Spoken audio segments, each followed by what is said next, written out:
Legends Championship in San Diego, California. I'm Sean Woodland with Annie Sakamoto and Bill Grundler as we are set for the 65 plus men's division for events 7 and 8. Now they have already done event number 9. That took place earlier today on a separate competition floor. And after that event, Tom Mulbauer is still your leader with 552 points. David Hippensteel sits in second place as he and Mulbauer are the only two men above 500 points. Brown Russell sits in third with Rodrigo Dominguez just 8 points back in fourth place. Dominguez has won 4 of the events that these men have gone through in this competition. Events 7 and 8, back-to-back challenges, Sex Panther, and 60% of the time it works every time. And I love the fact that we take this heavy barbell work to see just what these guys are able to throw around. We saw what the ladies could do earlier. We're going to see what these guys can do and shove a little Metcon right between and see who's got a little gas left in the tank on day 3 of 4. Yeah, these gentlemen will be doing 10 of the gymnastics movements, 20 wall balls, and single unders with that Kronos rope, which weighs 1 pound. Here are your lane assignments for the first and only heat of the 65 plus men. Overall leader Tom Mulbauer will be in lane number 11. And we mentioned Rodrigo Dominguez, 4th place overall, but he has won 4 of the 6 events that these men have done so far. But he did have a 7th and a tie for 10th in events 3 and in event number 5. And that's why he is on the outside looking in when it comes to a spot inside the top 3. But this guy can hit some home runs. That's the thing. It's either he strikes out or he slams it out of the park. And he's done that consistently all the way through. Here we are back-to-back with 2 events. And I'm really interested to see which one he is going to knock out of the park and if he's going to be able to do damage control instead of striking out. So we'll see what happens to him.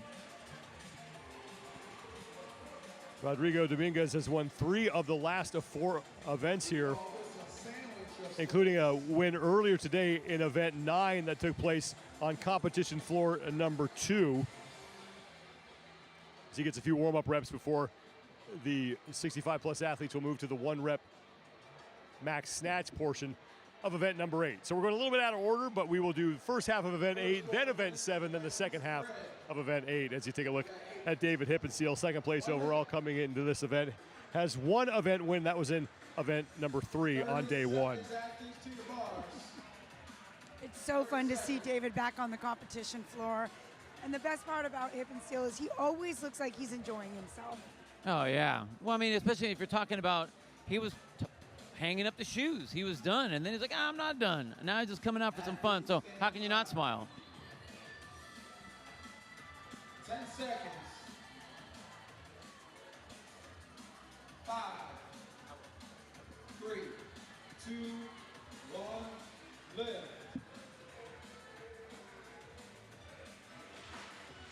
Hippensteel opening up with 135 pounds, and that lift will count.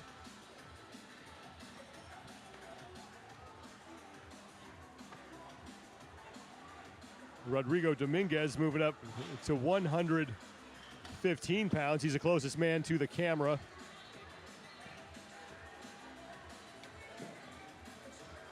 $135 pounds on the barbell as well for Tom Mulbauer in lane 11. And Hippensteel with a split his snatch, but it seemed to work. And someplace Josh Everett is smiling when he hears that. Now Tom Mulbauer at 135, he's your overall leader. And that lift will count. Love that setup that Mulbauer had. He kind of paused out at the hip for a second, but he was able to power snatch that. And nice successful lift from Tom Mulbauer.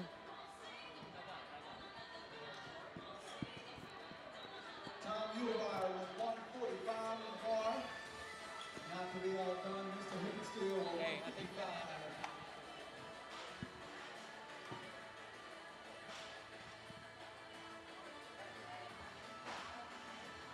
110 pounds is good for Stephen Becker in lane number 8.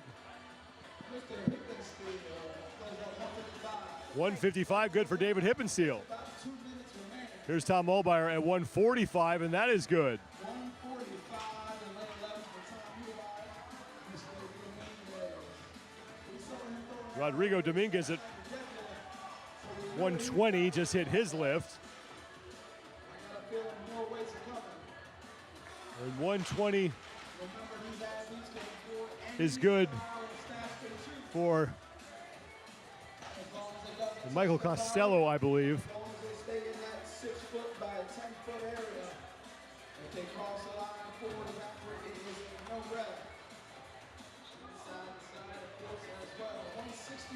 Now 160 for David Hippensteel, and he's able to muscle snatch that up and over.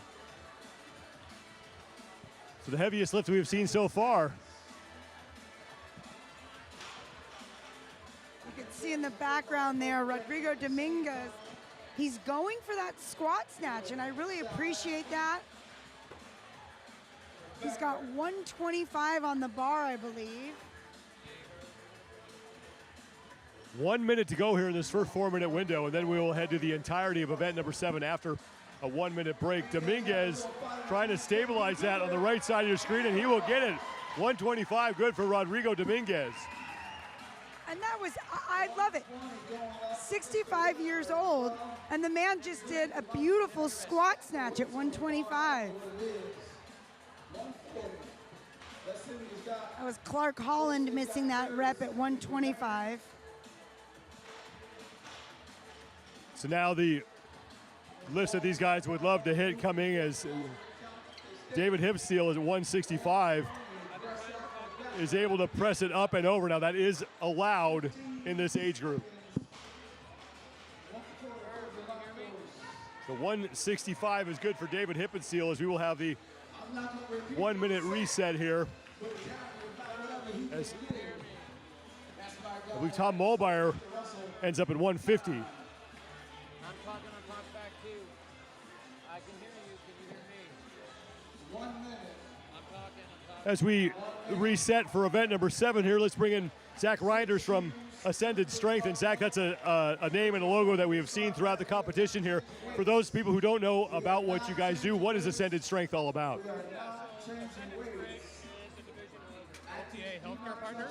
We have a team of physical therapists and physicians that come in and perform assessments. Sometimes we work directly with gyms or directly with individual athletes. So part of the assessment is movement, mobility screening, but another huge part is lab testing. So that's what we're here doing today. We have a couple different lab tests that we're able to perform. Right now we're doing a test called the pulse cardiac test. That's looking at damage to the endothelial lining, which is giving you risk of cardiovascular event.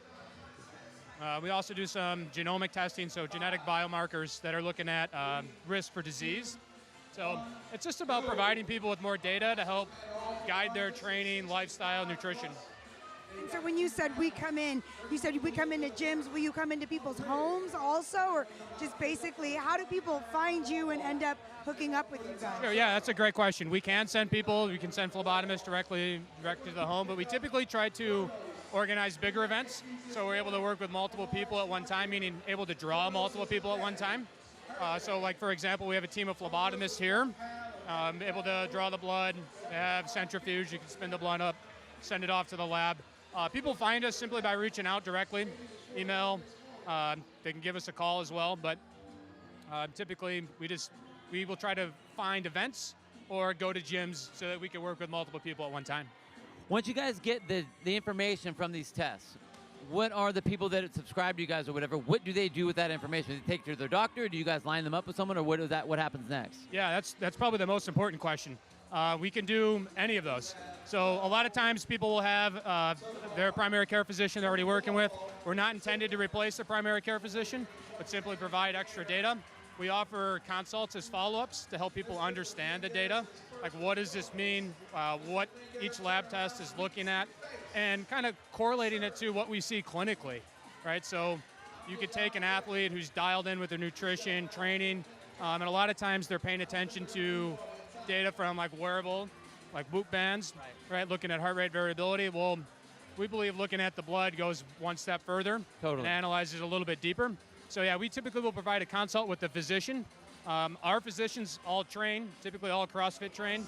So what it's doing is allowing them to talk directly with the doctor who understands training. Okay. And then I guess probably the last question I would have is, if they don't utilize one of your doctors, let's say you have a member, an athlete that has their own primary care physician, they get this information from you. Generally speaking, how receptive are those outside doctors to the information that they're going to be coming up with? It actually varies greatly. Sometimes like they're kind of stuck in their way, but typically we help by educating the physician, right? It's not just like, hey, this test is better than your test. Like we do look at expanded lipid panel, right? That which is typically the gold standard of analyzing cardiovascular health. So having that conversation with the physicians, and a lot of times it's our doctors talking directly with their physician. And sometimes people will get the data and they'll just take it directly to their primary care physician. But I think it's just educating people to take a little bit of ownership. You know, a lot of times you'll hear people talk about, oh, my doctor doesn't really pay attention. My doctor sucks or something like that, right? They're kind of negatively speaking. And trying to educate people like, hey, go find a doctor that understands your lifestyle, wants to incorporate that into your training, that kind of walks the walk. That's really huge. So where now can people getting more information from you guys? What's your website? Where can they get a hold of you guys? Yeah, website's ascendedstrength.com or live2ascend.com. Live to Ascend, that's where LTA Healthcare Partners comes from. So Ascended Strength is a division of LTA Healthcare Partners. Okay. Live to Ascend is a division of our company that goes directly into senior living facilities, and we teach them strength training, balance training, fall risk reduction. So both of those websites will lead you directly to us. That's awesome. And then I guess just one last question. I saw you guys are here down with the other athletes. Yep. Do they have access to you while they're here, or is it for anyone to come down and get access to you? It's for anyone. Okay. Yeah, so spectators, volunteers, participants. A lot of the athletes, we've been telling them, like, hey, when you finish your last workout of the day, allow yourself to recover a little bit, then you can come chat with us. That way they don't have to worry about getting blood drawn. It's not a lot of blood, but you don't want that in the back of your mind. Well, I think that's awesome. It's obviously a very expanded setup for a lot of medical information that a lot of people just in general are trying to get nowadays. So I think that's great. Really appreciate you coming up here. Yeah, I appreciate you guys. Awesome to be here with all the athletes, and hopefully you guys get a lot of response from us and all the listeners that are hanging out right now. Thank you. Much appreciated. Great. Thanks for coming out. Thanks, Zach. Zach Reinders from Ascended Strength. Be sure to look them up when you have a chance. We are in the third round of this event right now. Stephen Becker was your leader coming into round number 3, followed by David Hippensteel, Rodrigo Dominguez, and Tom Mulbauer. That is David Hippensteel on his third and final round of 20 wall balls. Next to him on the left side of your screen is Rodrigo Dominguez, who has been towards the front for the entirety of this event. 8-minute time cap here.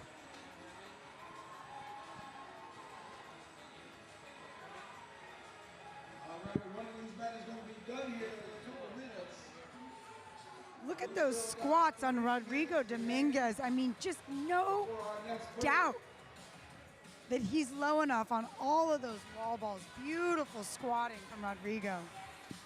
Rodrigo Dominguez is in the left side of your screen. His judge's hand is in the air as he closes out his set. The 20 wall balls, pardon me, that was in lane 7. That was Marshall Delk, who is now done. So it's Delk and Hippensteel to the rope for the third and final time. 30 single unders here with the heavy rope.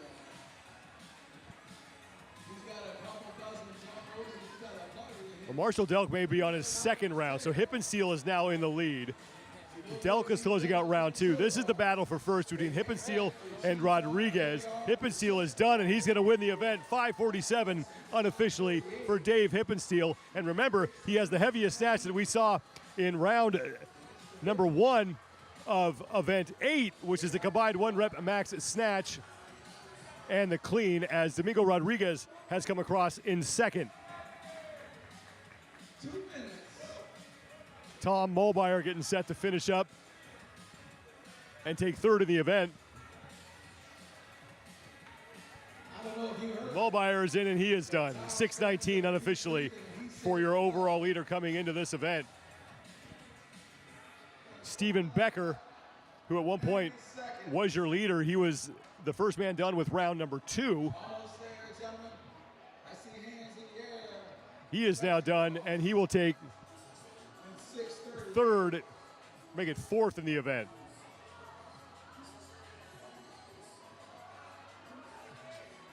And all these men buying themselves some extra rest, as after the 8-minute mark, we'll have a 1-minute reset, and then it's the 1-rep max clean, and it is David Hippensteel who has the lead right now in event 8 with that 165-pound snatch. Still got more work to do. We're not done yet. We got to put the And other piece kind of interesting to note here, not only do these gentlemen that have already finished get the extra points, they get some extra rest. So these guys are done. These other gentlemen still on the floor. They're still working, which means, you know, they get less rest time before that 1-rep max clean. That's James Pieper in lane 13 in the black top. Next to him is Steven Demakos. As the two of them look to close out their events. 20 seconds. Demakos is across, and Let's count them down together. Pieper is in. 5. Final seconds here of event number 7. David Hippensteel is going to pick up his second event win of the competition. Now the question for Hippensteel is he talks to Della Fountain, another Masters athlete who's here in attendance. Barbell again. Guy has competed at the CrossFit Games before. Hippensteel trying to make it a clean sweep here in event 7 and 8. Again, had the lead I see easy behind. after the snatch portion of event number 8, 165 pounds. And now we move into the 1-rep max clean after a quick 1-minute reset. I'm going to tell you, almost excited to see our college teammates. Hippensteel at 5:47.62 seconds with his second event win of the competition finishes in first place. Rodrigo Dominguez behind him. Another solid finish for Rodrigo. Tom Mulbauer, your overall leader coming in, will finish in third and earn 88 points in the process. Becker, Demakos, and Pepper, the other 3 men who were able to finish inside that 8-minute time cap. And like you mentioned, Sean, David Hippensteel snatched 165 pounds. So as of right now, it looks like he already has 20 pounds up on Tom Mulbauer going into this clean. Mulbauer was able to hit 165 pounds to open up. Pick it up the calf, stand it up to the shoulders. Show the people how strong you are. I'm not sure how much we got left in the tank. David Hippensteel is still loading his bar. Looks like he's going to put 175 pounds on. Behind him in lane 12, Paul Clinton unable to complete his lift. I'm just excited about the fact that Rodrigo Dominguez loading up his bar. Looks like he was actually deciding to unload that bar a little bit. May have gone a little heavier than he was ready for. Dave Hippensteel will hit 175. Now Rodrigo Dominguez is going to move up to I have a feeling he might be moving down, actually. moving down to 165. Yeah. So smart move from him because you've got to get a score on the board here. Exactly. That is crucial.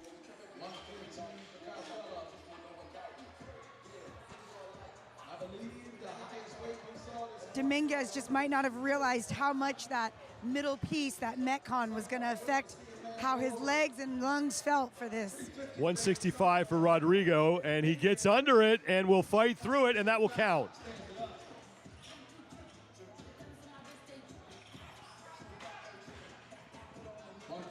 That was 135 in lane 15 for Steven Wetterer, and now 185 on the bar for David Hippensteel, and he will hit it. Nice power clean from Hippensteel.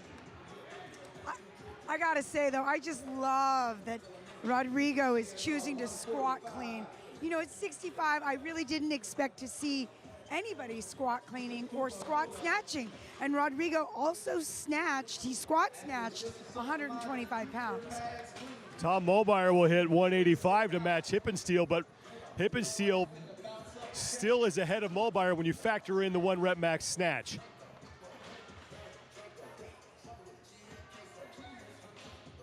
We saw Rodrigo lose that barbell. I think that was 175 that he got away from him. 200 on barbell for Hippensteel. 200 pounds for David Hippensteel. And he will make it. Tom Mulbauer hits 195.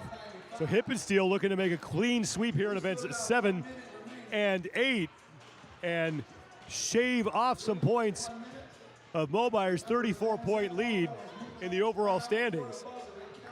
Pretty impressive. Hippensteel's already had 3 lifts, and we're just now 3 minutes in. 160 pounds on the bar for Paul Clinton, and he will make that towards the top middle of your screen, the man with no shirt on. And now 200 pounds for Tom Mulbauer. About 35 seconds remaining. A little bit of gamesmanship between Hippensteel. 30 seconds left here in this 4-minute window. 30 seconds. There's 200 pounds for Tom Mulbauer, first attempt.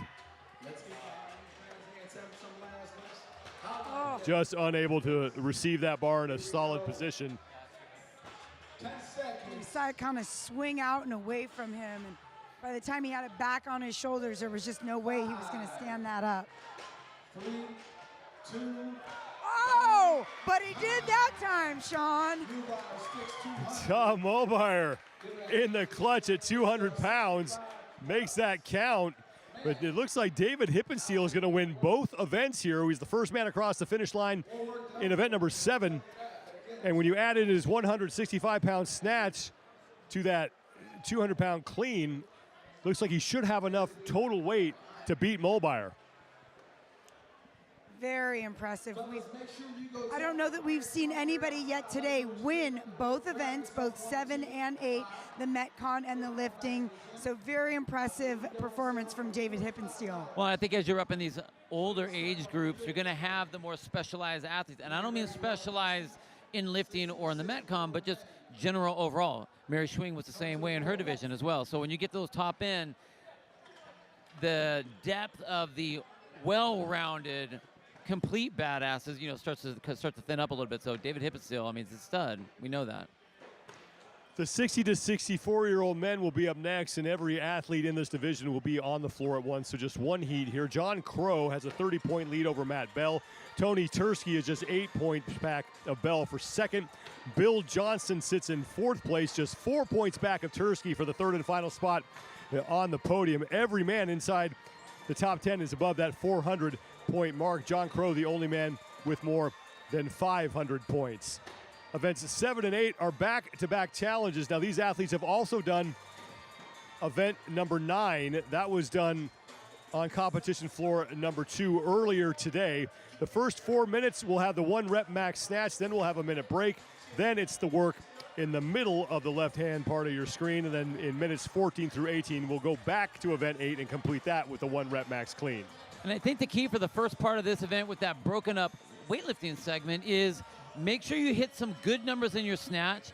Make sure you're ready to hit. Make sure to be ready for the shock of what all those wall balls felt like going into this. So you may have a plan, be ready for a plan B. Lane assignments for this first and only heat of the 60 to 64-year-old men. Your overall leaders will be towards the middle of the floor. Matt Bell currently sits in 2nd place overall with 476 points. He will be in lane number 10. And John Crow, who's coming off a win in event 9, his worst finish was 13th in event number 3, but other than that, everything inside the top 5, he's going to be in lane number 13.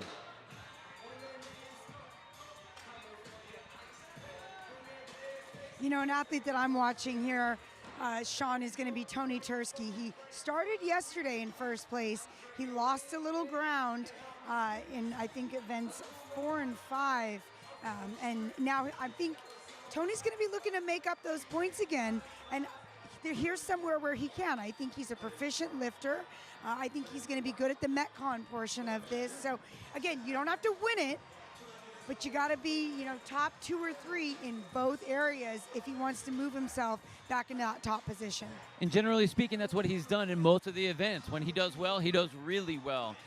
Just when he isn't going to do as well, he needs to make sure that he's doing a lot more damage control. So like you said, don't be at the bottom of the pack. Shoot for the middle of the pack on your weak spot. And there is Tony Tursky. He'll be in lane number 3.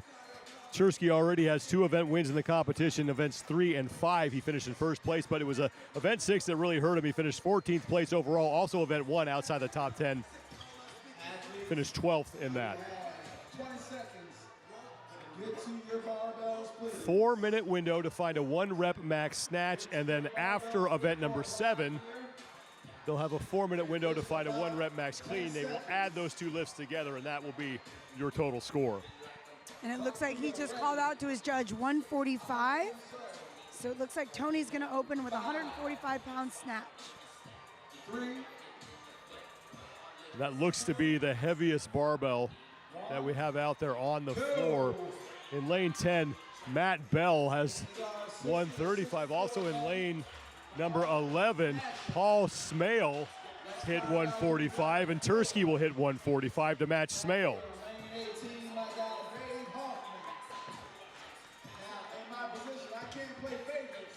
But if I could, I'd go to lane 17 from the great state of Maryland, Mr. Paul. And I'll tell you what, these are some big numbers to start off with for this age. It was 60 years old, 60-year-old guys coming in here, starting off with 145. That's huge. I did not expect to see 45s on a lot of these bars. And surprisingly, there's a lot of blue plates already on the bars out there. Yeah. So 150 pounds is on the bar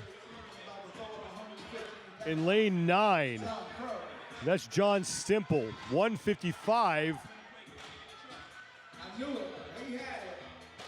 As John Crow in lane 13 hit 115. In lane 11, that's Paul Smale at 155. And Smale struggling through that and able to lock it out. 155 for Smale, 150 on the bar for Tony Tursky, closest to the camera, and Tursky will hit that. And that 150 actually looked a little easier than the 145 did for Tony Tursky. Over in lane 8, Bill Johnson has 165 pounds on the bar.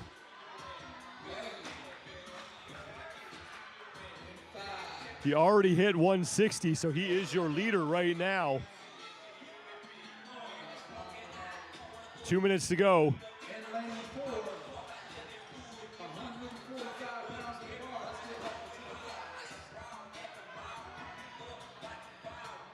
165 for Bill Johnston. And just unable to get under it. The long arms. Again, if he could clean up that form a little bit, keep those hips down, keep that chest up, instead of bending over and making it all be a low back move. Paul Smale at 160 loses it forward. Trying to match Bill Johnston. You saw Bill's hip kind of fly up. You got nothing left but your back and your arms to lift that bar with. Overall leader John Crow just hit 130. He's on the upper right-hand part of your screen. And Bill Johnson lining up for another attempt at 167. Now 1 minute to go. So much better. Will have a no rep because he stepped over the line. He's got to stay in his lane. That's unfortunate for Bill, but those are the rules, and it's a safety reason. As Smale misses 160. And he's going to call it, and Johnson's going to go for it one more time and not able to get it. So Johnson had a much better position that first time, just stepped out. You know, it's one thing I don't see a lot of these guys doing is that you're not allowed to step forward. Move the barbell back. That's what I was thinking, Bill. Move the barbell back. Don't get up on that line. Yeah. Take your start position. Roll it back. 10 seconds, gentlemen. Johnson's going to hit it.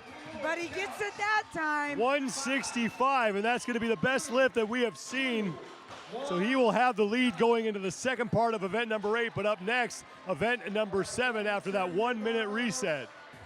100, 45, 90 degrees. Push them back against the weight stack. Where there's a will, there's a way. Look at you.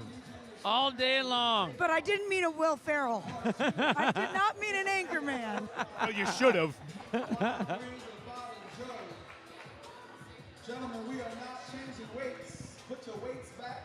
If you have a barbell or Here is the event that the men will be facing next. It's right there in the middle of the graphic on the left side of your screen. We're going to start with the 10 toes to bar, then the 20 wall balls with the 20-pound ball, and then single unders with the 1-pound Chronos rope. The movement on the pull-up bar will change each round. The wall balls and the single unders remain the same. And I really think for these guys, it's going to come down to the wall balls. I just don't know if there's enough. You know, the single unders aren't going to affect them enough. It's there. It's a nuisance, but I think this is really, for these guys, going to come down to those wall ball shots. The first and only heat in event number 7 for the 60 to 64-year-old men. Very impressive to see how well all of these men are doing their kipping toes. Oh, to bar. yeah. John Crow, the overall leader, one of the first men to the first set of wall balls. 20 reps at 20 pounds to the 10-foot target.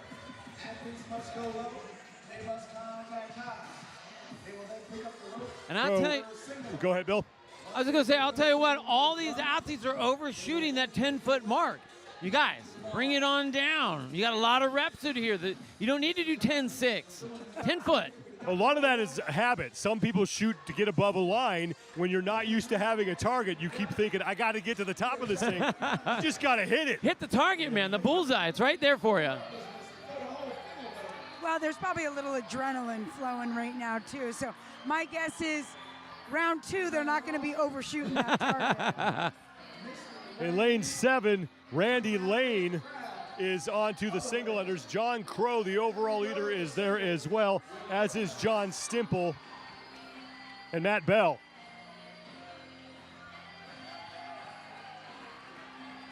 And you see Tony Randy Tursky is done with his single unders. He's back to the pull-up bar for the second time. before they head back to the rig for round 2. Here comes Stemple. Here comes Crow. Here comes Bell. Here comes Sweater. 10 pull-ups to complete here, then back to the wall ball for a set of 20. And that's a big set. Look at that. Goes unbroken. That was an all-the-way All right, set. he's going for he's going for the fences right now. Yeah. He wants that home run again. Exactly. Tursky coming in third place overall with 468 points. He's only 8 points back of Matt Bell for second. Well, and we talked about earlier, you know, Tony doesn't need to win either of these events. He just needs to do really well. As far as I can tell, he might have had third in that snatch event. If he finishes strong here and he can hold on the clean, it's going to help move him back up into second or first position. Well, so far, of the guys that are behind him, they don't have anything close to the bar work that he's able to do. So it's all about the wall ball. He obviously had no problem with the double unders, and that was the first break even there on the wall ball. So he's well ahead of John Crow, who's right behind him.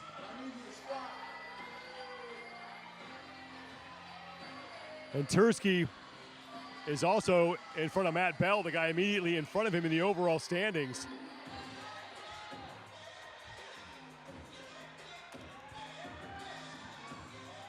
Tursky is done with his second set of wall balls. He'll move on to the rope, as will overall leader John Crow. 30 single unders here, then back to the pull-up bar for 10 chest-to-bar pull-ups. Wow. Now the difference between those two, John Crow was unbroken on the wall balls, whereas Tony took a break on the wall balls. But Tony's much faster on the chest-to-bar pull-ups, so I think he's still going to be able to push that limit, and it's going to come down to that jump rope. The two of them back to the pull-up bar at the same time now, 10 chest-to-bars. Oh, and that's eating into John Crow's time. Going to get that to break, unless what he's trying to do is hoping that he can take small sets and not have to fall as far. Whereas Tursky's already done with half of his chest to bar pull-ups. This is a great spot for Tony to just pull ahead. Here he goes to the wall ball. Tim Fox and Bruce McLaughlin are also onto the chest to bar pull-ups. And now the third and final set of wall balls for Tony Tursky. You need some motivation. That's my guy, will play. You put a little kid low. Next time we do some wall ball, just as a reminder, get low. And John Crow has 1 rep remaining on his chest to bar as he looks to stay in second place behind Tony Tursky. Tursky's on the left on the wall ball. Crow is on the right. He's going to start his third and final set of 20 wall balls. 20 pounds to a 10-foot target.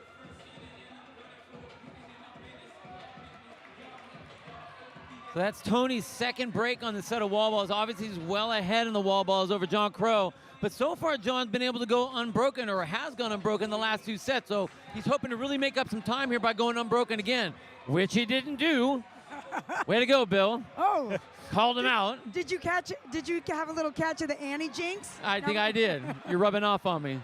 And now Tursky to the rope for the final time. 30 single unders. He's still ahead of John Crow.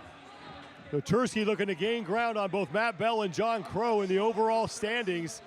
He'll get 100 points for the event win. And John Crow, if he can finish in second, will get 94, so he only will surrender 6 points to Tursky in this event. Tursky's done, he is in, and he will have the event win, 5:32 unofficially. Great job from Tony Tursky.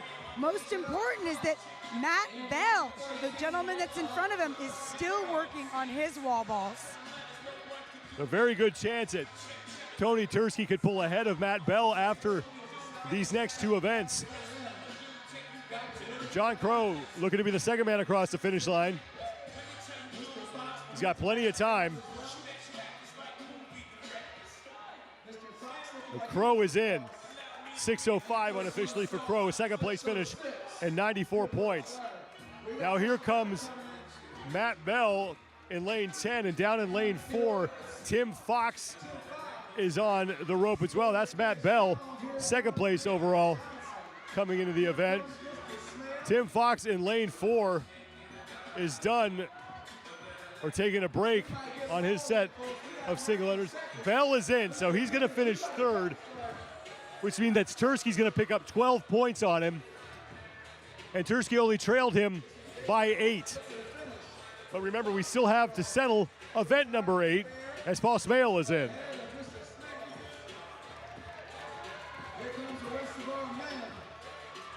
Greg Beams came across. Tim Fox is done with his single unders. He's going back to the pull-up bar for his chest to bar pull-ups. 1 minute to go here before we hit the 8-minute time cap.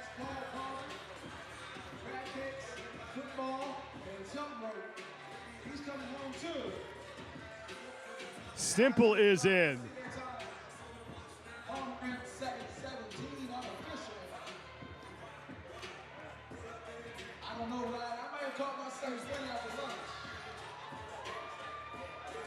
It's Randy Lane who just came across, and Bill Johnston. Less than 30 to go.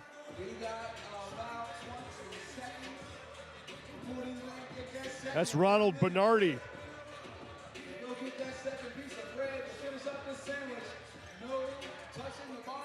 Bernardi is done, and he will get in with seconds to spare.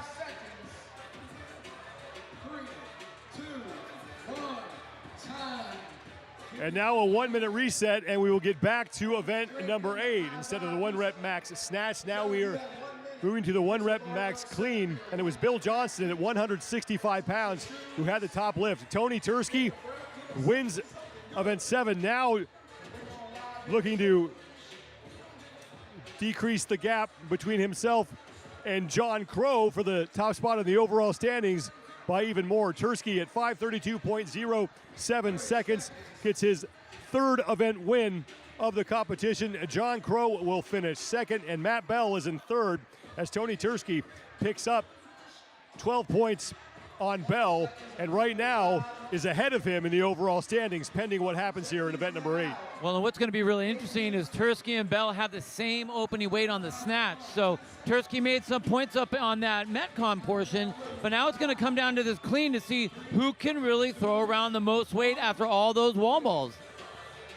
Well, don't forget, Tony got a little more rest at the end of that workout. 185 for Tursky, his right hand slit, but still able to save the lift. Meanwhile, John Crow, your overall leader, had a lift of 155. That was good. Paul Smale also just hit 185. Smale is in the middle of the floor, unloading his bar there in the dark top and camouflage shorts. Tursky jumping up to 205 pounds. So these two events could really help out Tony Tursky. You can see Bill Johnston, who won that snatch portion. He just rotated his bar, and he's got 205 pounds on his barbell. Here's John Crow at 175, and he will make that. 195 is good for Johnston. But judging by the weight that was on there, that looked like more than 195. That should have been 205. There's nowhere I can do math, Sean, except for on a barbell. 195 on the bar for Matt Bell, and he will make that. So that's big for him.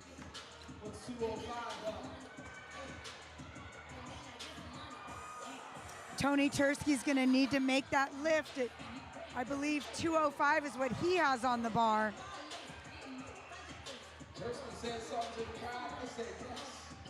195 is on the bar in lane 18 for David Hoffman. And he won't be able to get under that. Bill Johnson has hit his lift at 215.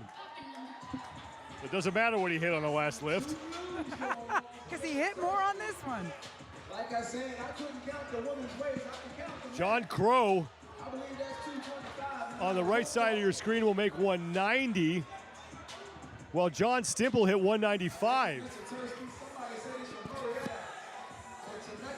Tony Tursky has 225 pounds on the barbell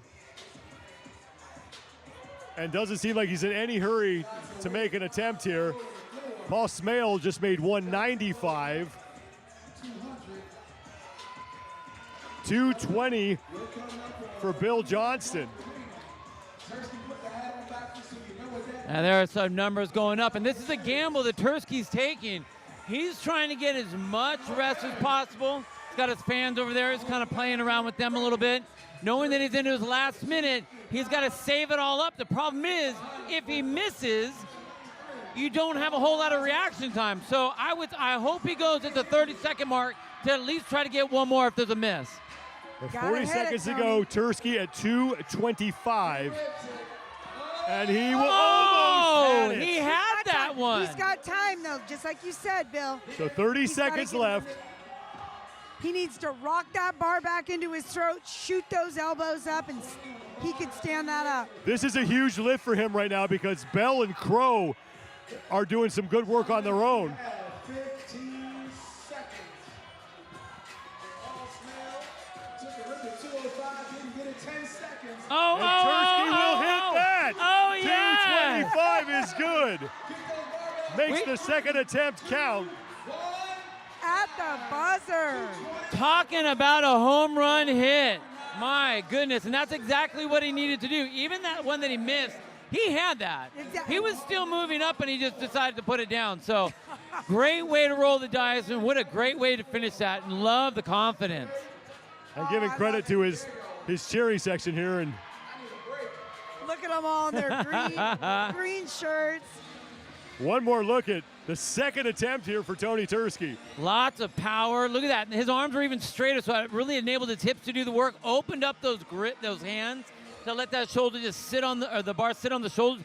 Beautiful lift and way to execute when he needed to. Definitely. I love it too. The way he grabs the bar, I'm like, oh, he's going to set up. Oh, no, the bar's off Oh, the ground. it's already going. There is no setup. We'll have to wait to see how those scores shake out. But we do know Tony Tursky won event 7, was able to leapfrog Matt Bell for second place in the process. It depends on what Matt Bell did in that event, but Tursky looking to stay in second after event number 8. As we move on to the 55 to 59-year-old men, Gregory Wheat running away with this division, 528 points. He's 78 up on Rick Dunham. Michael DePlaga sits in third place. He is only 16 points back of Dunham, Caporelli, and Beaton, the other man above the 400-point plateau. Glenn Nelson, 12 points back of Beaton for a spot inside the top 5. And I tell you, this is getting really fun. I mean, we're seeing some big weights. Look at those plates stacked up right there. We'll get to see some Olympic lifting snatch. We'll get to see some just grunt work cleans.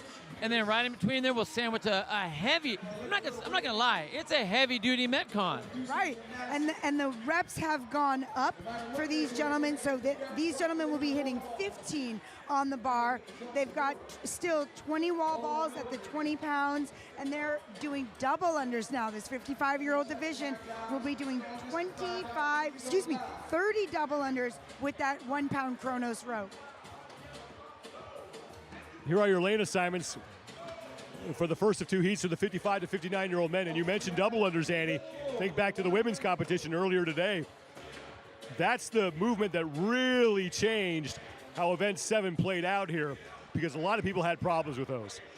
Yeah, again, if you have not practiced with a heavy rope, and we talked about this earlier, not a heavy handled rope, but a heavy roped rope, it is a very different stimulus in the way it affects your shoulders, your breathing, your jumping. So this could be a shocker for a lot of these gentlemen.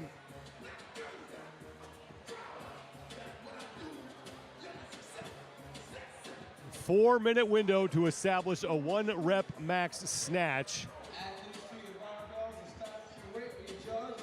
And a lot of blue out there already. A lot of blue. And you're not talking about that ocean with all those sailboats, are you, Sean? I am not. I'm talking about them big wheels. 5, 3, 2, 1, lift. And we are underway. So 135 out there for quite a few men.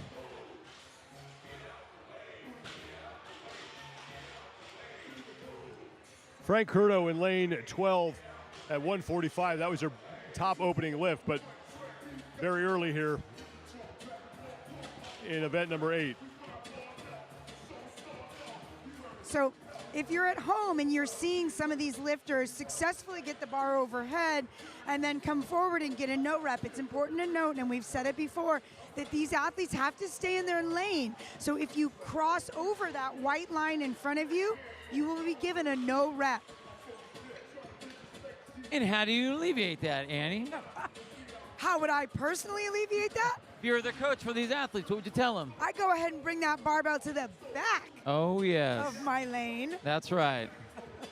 Jimmy Keys in lane 8, the man down on one knee loading his barbell, just made 145 pounds. And now 155 for Frank Curto is good. And now 155 in lane 14 won't happen for Dennis McLean. But that was a great looking lift, and I think McLean definitely has that. If he can commit just a little harder to getting under that bar and finishing.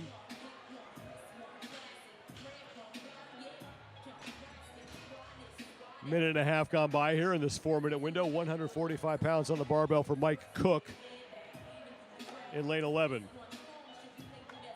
He hit this last time, and that time he stays in his lane.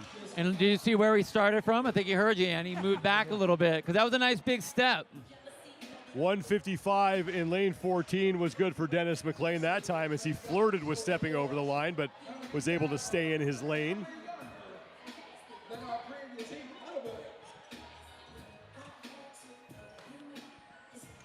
And I got to tell you, it's nice, Sean, with an athlete like McLean, you know, he's got more in him. He has good positioning. Frank Curto will hit 165. Same with Frank Curto.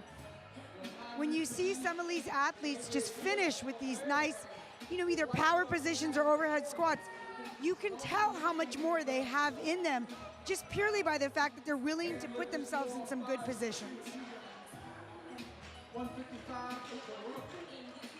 165 from Frank Curto, the heaviest lift that we have seen so far. We've seen a handful of men hit 155, and now Curto's going to move up to 170.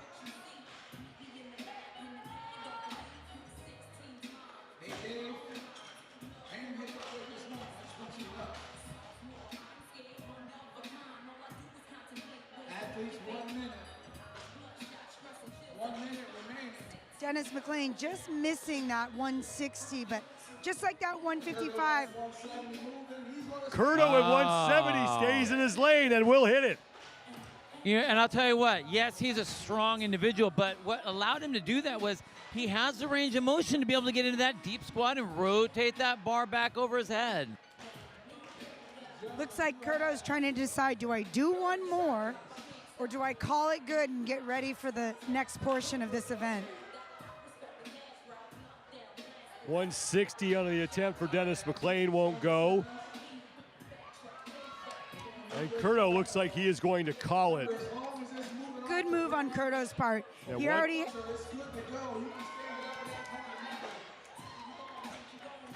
160 for Dennis McLean. just won't go. Frank Curto at 170 pounds, the top lift that we saw in this first of two heats for the 55 to 59-year-old men. And now we reset for event number 7. And we take another look at Curto's lift. Just look at this. Look at the raw power. Comes up just strong, but he's able to get himself underneath that bar. Changes the angle of that hip a little bit, and that torso can get that bar right back over his feet and come on up. Well, and any of these guys that were willing to squat snatch that bar makes me that much more excited for the clean portion, because again, you just know that they're willing to pull themselves under the bar. The potential for what these guys can lift is that much greater. And so this is where we make the big jump from talking about the wall ball, which is going to be a big portion, to what the double unders are going to do. We've seen, even as we get into the younger age groups on the women's side, that the double under segment smashed them cardiovascularly for the wall ball. So it kind of flip-flops a little bit. Right. The 15 toes to bar to start. Smartgear road. At which point they'll return back to the grid and they will do chin bar pull-ups. At the chin bar, they will repeat the same pattern with the wall bar and jump rope. And then you get their third round of chest to In lane number 10, lane 13, and lane 11, those are your top three. Mike Cottle, Carl Bax, and Mike Cook. All to their first set of 20 wall balls together. 20 pounds on that ball, and they have to hit the 10-foot target. Not overshoot it, just hit it, Bill. That's right. That's important. That's important. There's no RX Plus today. Exactly. You don't get any extra credit. No extra credits for extra inches.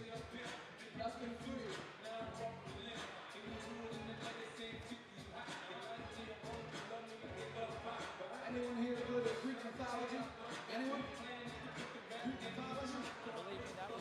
Pierre Claroux in lane 7 was the first man done with his first set of wall balls. In lane 9, DJ McMurdo to the rope for the first time, and then in lane 13, on the far right of your screen, is Carl Bax. 30 double unders here with that rope.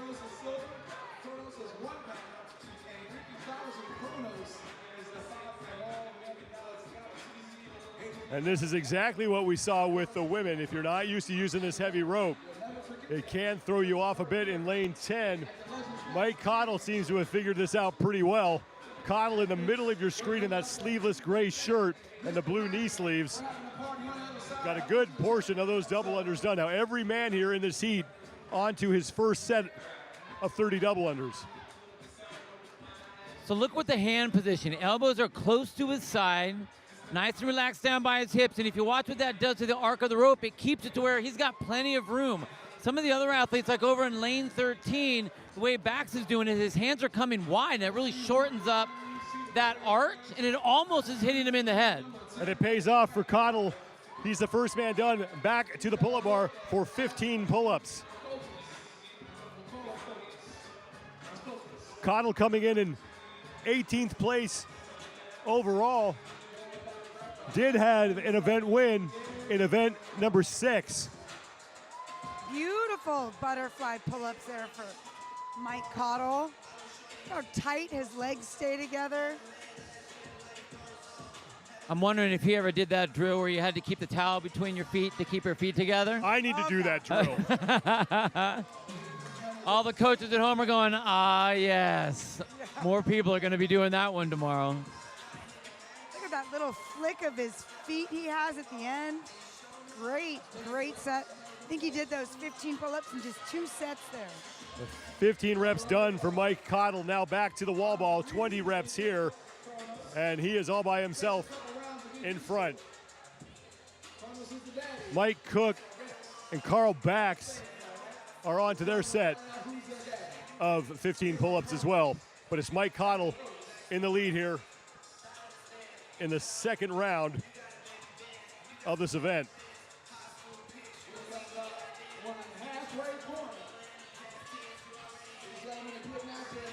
In lane 7, Pierre Cleroux is starting to put a little bit of pressure on Mike Cottle. He is to the wall ball for the second time as well. Also, in lane 8, Jimmy Keys, he is on the left side of your screen. And now in lane 9, that's DJ McMurdo with no shirt and the tape on his back, getting ready to get to work on his set of 20.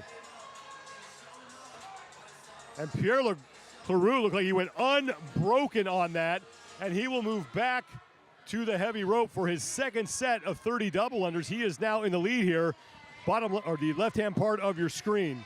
And he needs that because he really struggled with the double unders on the first round. That was the first round. We know the second set gets ugly, so he needed to make up some time, and look at him. He's already hanging out, anticipating how bad this is going to be. Well, and it makes you wonder, Bill, would he have been better to not go unbroken on those wall balls and to feel a little better getting to the rope? Because look at Cottle now. He is just so smooth on that rope. He took a few more rests, and to me it looks like it's paying off. And Cottle is choosing to stop. He's not being forced to stop by a miss. Exactly. Sometimes forced rest is actually your friend. Oh, absolutely. I like rest. Excuse me, I meant chosen rest, not forced rest. And Cottle is back to work on his double unders, choosing to take a break again, but this is where he took the lead after round at number 1. The first of 2 heats here in event number 7 for the 55 to 59-year-old men, Pierre Cleroux and Mike Cottle fighting for the lead. Cleroux, the man on the left side of your screen in the headband. Cottle is in the middle of your screen in the sleeveless shirt and those blue knee sleeves, and he is almost done. And now he will put the rope down and go back to the pull-up bar for 15 chest to bar.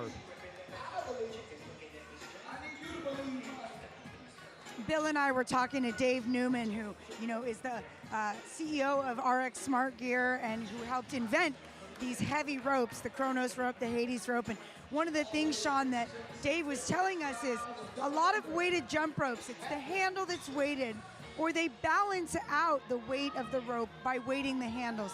And what makes his rope so hard is that the handles are light and all the weight's in the rope. And so that rope actually just kind of tosses you around, and it takes a lot more control than when the weight is balanced out by the weighted handles. And then let's just talk a little bit of science. The faster the rope goes, the heavier it gets because it's all that weight starts to get pulled out. It's called centrifugal force. You may have heard of it. Easy for you to say.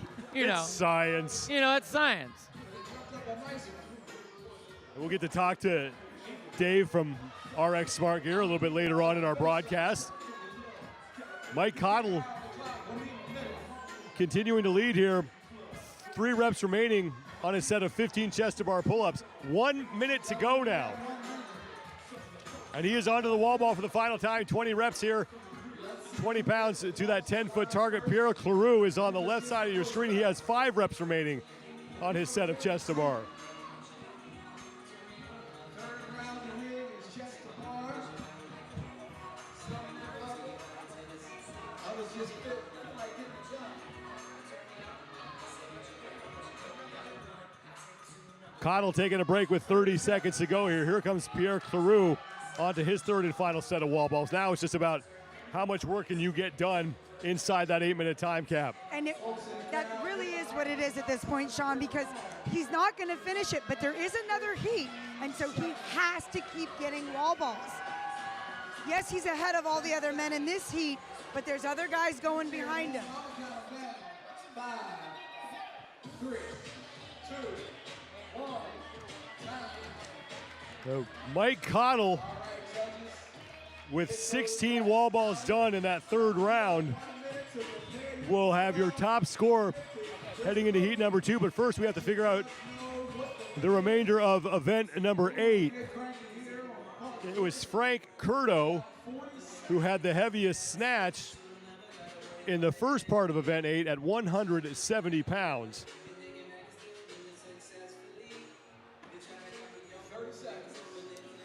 And so here we are, capping this off, bookending this off with the strength event. 4 minutes to get a 1-rep max clean. We've seen all kinds of different cleans today, actually. We've seen power cleans, muscle cleans, split cleans, some nice squat cleans. Some And used cleans, some made cleans, That's right. clean cleans, Some clean cleans. some dirty cleans. Some ugly cleans. We call those dirty cleans. There's some dirty cleans. Just a 1-minute reset between these events, and we are already underway. And speaking of split cleans, in lane 11, Mike Cook just split cleaning 150 pounds. It was like he thought it was a recommendation. 185 pounds on the bar for Frank Curto, and he hits that easily.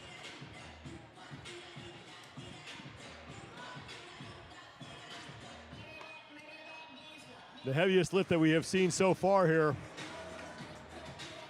in the back half of event number 8.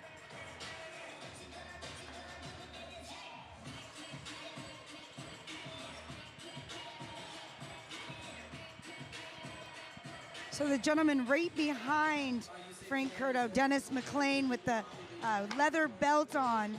I expect him to push Curto a little bit as he was doing well in the snatch on the earlier portion of this event. Looks like he has maybe 175 on the bar right now.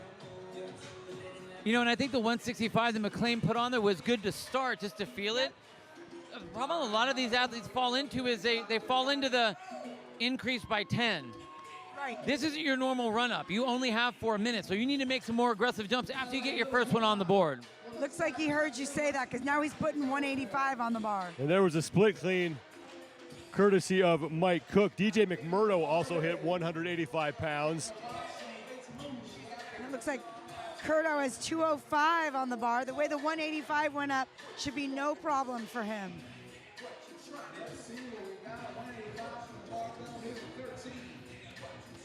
Here's Frank Curto at 205. There we go, there's the squat. Nice. Yep.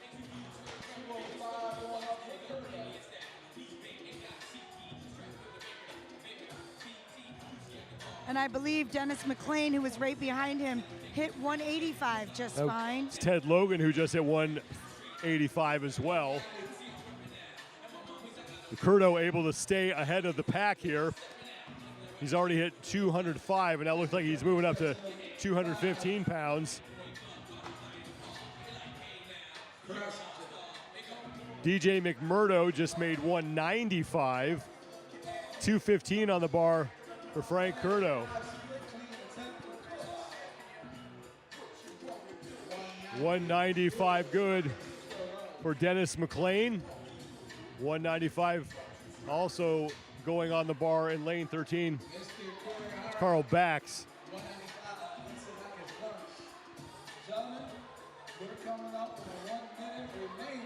That's 205 attempt for Jimmy Keys. Can't hit that now. Here's Curto at 215, and that will count. That looked better than 205. I agree. Curto's getting his legs back under him after that workout. He's getting better and better. It looks like he's going to jump up to 220 as we have now 40 seconds remaining in this 4-minute window.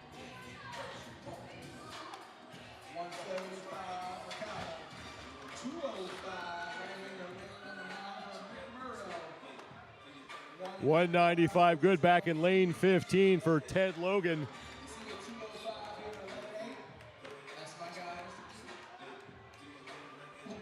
In lane 13, that's Carl Bax at 195. Curto now has 220 on the bar. 205 good in lane 14 as Curto will hit 220. Dennis McLean was the man who hit 205, and Curto at 220, looking like he is going to win event 8. Remember, he had that 170-pound snatch. That was the heaviest snatch that we saw in the first part of event 8, and then wins the second part at 220. Beautiful lifting from Frank Curto. You know, again, we talked about earlier, the fact that he was willing to get under that snatch, to get under the 170 that he hit in the first portion of this event, made me think that he would be willing to get under the bar on the clean as well. He's not afraid to squat. Obviously, a lot easier to be in a front squat position than an overhead squat position. That is exactly what Frank Curto did at that 220. He got under that bar. The 55 to 59-year-old men's second heat will be coming up next. Once again, here are the overall standings where Gregory Wheat is in complete control. 528 points to sit atop the overall leaderboard. Rick Dunham is in second place behind him, trying to hold off Michael DePlaga, who's just 16 points back. Lemerson Caporale sits in fourth with 418 points, followed by Bruce Beaton with 406. The top 5 men, the only men over 400 points coming into this event. So you see what the athletes are doing. We start off with that heavy snatch going to the Metcon and then a heavy clean. And if I was one of these guys, which I am of this age group, so I can speak to this, you have to think about the warm-up that you would be doing into this event. And one of the things that I would be hitting most, because you'll need the most to get ready for, is going to be that snatch. I want to make sure I have full range of motion. I want my hips to be ready. I want my knees to be ready. I want my shoulders to be ready. And for the most part, as I build up on a decent snatch outside in the warm-up, that's going to get me plenty of squatting. It's going to open up my shoulders for the toes to bar, get me ready for the pull-ups, which pull-ups are never really an issue for me. But get those hips, the shoulders, and those knees ready to go, and I think these guys will be good for that. Right.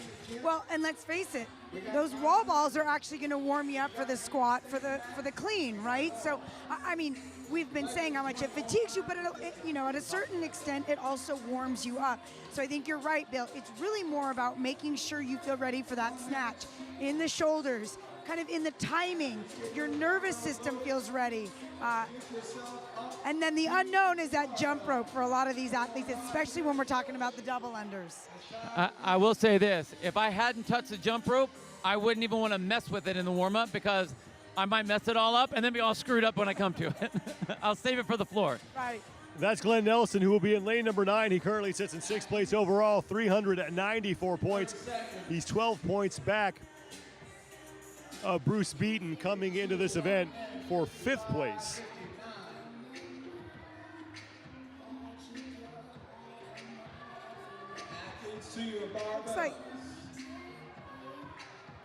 Looks like Michael DePlaga has 165 on his barbell to start off. We'll keep an eye on that. DePlaga will be in lane number 10. He's on the left side of your screen in the headband and the sleeveless shirt.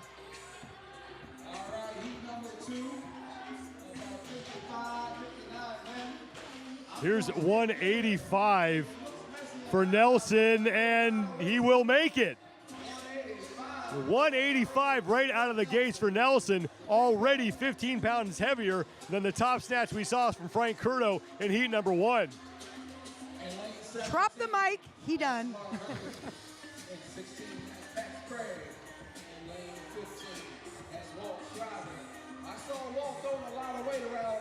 Glenn Nelson, your early leader, 185 to open up. A lot of 155-pound barbells going up. 185 now on the bar in lane 12 for Rick Dunham, and he will make it.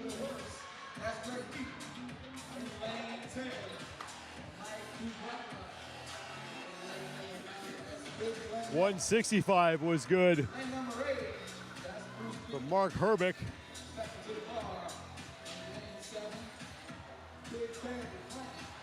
Here's Nelson now at 195 and able to gut through that. Whoa, way to fight.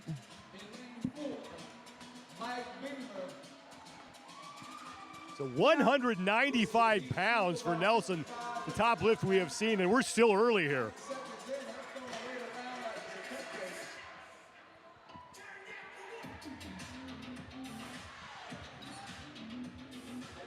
And you know, we've talked about this in snatches.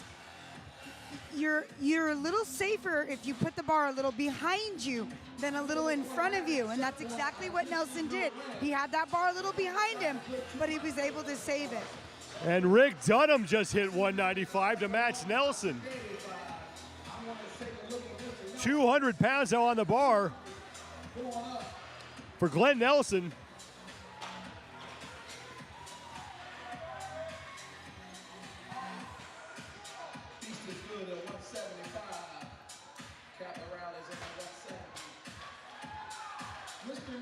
And unable to hit that. So Nelson and Dunham right now tied for the heaviest lifts at 195. And Dunham is going up to 205 here to try to overtake Nelson for first place in the first part of this event. I'll say Dunham has got a lot better technique. One of the things that Nelson's having the problem with is just not getting low enough to lock his arms out. So he's getting hung up, trying to like press it all out. You're just not going to be able to press out 200 pounds in a squat position. It's called a SOTS press. I don't know many people who can press out a SOTS press at 200 pounds. How about with a barbell? Second attempt at 200 for Glenn Nelson here. And that time he will make that was lower. That was a lot nicer. He heard you, Bill.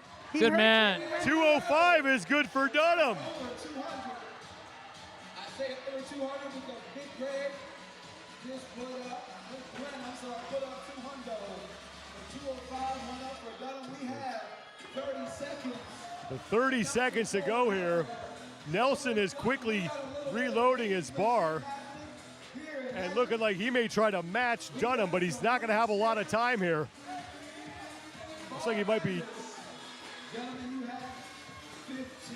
205 for Nelson. Bottom of your screen, as Dunham is also now making one more attempt. This one will be at 210. Oh! Just can't quite get it. Nelson doesn't hit his lift. So Rick Dunham will have the top lift at 205. Nelson will be second at 200. Michael DePlaga also, I believe, hit 195. But now we have the 1 minute reset and we headed to event 7. One of the things personal preference, if I was programming for this event, we talked to Bob and Joe a little bit about this, to pick just a snatch makes a lot of guys, these are some strong fellas out here. They can rip in a very ugly way, a lot of weight up off the ground. If you make it a squat snatch, these numbers drop drastically. So all of a sudden, those that have the mobility, the flexibility, the stability, and the technique all of a sudden get to shine. So it's interesting that we have grunt work at the end. I personally wish they would have made this squat, but still, those are a lot of really great movements by these guys. Well, and especially if you keep that snatch on the front end, so before they're fatigued, it's not as dangerous, because obviously men will die for points, and these guys will die for points.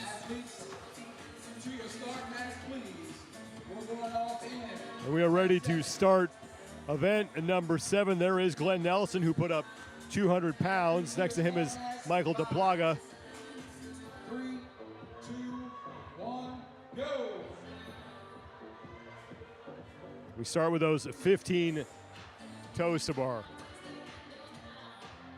After that, it's the 20 wall balls, and then what has really been the sticking point in this event, those 30 double unders with that heavy rope.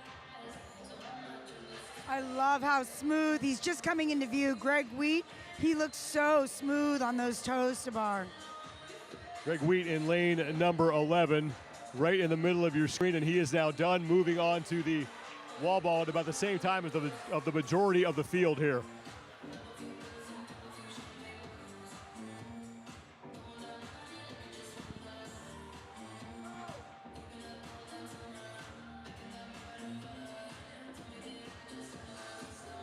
"20 wall balls with a 20-pound ball, 10-foot target.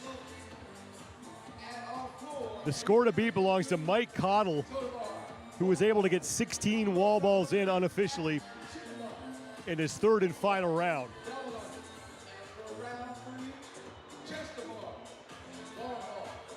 Lemerson Caporale, who sits in fourth place overall, is onto the rope first. Here comes DePlaga, as well as Blair Dudley, and Caporale right to work with that heavy rope and is having little trouble with it here in the opening stages of his first set of 30. And Michael DePlaga as well is cranking through these, no trouble whatsoever.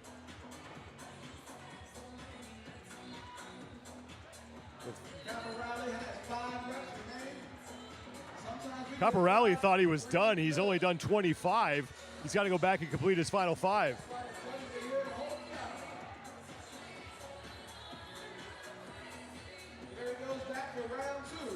And, you know, I think, and we saw this in the last heat, Bill, the first round of double unders you can get through. It's what happens on that second round of double unders that's really been determining our winners. Yeah, but it comes down to, can you work under fatigue? Because a lot of these movements, you can do them when you're pseudo-fresh. Right. Caporale was the first man back to the pull-up bar. Overall leader Gregory Wheat was right behind him. Michael DePlaga is there as well. And now Bruce Beaton to start round 2. 15 pull-ups before heading back to the wall ball. And Caporale has already started his second set of 20.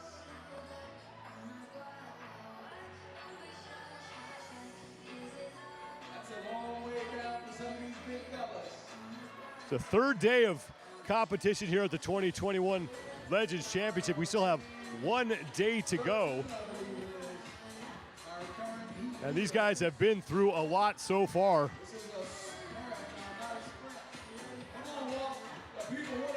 Caporale on the right of your screen is now done with his second set of 20 wall balls, and he will head back to the heavy rope for the 30 double unders, and he had no problem with this in round number 1.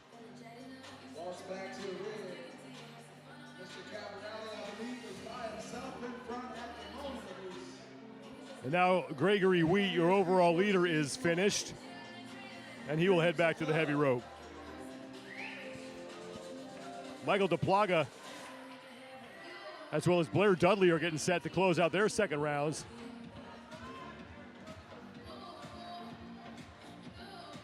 And they will join Caporale and Wheat on the rope. Dudley on the far right side of your screen, just now picking up his rope. And Caporale is done with his second set of 30, back to the pull-up bar for 15 chest to bar. Look at the way Gregory Wheat. Oh my gosh, Yeah. seriously.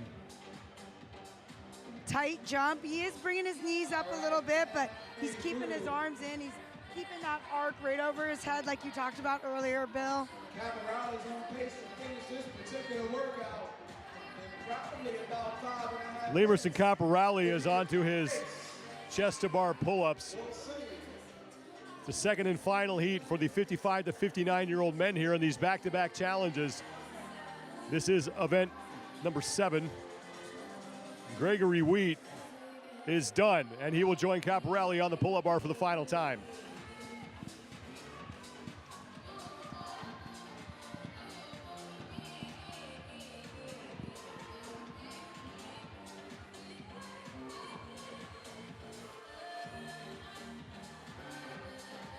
Caporale with 2 reps to go on that set of 15, and he has a very good chance of finishing this event inside that 8-minute time cap, and now he is done in third and final set of 20 wall balls.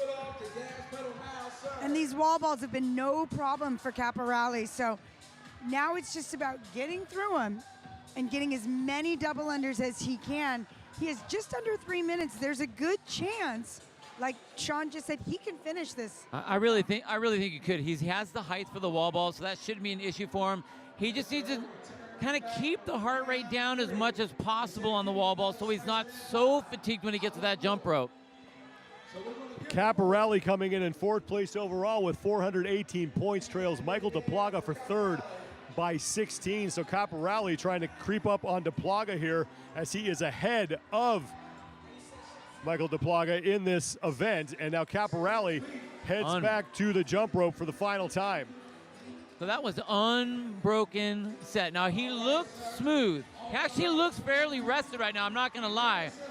But he needs to make sure that you can see this nice long break that he's taken. He knows he has plenty of time, but he's been really strong on the double under. So I don't think he's gonna have a problem here.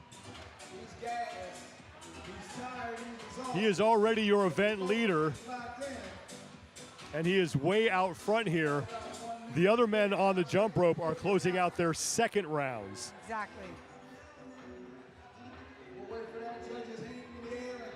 And you can see how fatigued Caporelli is on this third and final set. But, you know, if he can just keep chipping away at these double unders, he's got just under 90 seconds. Without a doubt, he can finish this.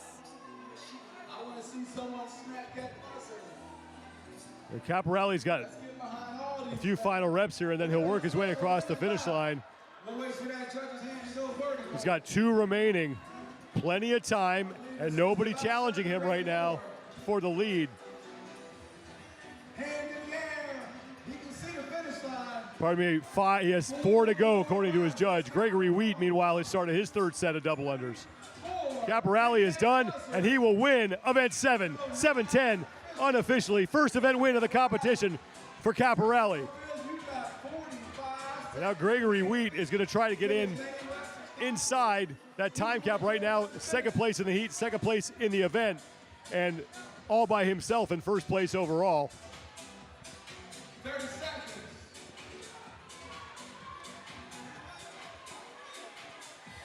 Just like Caporelli, he just has to keep chipping away at these double unders. 20 seconds, gentlemen. He is 110 points ahead of Caporelli in the overall standings. Coming home to the finish line. So the good news for Gregory Wheat is he is ahead of both Rick Dunham and Mike DePlaga, the 2 men immediately behind him in the overall standings, as DePlaga is on his final set of wall balls. But Wheat will not be able to finish, but he will take second place in the event and earn 94 points. Lemerson Caporelli will get his first event win of the competition, pick up 100 points, and possibly move into the top 3, depending on what happens here in the 1 rep max clean.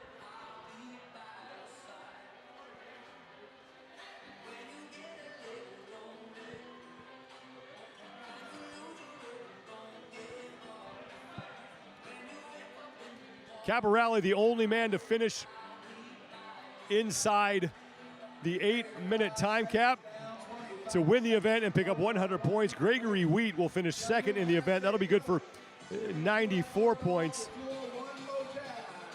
And it was Rick Dunham unofficially in third to earn 88.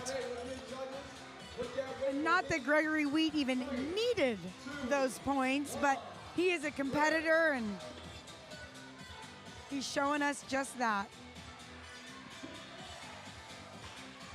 Now we have started the final 4-minute window and the 1 rep max clean. And it was Rick Dunham at 205 who had the heaviest snatch in round 1. And now Dunham in lane 12 has 210 on the bar.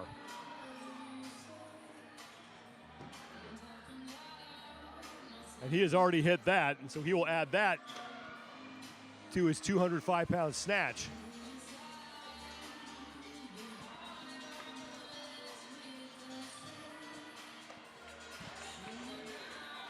Gregory Wheat will hit 185.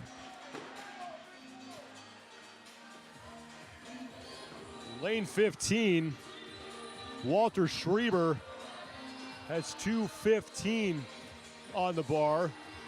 Dunham's going to jump up to 235.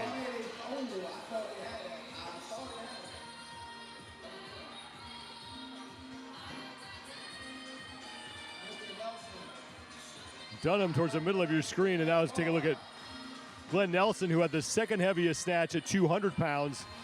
Now with 215 pounds on the barbell. Leg press 240.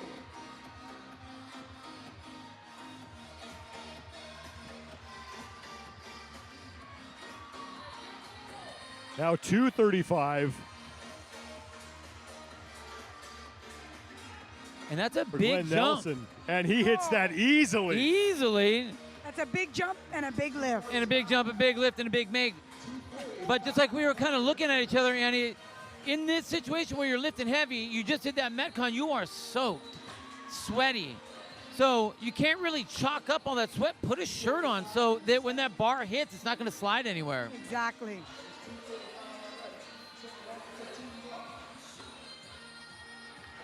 More than halfway done with this 4-minute window.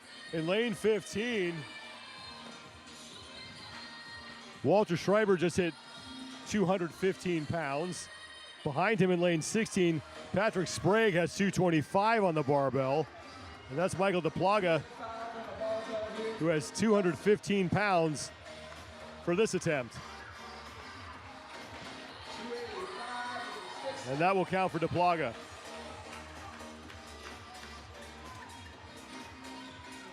Rick Dunham has made a significant jump. He's towards the top of your screen in the middle at 255. This is his attempt. He's at the top of your screen, and he will hit it. 255 is good for Rick Dunham. Glenn Nelson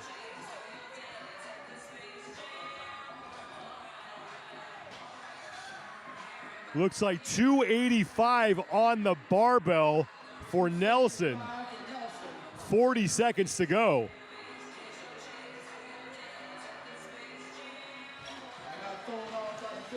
He won't be able to hit that.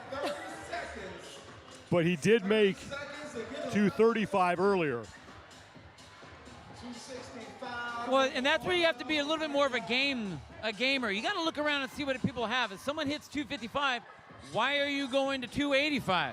Go 260. He's going to try it one more time. 265 now for Rick Dunham. Not able to hit that, and that will do it. Nelson makes one more attempt, and he's going to get it. Or at just get 285. Or just do everything that Bill said not to do. Or just get 285. All those words, eat them. Go ahead and eat them back into your mouth. The card is wrong. We're being told on the floor it's 275. Still an incredible lift. So 275 for Glenn Nelson, as the card on the floor was wrong. But a total of 475 for Glenn Nelson should be good enough Well, I guess to Bill win and the I- event. All right, here's what I'm going to say about that. It wasn't that we didn't make a correct statement. When we saw the lift that just happened, it didn't even come off his hips. So it's like, that was not what should have happened. Obviously, I think he was just more kind of feeling the weight, because when he pulled himself under, he definitely had the strength for it. So great job on the lift. So there. Glenn Nelson knew things about himself Yep. that you and I did not know about Glenn Nelson. It's all right. Can't know everything most of the time. Because he also did it with those wet, sweaty shoulders that we said was a no-no as well. My goodness, look at that. Now, if for some reason those elbows would have been any lower, that wet chest of his, that bar would have come down. But that was a beautiful lift, and man, it was an aggressive attack. I'm pretty sure he looked up at you when he finished. I waved that. back to him. It was all right. I gave him a thumbs up. It was all good. The 50 to 54-year-old men will be up first. 2 heats for them. Matt Chia has an 8-point lead over Wes Schneider. Chia on a bit of a roll. He's won 3 of the last 4 events, including event 9 that took place earlier today on competition floor number 2. Jake Taylor sits in 3rd, followed by Logan Clark in 4th. The top 4 men, the only men above the 500-point mark.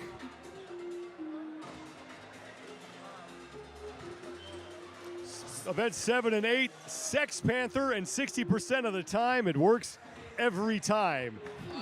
First 4 minutes, we'll have the 1 rep max snatch. We'll take a 1-minute break. Then it's the entirety of event number 7. We'll then have another 1-minute break after 8 minutes, and then another 4-minute window for these athletes to establish their 1 rep max clean. And remember, those double unders have to be performed with that heavy rope that weighs 1 pound. And this is where those reps bump up again, Sean. So these gentlemen will be doing 20 reps on the bar and 25 reps on those wall balls. And these wall balls, I think, will actually be at 30 pounds for these gentlemen. So once again, the difficulty has gone up. Lane assignments for the first of 2 heats,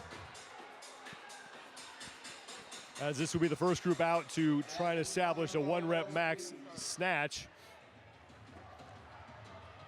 And we've been seeing some pretty big weights going up in these past couple of divisions, and some good battles between the stronger athletes out on the floor. 5, 3, 2, 1, lift.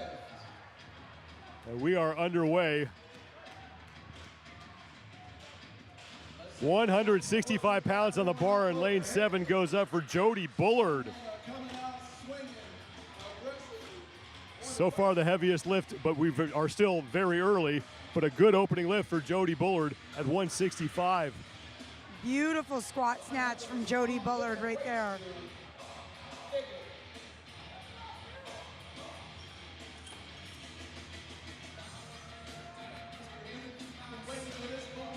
$185 is good for Pete Paskey.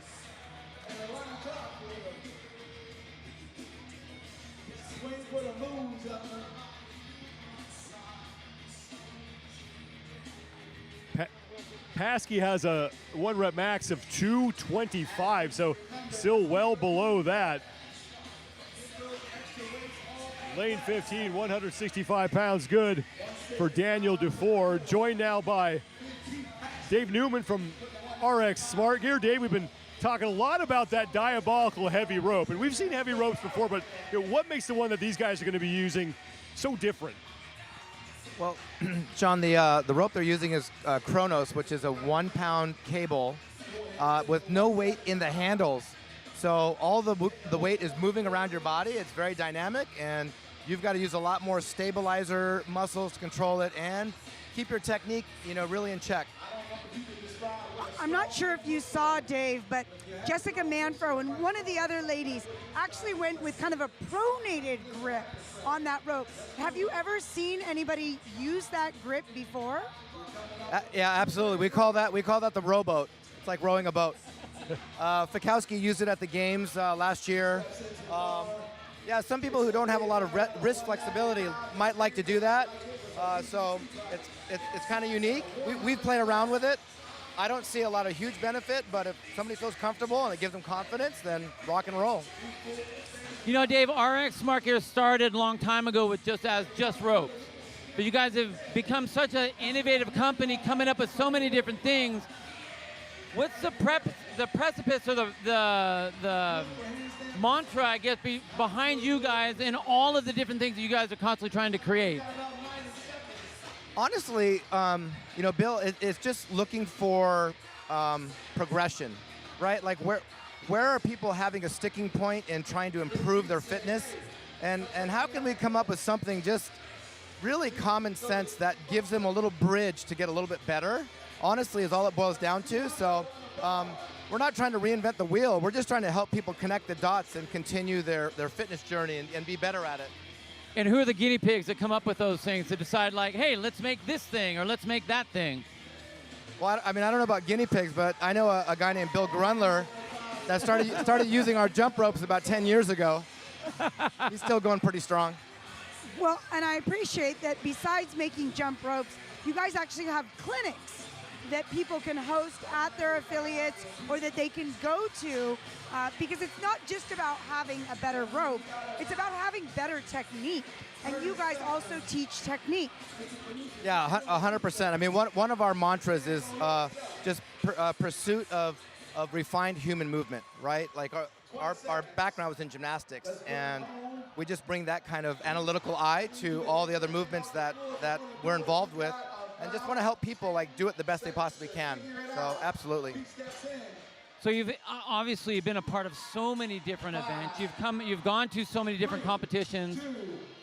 There haven't been a lot of masters competitions. So how do you, as a master competitor now, I mean, you're up here in the same age group I am. How is it for you to be watching these masters? Hey, we're in the 25 to 29 division, aren't we? 25 to 29 division. How does it feel to have such a large masters competition, just on a personal level? Yeah, absolutely. Bill, super sweet of you to try and put me in the same category as you, but you are forever 29 years old. You were beating me 10 years ago, so you know what? This is really spectacular. And kudos to Bob and Joe and the Legends group for putting on such a spectacular Masters event and really highlighting these guys and challenging them with great workouts. You know, they're not holding back and scaling things down for them. Like, they're really testing them. Like the ropes that they're using on the floor, I'm so stoked that these are heavier ropes that were even used for the individuals at the games, right? That rope at the games was a ½ pound, and these guys are using 1 pound, and the women are using 3/4 pound. Insane. It's awesome. It's really awesome to see how far they've come. That's so great. That's so great. Why is it important for you guys to be involved with the Masters community as much as you are? Sean, because we all keep getting older, and we all want to keep moving, right? Like, these guys are really setting the bar for what we can aspire to do as we get older, and it's really just, I mean, it's just so inspirational. There's not a better word for it. So absolutely, we want to promote that as much as we can. Well, Dave, thanks so much for everything you do for the community. Thanks for everything you've done for the event. Best of luck moving forward, and look forward to seeing what you guys come up with next. Appreciate you guys. Thanks for having me on. Thanks, Dave. Dave Newman from RX Smartgear. Get you updated on what went on in the first part of event number 8. Both Kelvin Minifee and Pete Paskey had the heaviest lifts that we saw at 195 pounds. As we are now on to event number 7. We started with the 15 toes to bar and now 20 wall balls, 30-pound wall ball to a 10-foot target.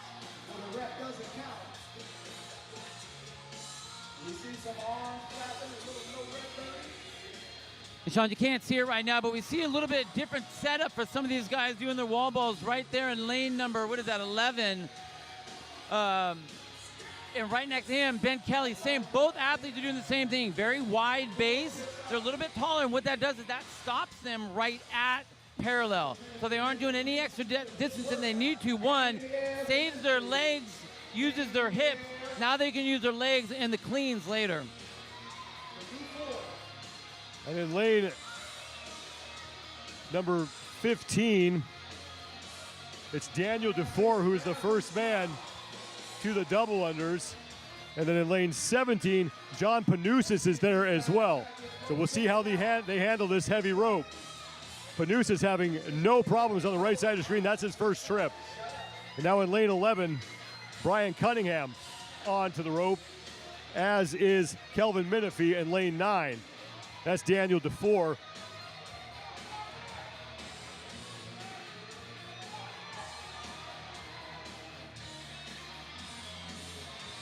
'21st place overall is DeFore coming into this event. Best finish with a 6th in event 4.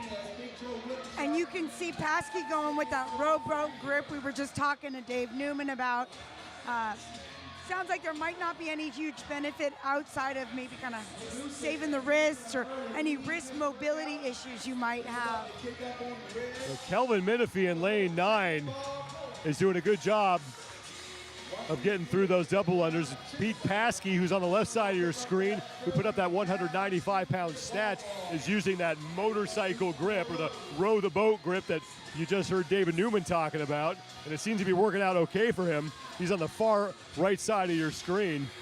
Kelvin Minifee is now the first man done with his 30 double unders, and he is moving back to the pull-up bar for his 15 pull-ups. Daniel DeFore moving back as well on the upper part of your screen. You know, I can say one thing. If we were talking about technique and movement, I don't know if changing the hand grip is the main thing that these athletes should be thinking about. It should be more like body positioning and how they're bounding and where the hands are placed rather than turning them up or down. Do the rowboat and then curling up like a cannonball. I just don't know if that's going to help you out.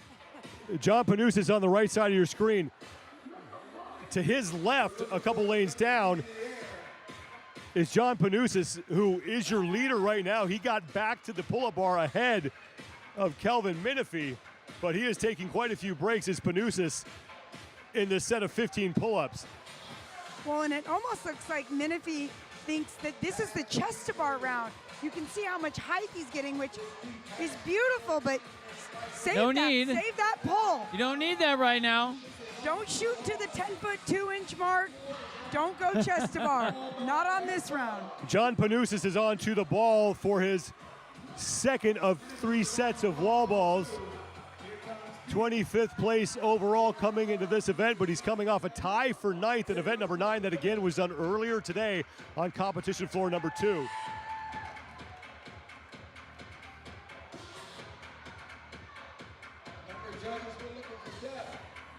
Brian Cunningham is onto the wall ball as well, along with DeFore, Paskey, and Minifee, and Bullard. Panousis is continuing to work. Closest man to the camera. That's Brian Cunningham in lane 11.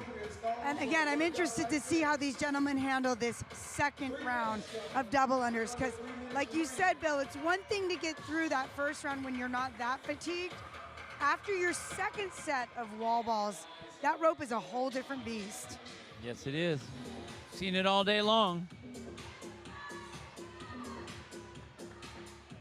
Beast, or what's Kronos, a mythological god? Yeah, pain. Good one.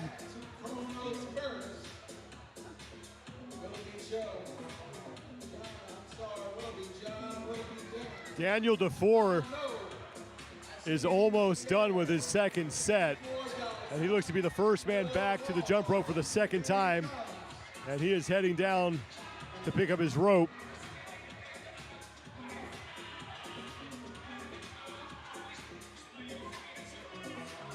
Meanwhile, lane 11, Brian Cunningham made pretty quick work of these wall balls. He now has 2 reps remaining, and he will join DeFore on the rope.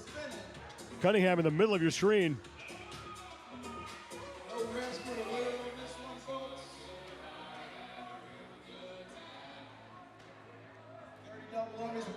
Pete Paskey is moving to the rope. And look at the way the DeFore does his jump and rope. It's nice and slow. I know that he's not getting a lot of them, but what he's doing is he's trying to make every single one of those count. Not trying to just hope for the rhythm to work, but to actually make each one of those reps work. On the left side of your screen, Kelvin Minifee was the man who got through his double unders in round 1 the quickest, and he continues to take sizable chunks out of these 30 reps. Well, the other thing is he's such good positioning that he's not blowing out a bunch of energy. He's not big pulling up with the legs, not curling over and breathing hard. He's just, it's like we were talking about earlier, it's just good bounding, right? Pressing off the balls of the feet, which is much harder to do for some of these guys that are still in their lifters. It's much easier to be clunky in those lifters. And then you're going to have to pull your knees up to get that rope around. Well, Brian Cunningham is the first man done with his second round of 30 double unders, and he is back to the pull-up bar for his 15 chested bars. And now Daniel DeFore moving back as well. So Brian Cunningham now in the lead with just 18 seconds remaining. Just trying to amass as many reps as he possibly can here before we hit that 8-minute time cap, and there is Daniel DeFore. Great job by DeFore. Whereas Cunningham kind of had to take a break when he got to that bar, DeFore got right up on it. It looks like Brian Cunningham may have stayed ahead of DeFore on those chest-to-bar pull-ups. We will have to wait for the official score, but now we go back to event number 8, the second part of that event. 4 minutes to establish a 1-rep max clean, and we had a great battle between Kelvin Minifee and Pete Paskey in the snatch portion, the two of them both lifting 195 pounds.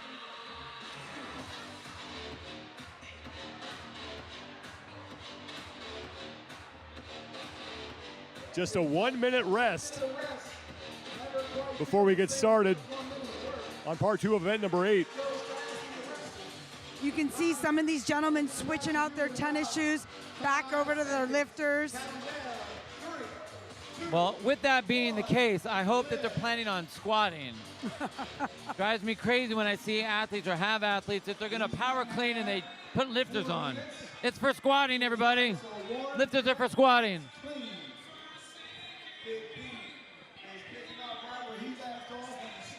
Brian Cunningham was able to edge out Daniel DeFore in that last event by 1 rep. 152 reps for Cunningham. DeFore got through 151.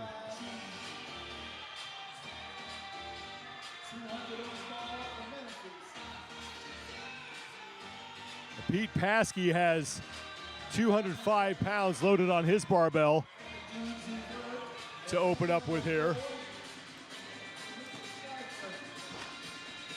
Kelvin Menifee hit 200.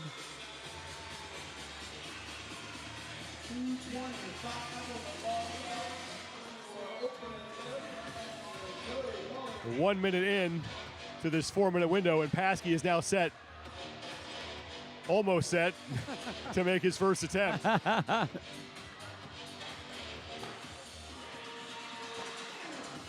Here's 205 for Paskey. No problem. Easy 205.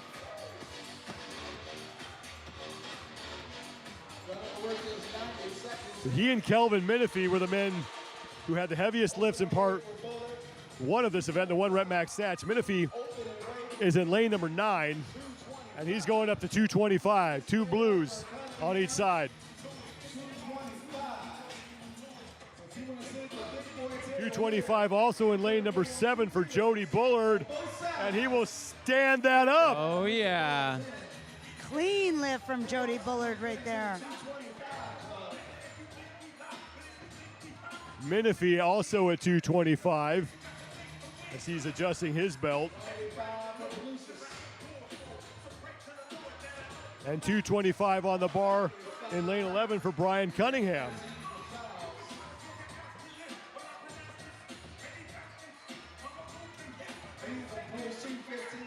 First attempt for Menifee at 225. Cunningham will hit that. Menifee will not.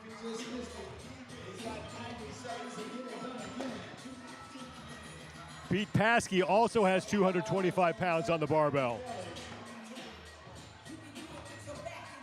A lot of bars going up to those 2 blues. Oh. Menifee will hit his second attempt at 225. He was on the right-hand part of your screen. So right now he leads Paskey by 20 pounds, but Paskey has yet to make his attempt at 225. In the meantime, Jody Bullard just missed his chance at 230. Here's Paskey at 225. This to tie Menifee. And he will hit it.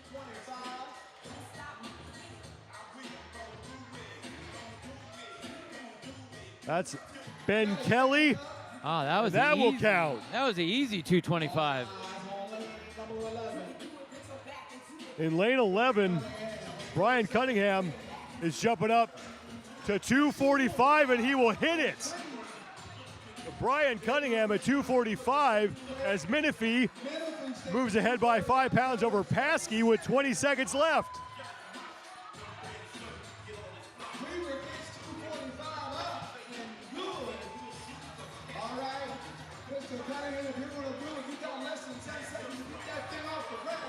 Paskey cannot hit 235. Bullard just stood up 230. Ooh. And a slip there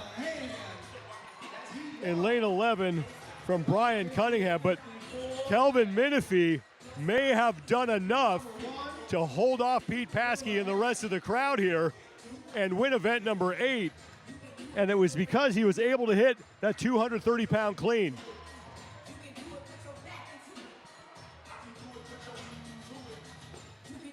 You know, I got to admit, I'm a little surprised that these guys started off as light as they did. I mean, look how many rounds they were getting of that. I mean, they were hitting 6 lifts. Right. You know, I mean, that take one to get going, then hop up there a little bit.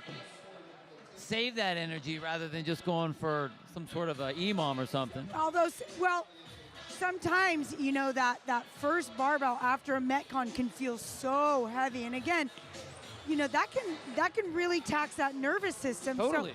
So some of the ladies earlier, they started with a little lighter lift and just took a little bigger jump for that second lift. And sometimes that's not a bad idea. Well, I'm okay with where they start, but take some jumps to get up so you're not taking as many reps. Right.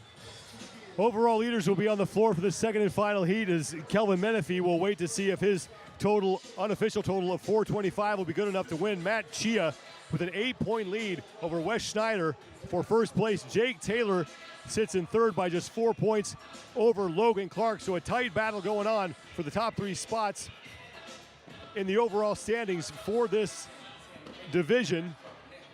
Back-to-back challenges. The 1-rep max snatch. Then we go into event number 7, which is Sex Panther, and then back to 60% of the time. It works every time with that 4-minute window to close things out and the 1-rep max clean. And I really hope that these guys are getting very warmed up in the back as far as lifting a good amount of weight for that snatch to get started. Again, as they're warming up for the snatch, they'll automatically get warmed up for the Metcon. I mean, maybe hit a couple jump ropes if you want to play with the mental game. But for the most part, get themselves ready to go. Lift heavy because it's going to be a little while before they come out here, and you got to hit something good. And you know, when I was working with Chad Vaughn a long time ago, he used to tell me, when you're in line, when you're waiting, when you're being corralled, do some burpees, do some jump squats, do things that keep you warm. It's really easy to kind of physically freeze up when you're standing around waiting. Wes Schneider sits in lane number 11. Second place overall, just 8 points back of Matt Chia. Schneider has yet to win an event in this competition, but only has one finish outside the top 6.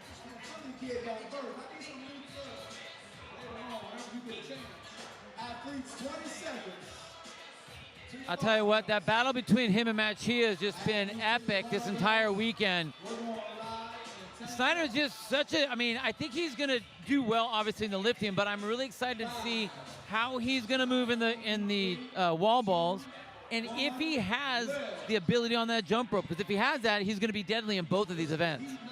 Lane 13, Logan Clark opens up with 165, and he will hit it. And then back in lane 16, Romeo Cutler at 165. Wes Schneider also hit 185 pounds to open, so he gets off to a great start. It looks like Dave Rempel also just hit 185 pounds. Schneider moving up to 205 for his second attempt.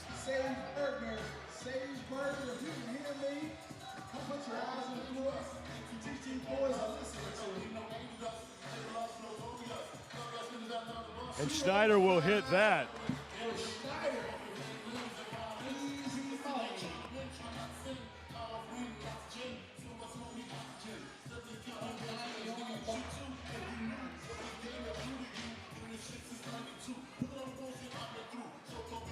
.185 is good in lane number 5. That was Ismail Mora who hit that.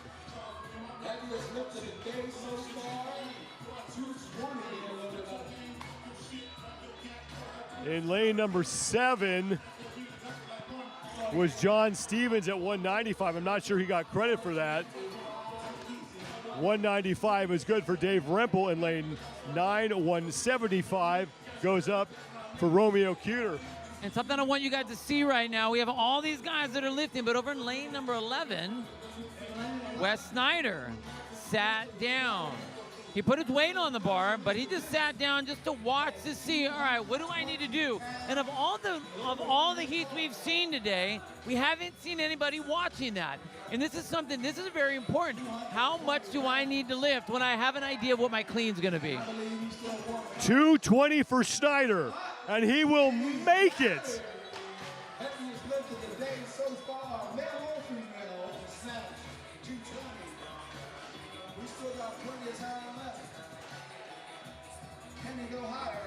Dave Rempel is jumping up to 205. He's on the upper right-hand part of your screen in the black shirt. In lane 7, John Stevens going up to 195. Here's Rempel at 205.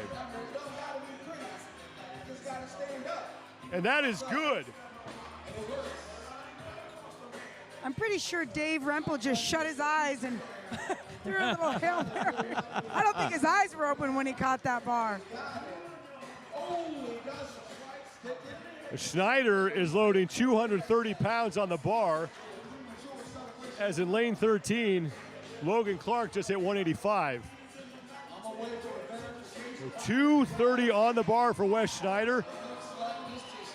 45 seconds to go in the first part of event number 8, the 1 rep max snatch.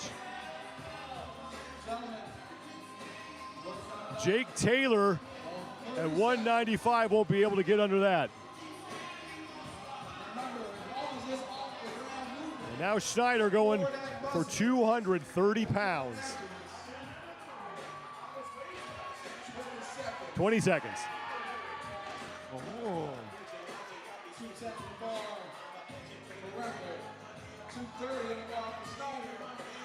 And Schneider fighting through it, and he will have it. So 230 is good for Wes Schneider, and he will take that lead into the 1 rep max clean. But first we move on to event number 7 after that 1 minute reset. I tell you what, for as strong as Snyder is, power snatching this weight, if he could get down under, I mean, look at that, his feet are sliding all over the place with all the chalk here. If he could get himself and have the mobility to get under that, he's so strong. Right. Imagine what he could be snatching. And actually, we didn't see it, but, you know, Matt Chia snatched 195, beautiful squat snatch. Oh, yeah. And again, that makes me excited to watch his clean. He's willing to get under the bar. We are now moving into the second part of these back-to-back challenges. This is now event number 7. 8-minute time cap on this event. The best score from heat number 1 belongs to Brian Cunningham, who got through 152 total reps. He got to the jump rope for the final time, but was unable to complete all the work inside the 8-minute time cap. And there is Dave Rempel getting to work on his set of 15 toes to bar.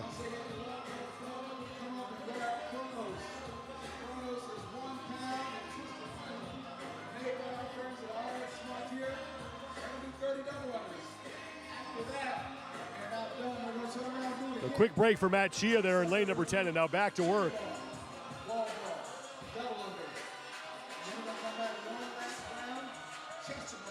Lane 9, Dave Rempel is going to be one of the first men off of the bar. He and Jake Taylor at the same time, along with just about everybody else. Just got to know what you're doing next, man. Just got to know what's coming up next. He's so excited for those double unders. 20 wall balls, 30-pound ball here. Matt Chia is in lane number 10 on the left side of your screen. He is your overall leader, a 8-point lead over Wes Schneider, who outlifted him in the 1 rep max snatch. So Chia's got to stay ahead of Schneider, who is right next to him in lane 11, right in the middle of your screen. And Chia's taken some what looks like very purposeful breaks. He took a quick break on the toes to bar. He just took a quick break on those wall balls. I gotta say, I think it's a good tactic to employ before getting to those double unders. You want to feel as good as you can when you put that rope in your hand. Yeah, it just doesn't matter how good you are in this first round. Everyone will get through here just fine. If you can backstore a little bit of that energy for that second round, it's going to pay off huge dividends. Dave Rempel, William Lohide, and John Stevens, the first man to the rope. Steve Griffin is there as well. Jake Taylor's picking up the rope. Logan Clark, and now Matt Chia getting to the rope along with Wes Schneider. And all these men seem to be pretty proficient with this right off the bat.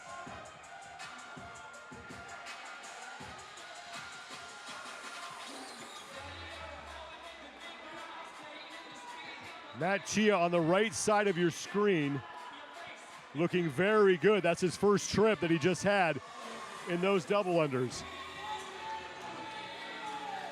In lane number 12, Jake Taylor going back to the pull-up bar.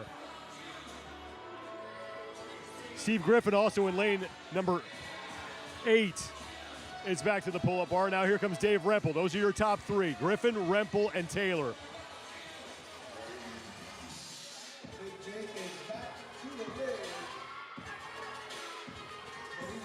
Matt Chia going back to the pull-up bar, and he is ahead right now of Wes Schneider, which is good for Chia because Schneider's only 8 points back of him for first place in the overall standings. And once again, Schneider has the lead in event 8. Now, one of the things Chia can do right on the left side of your screen, actually, you got moved there. One of the things that he has into his favor is he's not one of these big, tall guys. So he can use this particular element to kind of speed it up. He can still break it up, but he needs to make sure that that rest stays short. These other big guys like Jake Taylor and Griffin, those guys are on the bar a short amount of time and then rest for a really long time. Right. Long arms, a lot of body weight to move. So Chia's got to use that to his advantage right now. Chia's on the left side of your screen now towards the middle as Griffin has moved on to his second set of wall balls. Dave Rempel onto the ball for the second time, and Jake Taylor as well.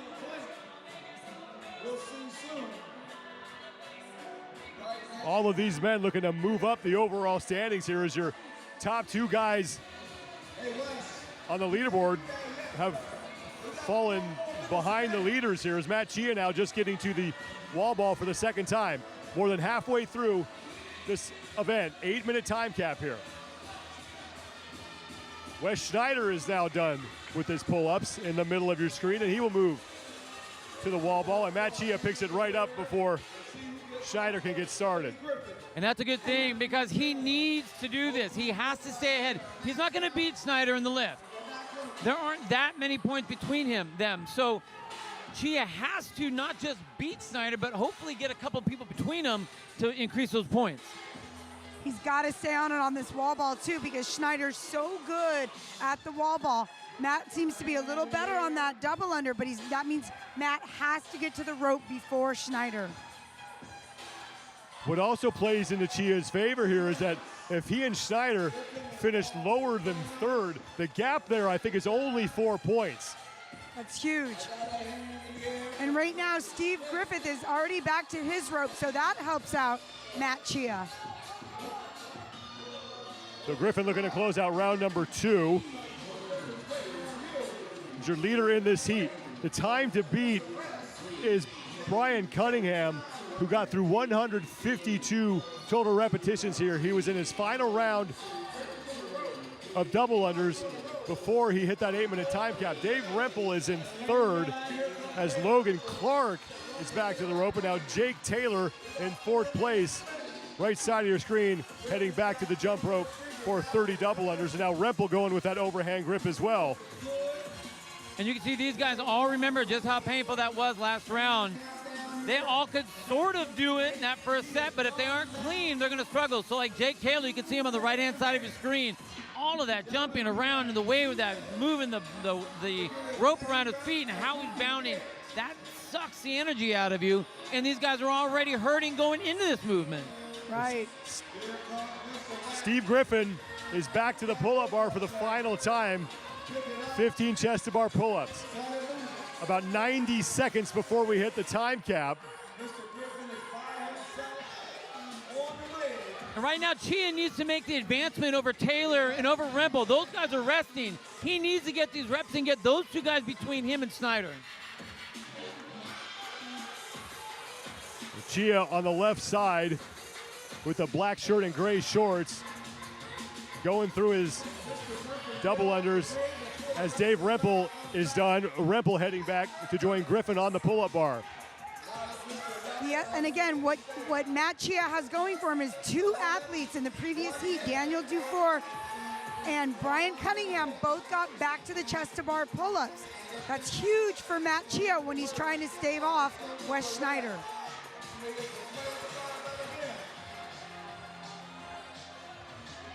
All right, Let's see if he can get up there and get moving. He doesn't have time to sit around. He really needs to make up some reps. Dave Rempel on the right And is doing a great job here on the chest to bar pull-ups. Griffin jumped back up as well. Chia's got to get going here. Keep an eye on the clock. 20 seconds to go before we hit the time cap. Brian Cunningham was able to get through 152 total repetitions. And I misspoke, he was on the chest to bar pull-ups when that time cap hit. So all these men have a chance to chase him down. 8 seconds to go. Dave Rempel may have pulled ahead of Griffin, and we'll have to see. Griffin had 4 reps remaining. Not sure where Rempel was, but Griffin hoping that he hung on for at least the heat win, if not the event win here. great effort by Steve Griffin. You know, again, he was somebody who we saw a lot of people kind of fall apart in their second round of double unders. I would venture to say Steve actually got a little better in his second round. Yeah, Griffin looked great, and that's one of the differences is in a lot of the other heats we haven't seen the importance of you have to get going. All 5 of those guys, there were certain things that need to happen, but if they weren't executing, they were going to lose massive points. Chia needed to get on that bar and get going. He didn't. Snyder had to try and catch him as best that he could. He actually did all right, but came down knowing that he had 10 seconds. I was like, ah! 10 seconds. These guys look gassed right now, don't they, Bill? Oh, yeah. 5, 3. So Dave Rempel looks like he's going to win that event as he got 3 more reps than Steve Griffin. 169 for Rempel, 166 for Griffin. So Rempel picks up his second event win of the competition. He also won event number 3. Now we go to the 1 rep max clean. Now this is where Wes Schneider can continue to cut into Matt Chia's lead. 225, no problem for Schneider.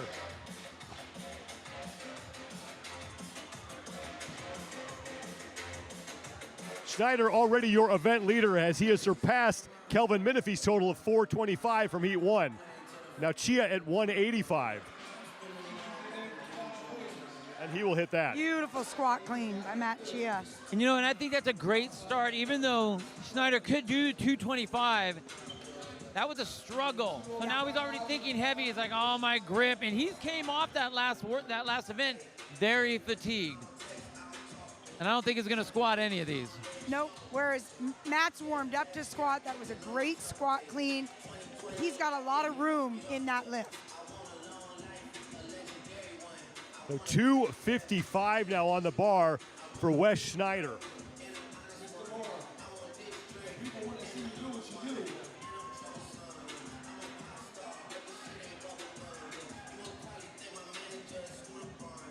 Dave Rempel also at 225. Here's 255 now for Schneider. Rempel will hit 225. Schneider will hit 255.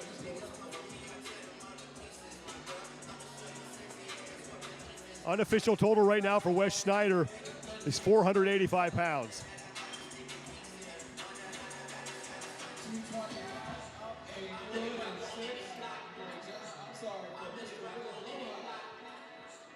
In lane 7, John Stevens just hit 225. The 225 now for Chia, and that is good. And that's a beautiful lift. And one of the things that you guys got to remember is when you can bounce out of the bottom, you get that little bit of momentum out of that bottom part of the squat, and it's a much safer position. One of the things I'm a little nervous about with Schneider is he doesn't squat, so he spreads his feet wider and wider and wider. He's already slipped once on the snatch. It's not any less chalky out there now, so I hope that he doesn't go wider again and slip on something heavier, because he's put 270 on the bar. First attempt for Schneider, and he will hit that. Wow, that looked better than 255. I was just going to say, that looked a lot better. An even 500-pound total right now for Schneider. Looking to win this event and really put some pressure on Matt Chia. Because you have some lifters like in lane 7, John Stevens just hit 255 that can get in between Schneider and Chia and help Schneider make up that 8-point deficit that he came into this event. trailing Chia. Chia at 235, that is good. 40 seconds to go as Rempel misses 245. So that miss from Dave Rempel moves Chia ahead of Rempel in the clean.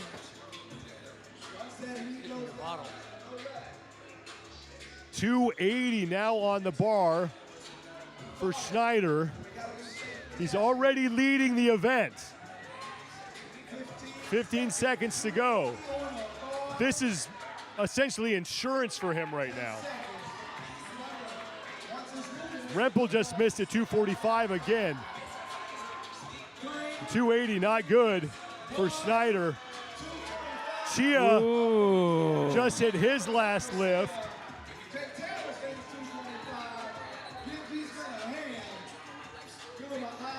245 for Matt Chia. But Wes Schneider with a total of 500 pounds looking to win the event. Here's his lift at 270. And again, I thought the 255 he looked a little slippery. Man, I mean, it's a wide setup, but he's able to get himself low enough and still catches it up high on the shoulder. So the guy's he has beast strength, beastly strength. Definitely. That was huge for Matt Chia. You know, he was 10 pounds behind Dave Rempel on the snatch. Well, he made up for those 10 pounds on that squat clean because Dave Rempel missed that 245 2 times. Man. Good move by Matt Chia. John Stevens also cleaned 275 in there, which helps Schneider because he needs people between himself and Matt Chia in that event because Chia beat him in event 7. Only an 8-point cushion between Chia and Schneider coming into this event, and that could disappear after what just happened on the floor here in events 7 and 8. Definitely. Matt, I don't think Matt made up enough points in event 7 to cover the deficit that he accrued in event 8. Remember, you can find all results and leaderboards on strongest.com as we now head into the first heat of the 45 to 49-year-old men. Jason Grubb with 624 points, 58 up on Jeremiah Head. Mike Kern sits in third place, 14 points up on Jason Lembright for that final spot on the podium. Chris Uberuaga, the only other man above the 500-point plateau. The top 5 guys starting to separate themselves from the rest of the pack here. Back-to-back challenges in events 7 and 8, and we're going to start once again with that 4-minute window to establish a 1-rep max snatch. And now, when we get to event 7, the reps on the pull-up bar have increased by 5. And it's a heavy-duty Metcon. We've already talked about that. We've seen the damage that it does. So everyone's fresh and fired up on the snatch, blow themselves out on the Metcon, and then just try to hold it all together with duct tape and Bondo for that clean. Knee sleeves, weight belts, and duct tape and Bondo. That's right. Neoprene, the official fabric of the Masters. And there is no shame because I'm a big fan. The first of 2 heats for the 45 to 49-year-old men here. Maybe I'll just start lifting in a wetsuit. You know, can you do that? Hold it all in tight. Just get really sweaty. Really sweaty. I don't know if you heard me counting, but I did more than 1,000. Yeah, you don't know where that's from either, do you? Yeah, Anchorman, again. Jeez. Have you ever gone shopping for a wetsuit and had to try multiple wetsuits on? No, I luckily know my size. I surf, so I luckily already know my size. So, but have you ever done that? I mean, at some point in your life, you had to have done that. It is the worst experience ever.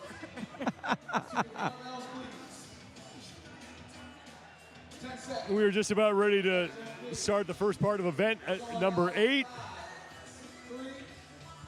1 rep max snatch, 4 minutes to establish that.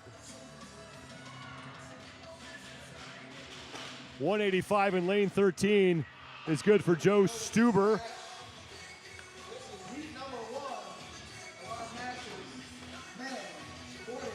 That was John Veklinitz,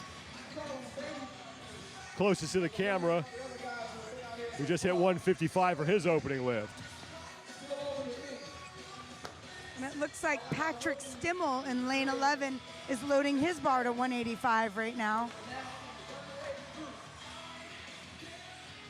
Behind him in lane 13, Joe Stuber jumping up to 205. So Stimmel, who's in the far upper right-hand part of your screen, has 215. Just went up. Here's 205. That is For Stuber. beautiful. Wow. Great receiving position underneath that bar, nice and low, chest nice and vertical, shoulders all locked out. Stuber jumping up to 215.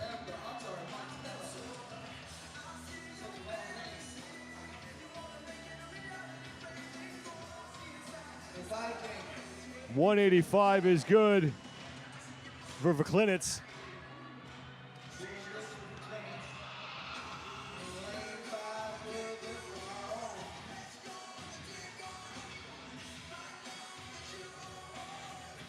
Patrick Stimmel is good at 195. 215 for Stuber goes up.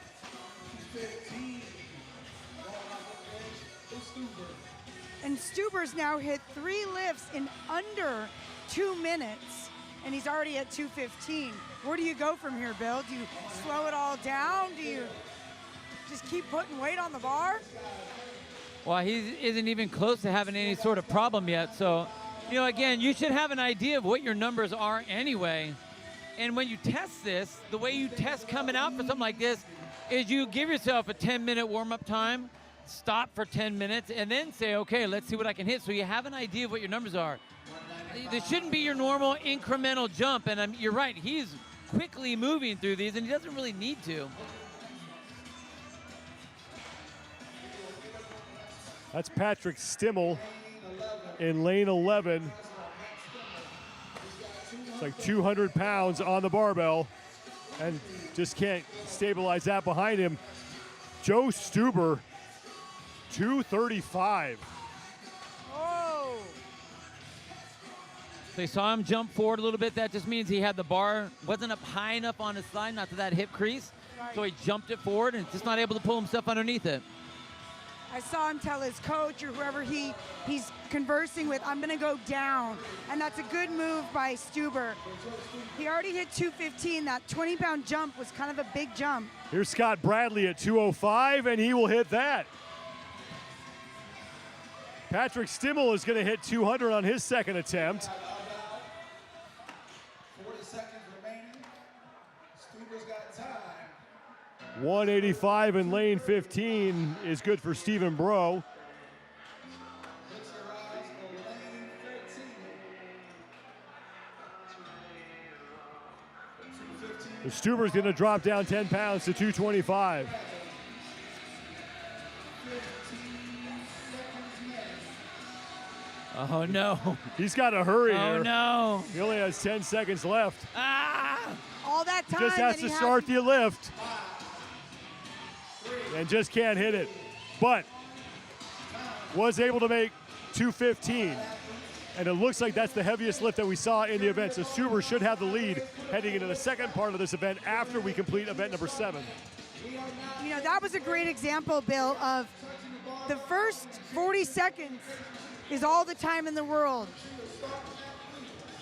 Great 215. I mean, it's a beautiful lift. You know, you're right. He had a lot of time In the banked front up. neck, yeah.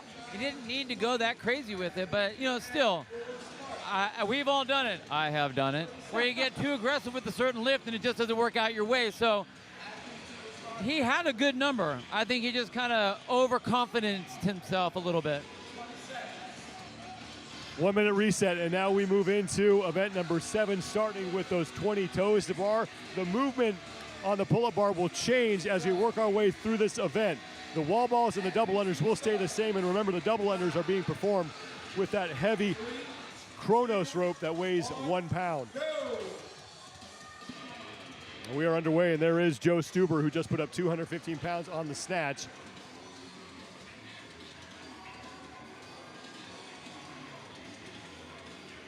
First of 2 heats of the 45 to 49-year-old men here as we move through day 3 of competition at the 2021 Legends Championship from San Diego, California. Thanks for being with us here, everybody. We hope you're enjoying the action here in what has been a very fun, very enjoyable competition for the Masters community.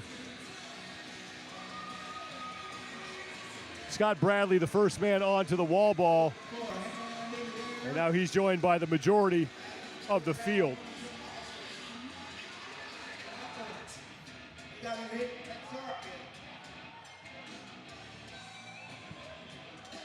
This venue is amazing. You can see the kind of that late afternoon lighting on the wall behind these athletes right now.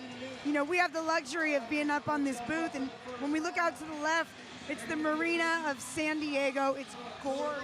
The view is amazing here right now. The 25 wall ball shots with a 30-pound ball to that 10-foot target.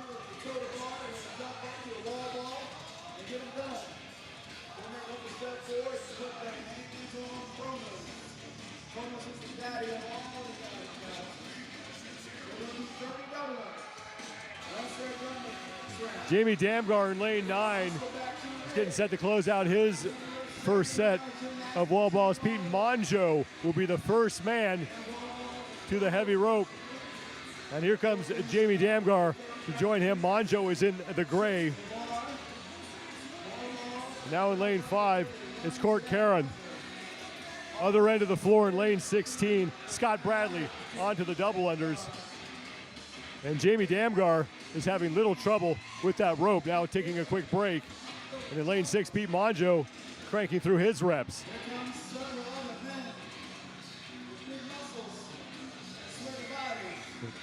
In lane 7, Michael Matzik with a little bit of an interesting technique here. Yeah, I was just going to say, Sean, you know, he's doing that single, double, and that's how a lot of us learned double unders. And yes, it's an expensive energy, right? But he's keeping a rhythm on it. All he's doing is pissing off his judge. That is the hardest thing to have to judge, because you never know when they're going to throw one of the double unders. And so you're like, and there's 1, 2, 3, 4. Paul Bruce is done with his 30 double unders, as is Court Karen. The two of them moving back to the pull-up bar for their set of 20 pull-ups. 5 minutes remain here in event number 7. In lane number 9, Jamie Damgar is also on the pull-ups. And in lane 14, Tommy Green made it back to the pull-up bar as well.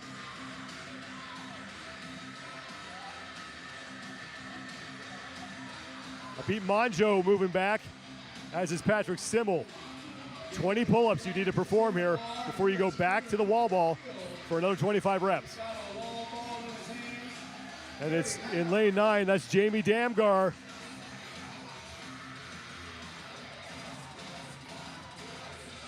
Damgar, 20th place overall, has yet to have an event finish inside the top 10, 288 total points.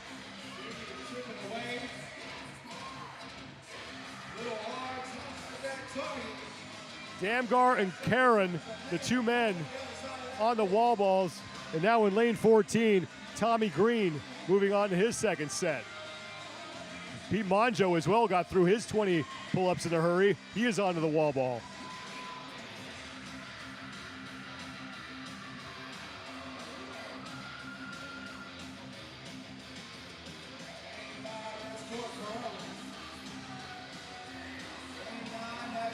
You know, Damgar right there in lane number 9, one of the things that I like that he's doing, he's not airdropping as the ball's coming down to him. He stops it kind of at his chest, and then he can control that squat. So it's a touch slower, but it actually saves you a lot of energy, because that ball's not going to be as heavy when it falls another 3 feet down into that squat position.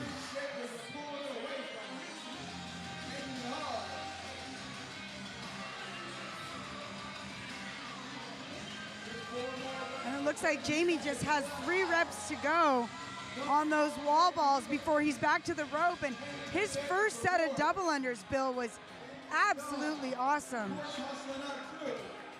Jamie Damgar moving onto the rope for the second time, along with Court Karen on the far left side of your screen. They are your leaders here in this first of two heats of the 45 to 49-year-old men.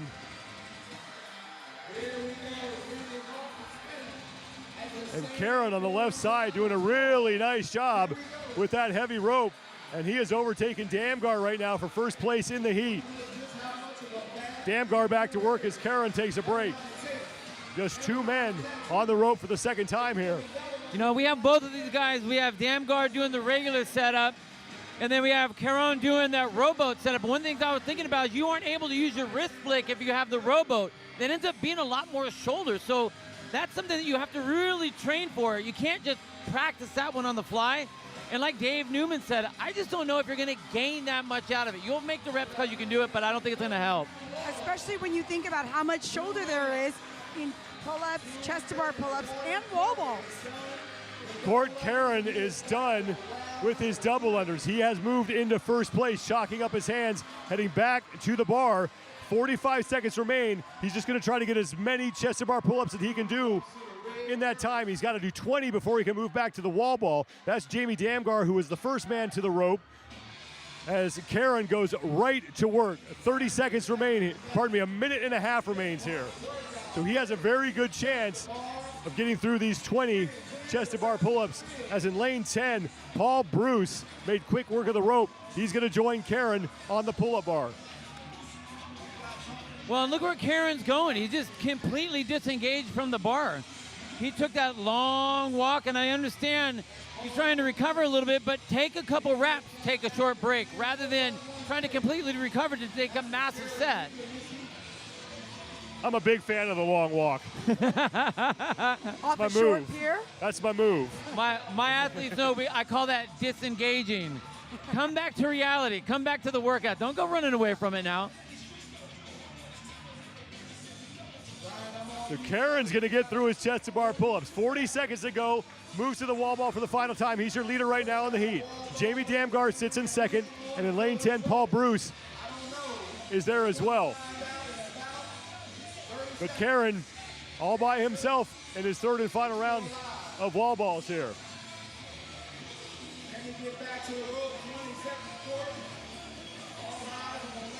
15 seconds to go. Monjo back to the pull-up bar. 5 seconds. So Court Karen gets into his third and final set of wall balls. So he will have the top score heading into the second final heat. But now we move back to the barbell. After a 1 minute reset, it's the one rep max clean. And it was Joe Stuber who had the lead after the snatch portion at 215 pounds.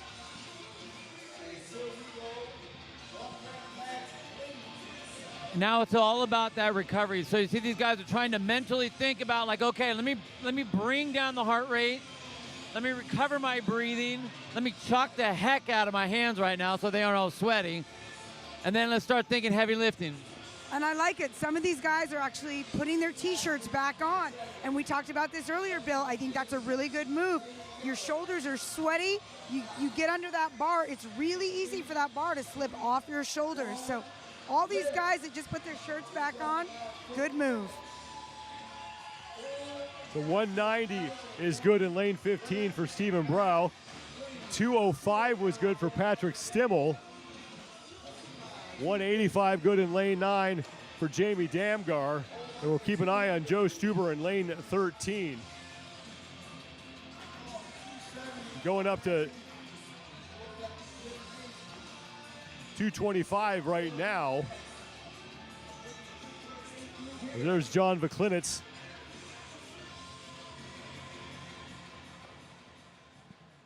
The 235, actually now 245.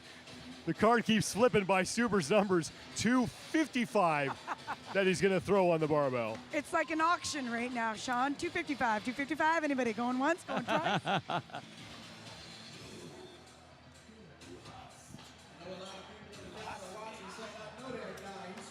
1 minute gone by, 3 minutes remain. And Stuber still loading his barbell. Patrick Stimmel will hit 225 meanwhile. Now Stuber getting set to make a run at 255 pounds. 235 in lane 16. That's Scott Bradley. Now here's Stuber at 255. No problem. Wow. 255. Wow. He should have gone for that 260, huh? And here come the greens, so it's looking like 275 for Stuber, looking to set the score to beat here in event number 8. Already has a 215-pound snatch to add to whatever he is able to accomplish here.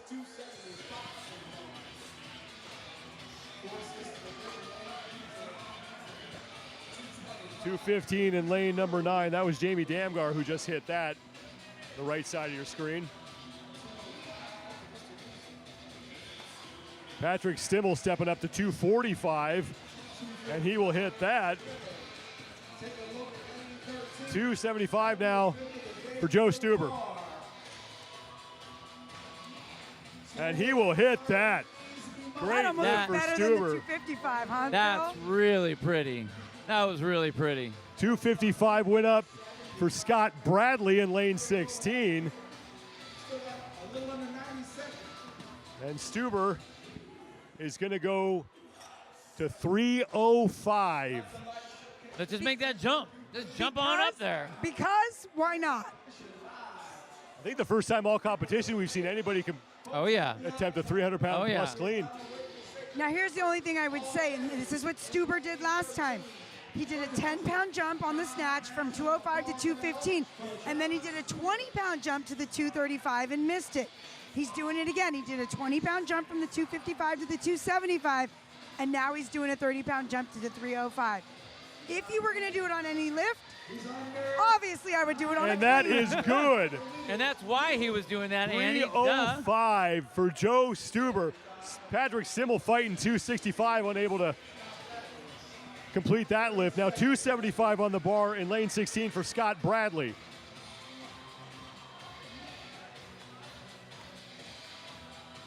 And Bradley will stand that up. Nice squat clean from Scott Bradley right there.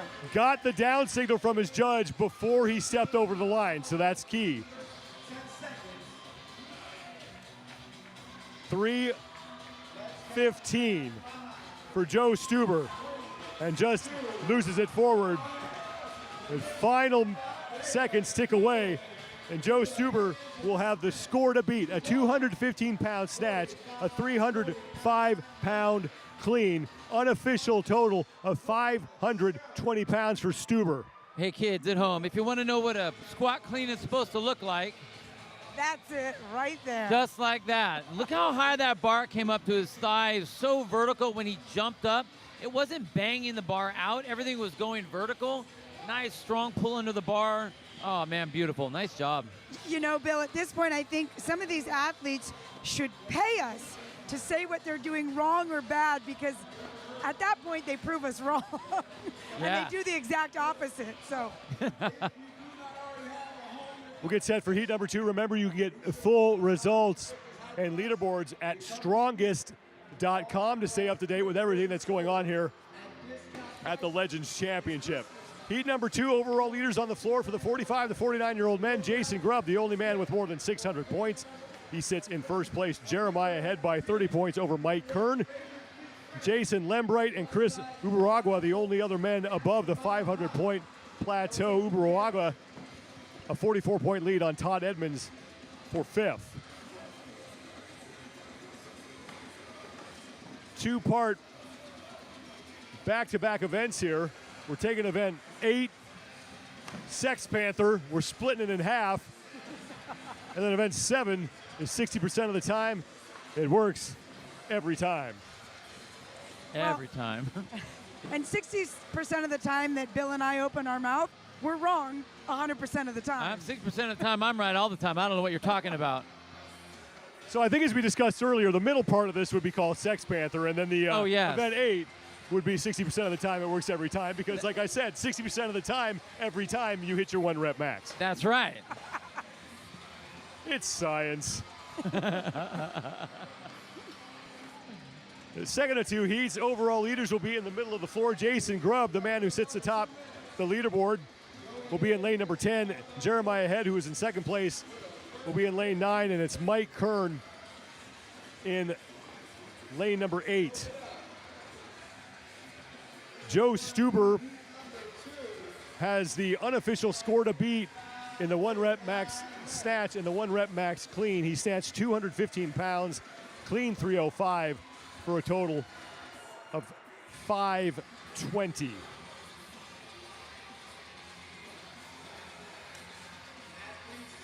We are loading barbells only.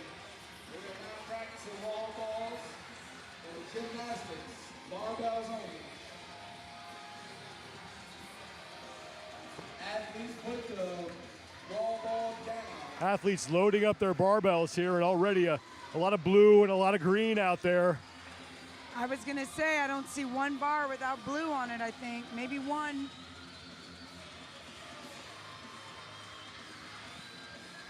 Which means pretty much everybody's starting with a bare minimum of 135 pounds.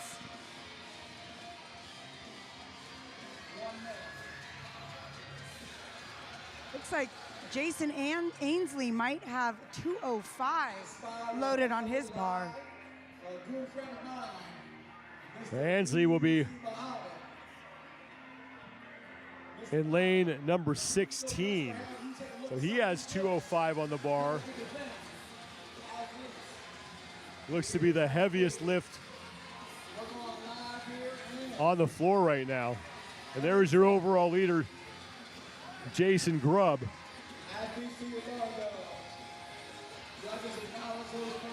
Jason's got 155 on the bar. And Jason Ainsley, we're talking about him with 205 on the bar. His listed 1 rep max is 240. You better open with 205 then, Jason. 3, 2, 1, lift.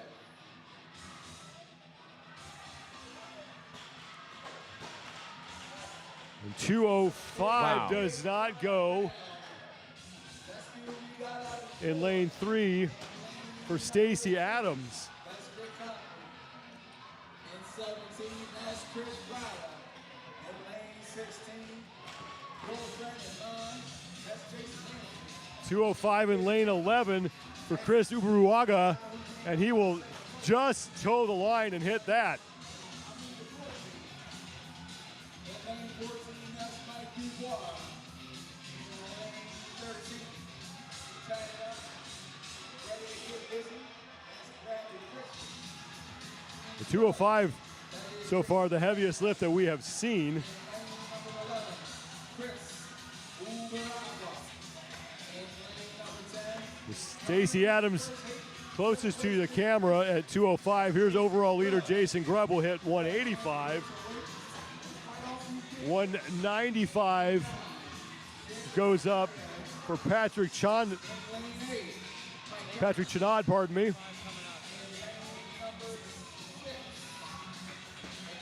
Lane 9, Jeremiah Head just hit 175. So 225 on the bar for Jason Ainsley. 195 good in lane 14 for Mike Dubois. 225 is good easily for Jason Ainsley. That was still power if you ask me, Bill.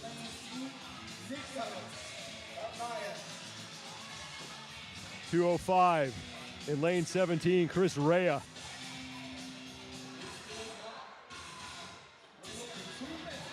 $195 good for Jason Grubb halfway through this 4-minute window.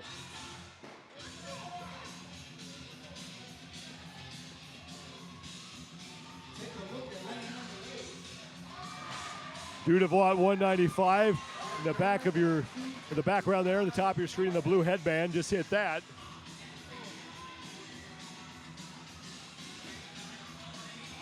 The heavier lifts now starting to be failed as men add more and more weight to the bar. Stacy Adams just made 205. 215 is good in lane 11 for Chris Uberuaga, a no rep at 235 for Ansley. Mike Kern just missing 225.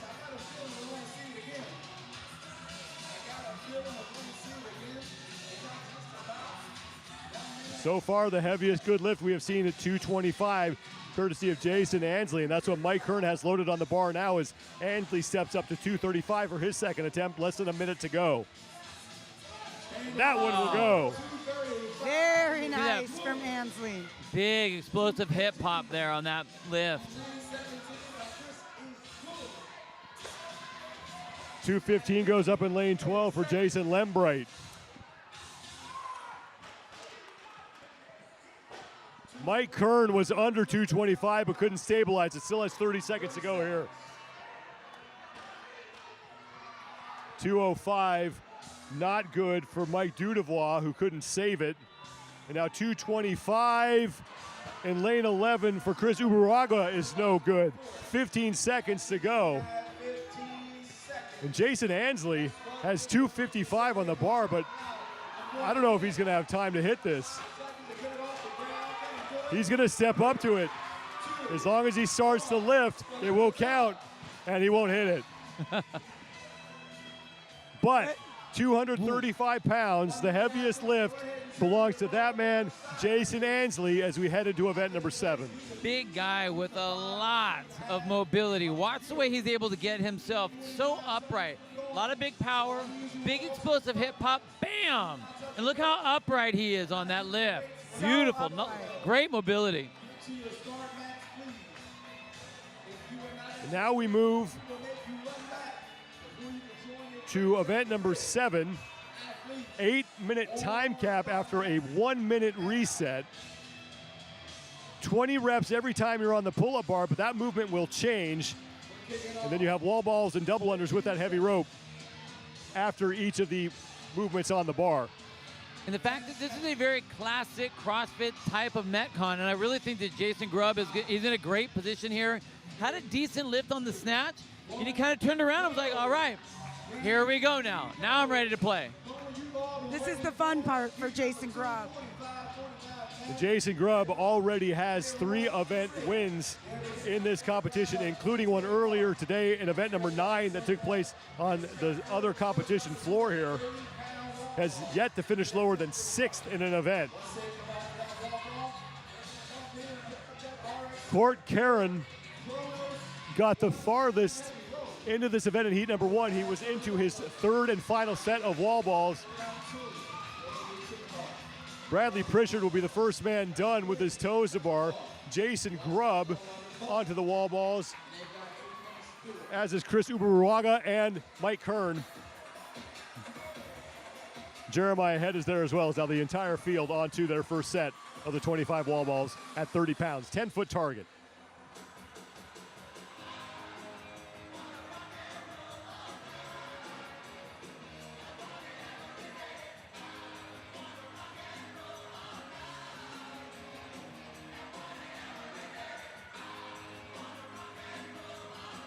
A lot of these guys looking like they're going to go unbroken on this first set of 25 wall balls. I got to say, Bill, I don't know if it's a great idea, but I think really it's that second time through where a lot of people suffer. They'll find out if that was the right choice or not. And again, like, they're all moving super fast. I think they do feel good, and it's hard to reel it back in when you're feeling strong. Jason Grubb and Jason Lembright will be the first 2 men to pick up the rope. And now this is where the separation has occurred, and Grubb seems to be having no problem. Lembright as well. So these men ripping through these 30 double unders, having no trouble with that 1-pound rope. Grubb taking a break. And this is what's unique is across the board, I'm seeing some very nice technique on the jumping. In some of the other heats, we saw one good jump and then another guy doing some other made-up thing and someone else doing something else. But, oh, my gosh, these guys are moving fluid. Uberuaga and Lembright. Back to the pull bar. Here comes Jason Grubb, and also in lane 9, Jeremiah Head are done with their first round. Now it's 20 pull-ups. If these guys can keep this pace, they have a very good chance of finishing inside that 8-minute time cap. We have yet to see that here for the men.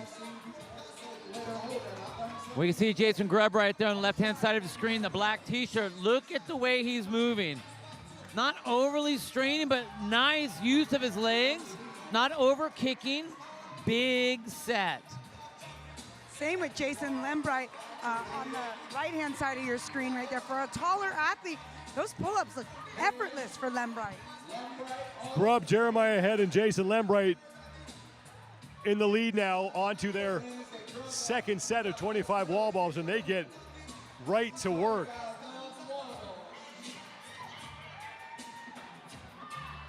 And now Chris Uburaga is onto the wall ball, so 4 men on their second set. I don't know who drew this up. One of those 2 men did it. They were putting these people through corners all day.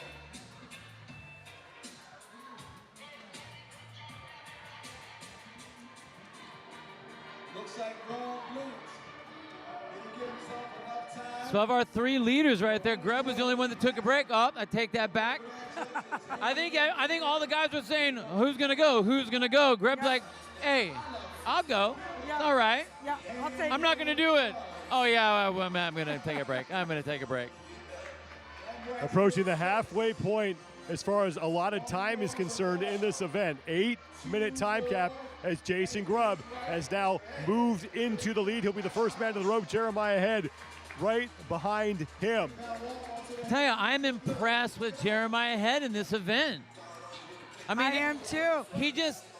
I wouldn't peg him as a consummate, like, ferocious competitor, but he is pushing the champ. You know, and I think this year getting 6th at the games was a huge confidence booster for Jeremiah Head. He was actually very surprised that he even qualified for the games. Yeah. The fact that he finished 6th, I think, was a big confidence boost. Look at how tight in he keeps his hands. He is completely past Jeremiah Head. Second set of double unders, unbroken. There's only one other athlete we've seen do that today, and that is Miss Val Vobril. Yeah. Jeremiah Head back to the pull-up bar for the final time. He has moved into the lead ahead of Jason Grubb. 20 chest to bar pull-ups now that need to be completed. Jason Grubb has 2 reps remaining as Jeremiah Head gets to work on his chest to bar pull-ups. Now Jeremiah Head came in trailing Jason Grubb by a pretty significant margin. So if Grubb can just stay close to him, he's really going to minimize the damage that Head can do here, because Jeremiah Head needs to get some help from his fellow competitors if he wants to track down Grubb here. But you still got to remember, we have one more day, and this is a giant confidence boost for Jeremiah Head. I mean, there's kind of no pressure on him. He doesn't think he's supposed to be beating people. So the fact that he's up here in the front ahead of the champ like that's a big deal. And the other thing for Jeremiah, he needs to stay ahead of Mike Kern, and he is doing just that. And Jeremiah Head unofficially trails Jason Grubb by 58 points coming into this event. So assuming these guys finish 1 and 2, he's only going to pick up 6 points. Now we still have event 8 to figure out, but Jason Grubb has a sizable lead. And both Jeremiah Head and Jason Grubb onto their final set of wall balls. Now remember, this is where Court Karen got in heat number 1. So once these guys finish this set, they will be your event leaders. And this is where Head has the advantage. He's a taller athlete. He does real well on those wall balls. He just needs to make it back to that rope, and it is game over. And no rep for Jeremiah Head there, but doesn't let it derail him. He continues to crank away. Now Jason Grubb back to work.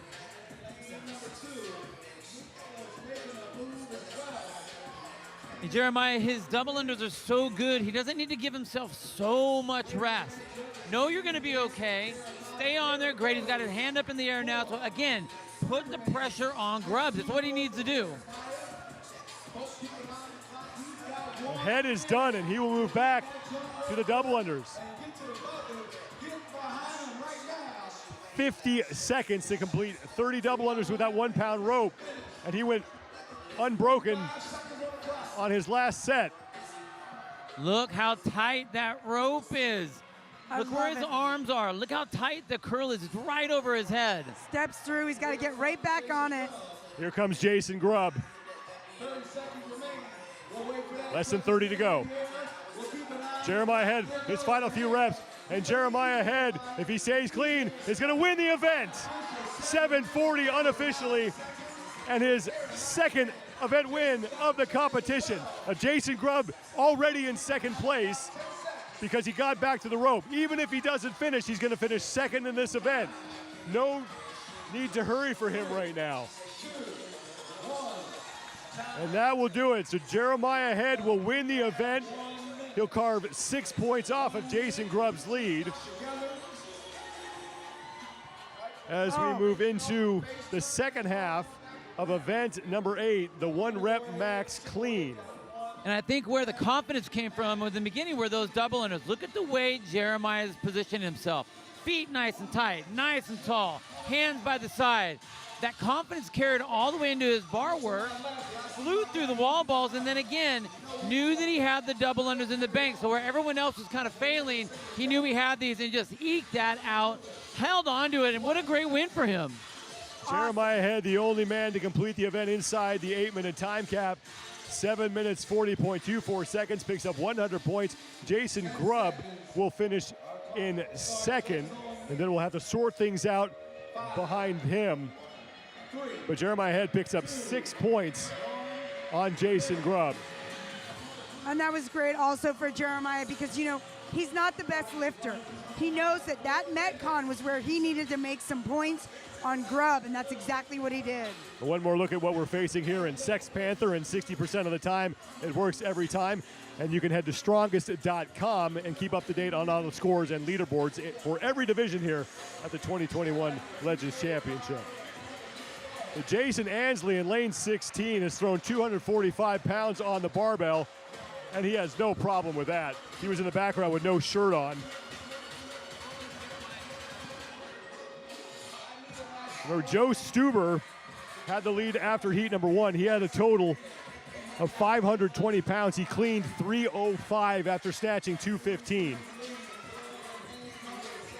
Well, Ansley already has 20 pounds on his snatch, so assuming he can hit 295 or better, 290 or better, he should be able to beat Joe Stuber. Ansley is going to go up to, it looks like, 275. 275 pounds for Jason Ansley. 245 is good for Chris Uberuaga. 235 in lane 17 goes up for Chris Rea.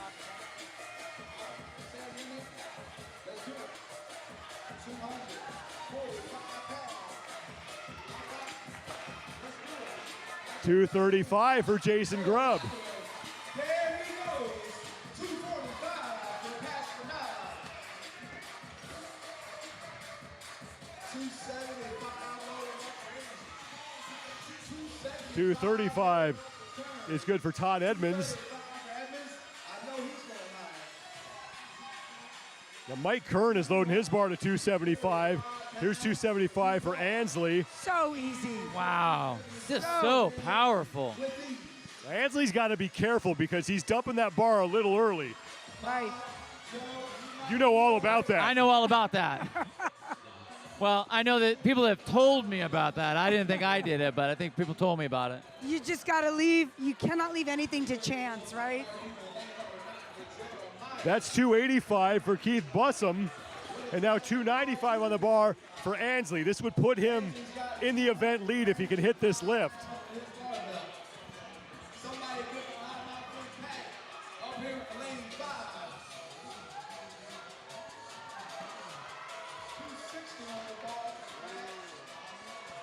Jason Grubb just hit 250. With 1 minute to go here. 260 is good for Patrick Chenard.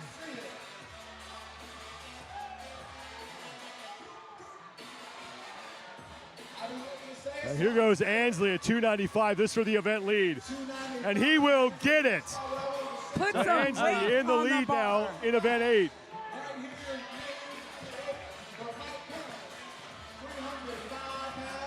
$275 good for Mike Dudavois. Now here comes Jason Grubb stepping up to 260. And he will hit it. Lift. Great lift from Jason. 265 for Chris Rea. 10 seconds. Can he do it? For 7 seconds.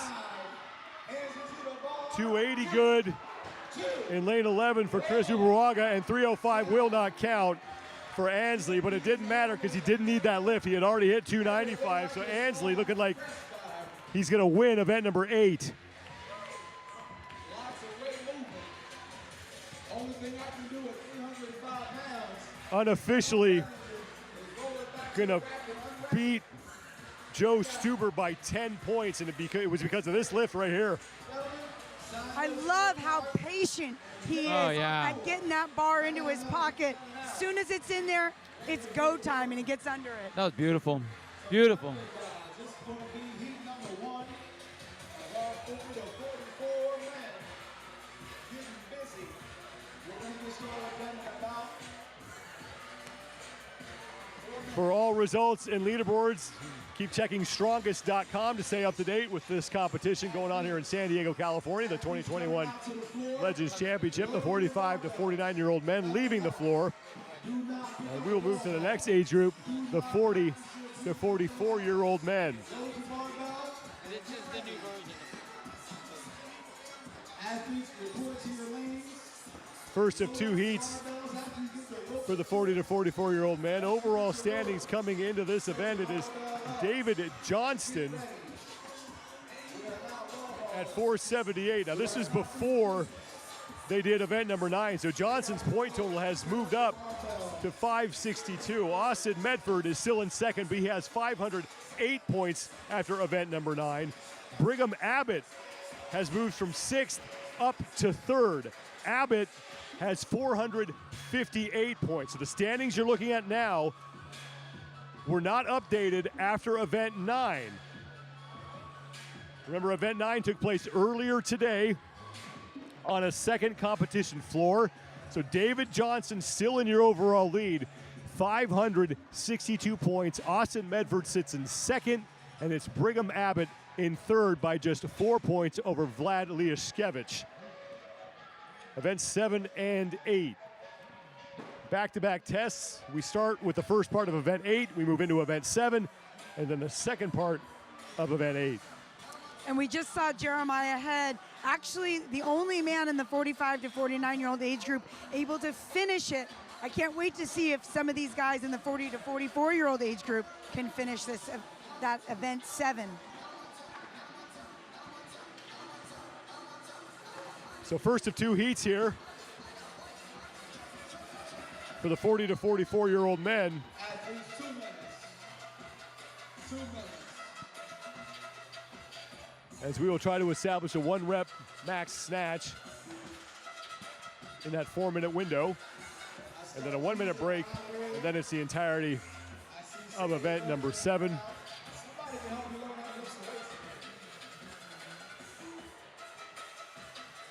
So 1 minute to go before we start the opening portion of events number 8.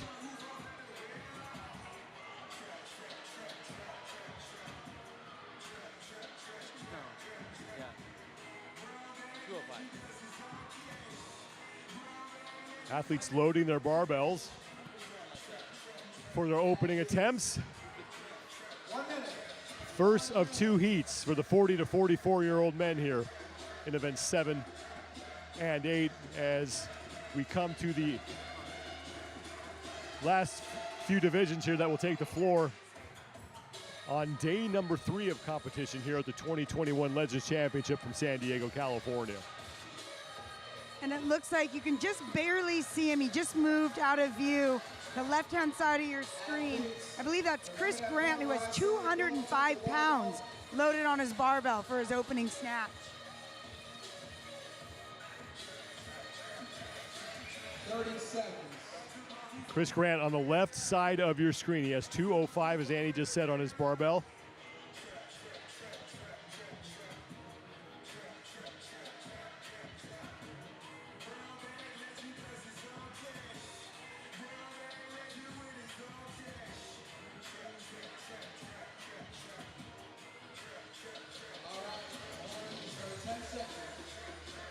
10 seconds before we start our first 4-minute window.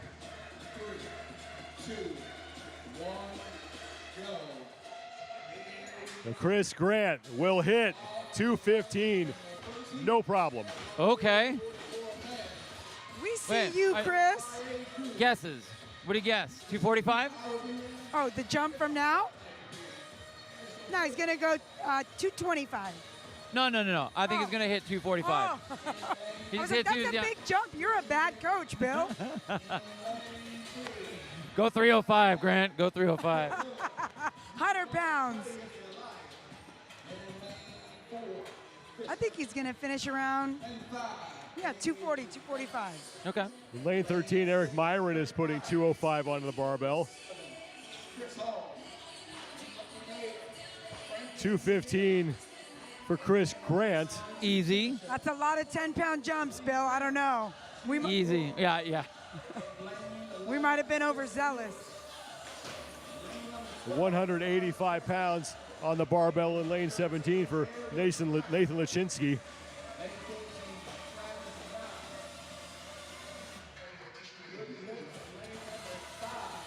And he will make that. No problem. Get a handful of 205s across the floor, too.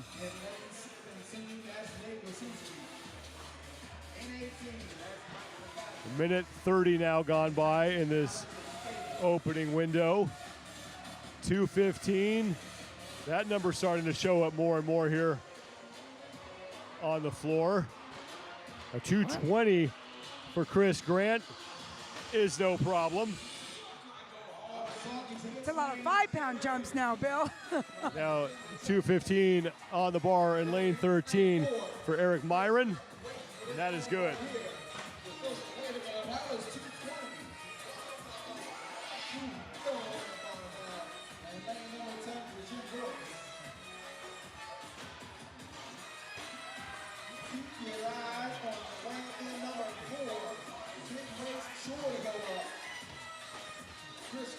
And more athletes flirting with 85, 185, 195. But it's Chris Grant who is going to go with 2 blues on the bar up to 225. As in lane 5, Dave Dennis was wrestling with 205. The 215 good in lane 14 for Travis Nahn, the upper right-hand part of your screen. And now in lane 4, Chris Grant moving up to 225, and that is good. That actually looked a little better than the 220. I still think he should be making some bigger jumps. Coming off the ground so easy. 225 on the bar now in lane 13 for Eric Myron.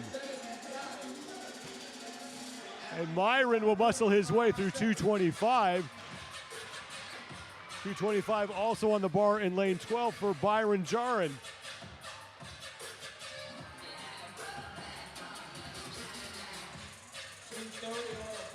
And that is beautiful. Jarin will hit beautiful. that. Nice lift by Byron right there. 20 seconds remaining here. And Chris Grant is going to make another 5-pound jump. 230 will not go. 10 seconds left. Oh, come on, hit that. As long as he starts to lift before the call of time, it will count. And just cannot hit 230, but he and Byron Jarin tie for the top snatch at 225 pounds.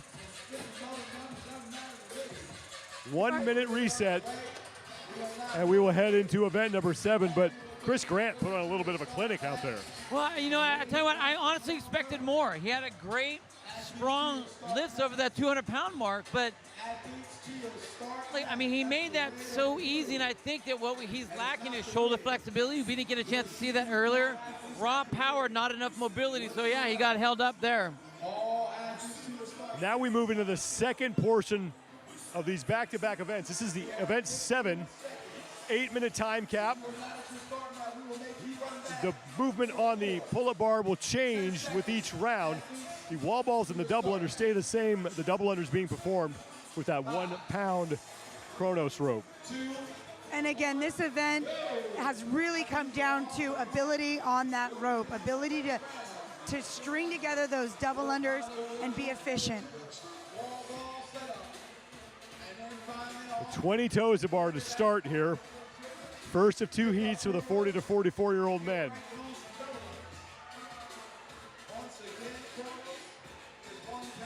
We know these men can do toes to bar. We know they can do wall balls. Who's been working with that heavy rope? That's the question here. Who has one of those ropes? Well, and that's what I would say. So Jeremiah Head and I share the same coach, Jason Leiden. Yeah. Jason has a close relationship with Dave Newman, and we both have, well, at least I have, you know, the heavy ropes. I'm going to assume that Jeremiah does as well, and Jason puts them in my programming at least once a month. So I'm going to assume that Jeremiah has been using that rope as well. I thought you were going to say that he just uses like a 8-foot chain link That too. rope. First round of 25 wall balls. Jason Lewis is one of the first men in lane 11 to that movement. And now every man in the field is working his way through those repetitions. Hand in the air, lane 11 for Jason Lewis. And now in lane 14 for Travis Nahn. Lewis walking to the jump rope for the first time. 30 double unders with the heavy rope. Jason Nahn and Jeremy Wallace. And Jeremy Head to the ran rope. to that jump rope. And so far, Jason Lewis looking really good with that heavy rope, as are Travis Nahn and Jeremy Wallace. In lane number 9, that's Tim Sanchez. He's now in the middle of your screen in that sleeveless shirt and gray shorts. Here's what I like about Jason Lewis too. Look at where his eyesight is. He's nice. That helps keep him tall, keep his chest up. His eyes are up. Jeremy Wallace is done. He's back to the pull-up bar. He is in the lead. And in lane number 9, Tim Sanchez moves into second place. And it's Travis Nahn who is in third. Now Jason Lewis working his way back to the pull-up bar. Now 20 pull-ups. The 5 men now separate themselves from the pack as Franklin Monera is onto the pull-up bar as well. 20 pull-ups here. Take that.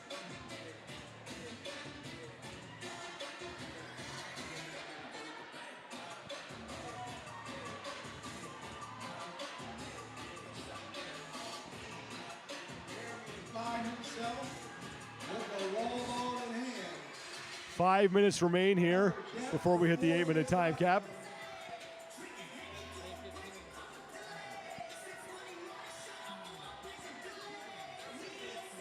There's Jeremy Wallace already back on that second set of wall balls. Now it's crazy. He's got a lot of height, so that's going to play to his advantage, of course. But look where the ball goes. He actually drops the ball down in front of him, way out of that front rack position.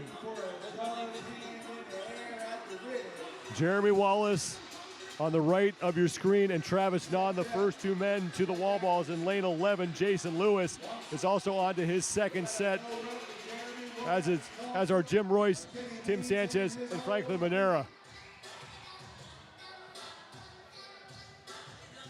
And Jeremy Wallace is your leader now with 5 reps remaining on this set of 25 wall balls, the second of 3 sets with that 30-pound ball.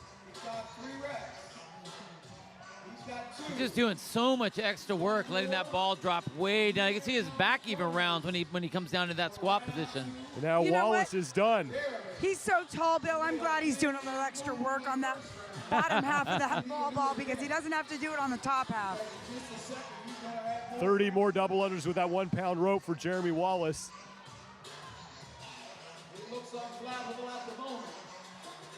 Nice positioning, great bounding, nice. Look where he is, nice and tall. He's not jumping. So the difference between jumping and bounding is his knees stay bent. It's all from the calf. So just using that stretch reflex out of the calf saves a ton of energy. Look at Tim this. Sanchez is moving back to the jump rope as well, and Wallace goes unbroken. He comes in 26th place overall. He did win an event. That was the opening event of the competition on day number 1, that row for distance. I can see that. That makes sense. Less than 3 minutes to go before we hit the 8-minute time cap. Jeremy Wallace continues to lead. He's the only man back on the pull-up bar to start his set of 20 chest to bar. Tim Sanchez is the man in the sleeveless shirt and gray shorts. He was the second man to his second set of 30 double unders. But just like we saw with Jeremiah Head, it's Jeremy Wallace's unbroken double unders that are setting him apart from the rest of this field right now. Sanchez is now done, and he's heading back to the pull-up bar. Well, he will join Jeremy Wallace on those chest-to-bar pull-ups. This is the first of 2 heats of the 40 to 44-year-old men. Event number 7.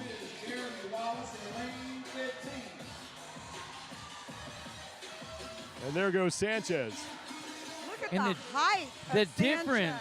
Sanchez. Yeah, it's chest to bar, not stomach to bar, my friend.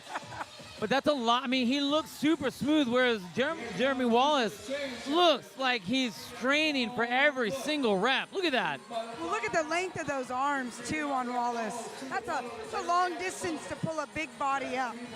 And Jeremy Wallace took a pretty big break before he even started these. He does have 5 reps remaining, so still ahead of Tim Sanchez. But Sanchez very fast on the bar. Now in lane 14, Travis Nahn is onto his chest-to-bar pull-ups. Ooh. Tall guy versus tall guy here. Who's going to get back to the wall ball first? We've got The final rep on the chest-to-bar for Jeremy Wallace. And now he's got to do the wall balls. Wallace forgot about the wall balls. He was so eager to get to the rope that he's got 25 wall balls to go. And now Tim Sanchez is going to join him on that 30-pound ball as Wallace gets about 3 reps completed before Tim Sanchez starts. And Sanchez a no rep on his first rep. Sanchez on the left. Wallace is on the right. Less than a minute to go here. Look at the difference in the positioning right here. Sanchez is nice and tall. When you are in better position, you're wasting less energy. Whereas Wallace is bending over, and so every single rep he's straining extra that he needs to. Yeah, and Wallace is starting to look a lot more labored, whereas Tim Sanchez's movement still looks very fluid, very easy. and they've got more company at the wall. Wallace on the right, Sanchez on the left, 20 seconds to go. These are your top 2 men in this heat. Wallace taking a break, Sanchez continuing to work. Who will decide to hold on in that pancake longer 10? I'm on you, Ryan. 5 seconds. Gentlemen, bring them home. 3, 2, 1, time. And that will do it. We'll have to see who was able to complete more reps between Sanchez and Wallace, as either one of them will have the top score in event 7 heading into heat number 2. And now we have to settle event number 8. Byron Jarin and Chris Grant tied for the lead in event 8 right now after the 2 of them snatched 225 pounds in that first 4-minute window. 1 minute reset and then another 4-minute window to establish a 1-rep max clean.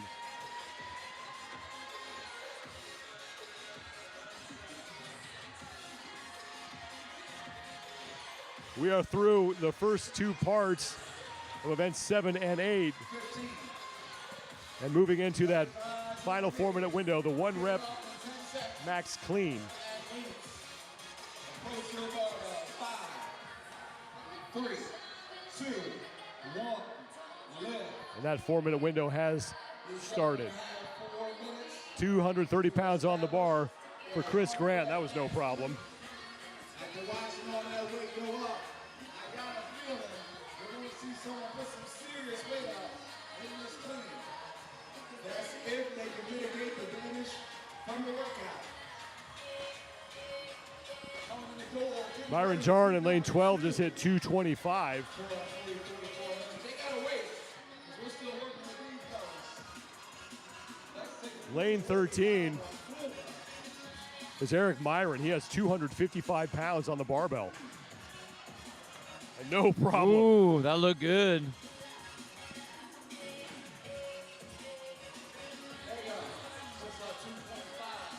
If I'm not mistaken, though, Sean, that was actually 245. It was 245s and a 10 on each side. So That should be 245. You're right. told you. For Eric Myron. Only one place I can do math. And that's at the bar. Not too One- bad. One beer, two beer. But I do say 255 over in lane 4, though. Correct. Chris Grant. You see him in the left side of your screen. And he will make Whoa, that. That was easy. I wonder what it would be like if he actually got set before he lifted that bar. Myron jumping up to 275.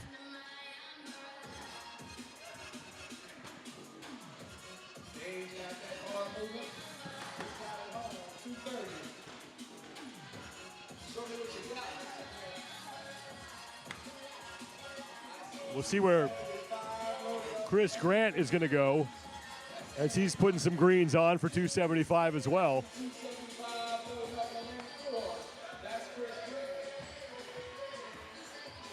Gentlemen, we still have 2 minutes remaining. Byron Jarin is at 250. Beautiful lift from Byron Jarin at 250. And here comes Myron hitting 275. That looked easy for Myron. Your move, Chris Grant. And with that, Grant's going to slap some 2.5s on the end and Good go up to move. 280. That was a good move from Chris Grant, assuming he gets it. Grant is in the middle of your screen. He's looking at what Myron's doing. 295 on the bar now for Myron. That forces Grant to lift right now. He was waiting to see what was going to happen.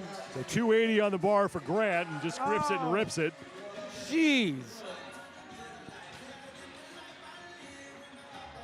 Grant's in a good position. He's letting Myron make the first move, and then he gets to echo back, or answer back, I should say. A 295 now on the bar for Myron, and Myron is looking down at where Grant is going. Less than a minute to go here. So what Grant should be doing right now is not putting any hooks on there. Now he knows he needs to hit the 295. The 295 is good. The Grant going up to 300. 30 seconds to go. I'm going to take a look back at the front of the room. I see lots of colors on the bar. Just looks to Grant. Myron's going to load 310 on his bar. Grant's looking at it right now. We got 15 ourselves seconds to go. We got ourselves a little clean off. So 300 on the bar for Grant. Here we go. 310 on the bar for Myron. They're probably going to lift at the same time.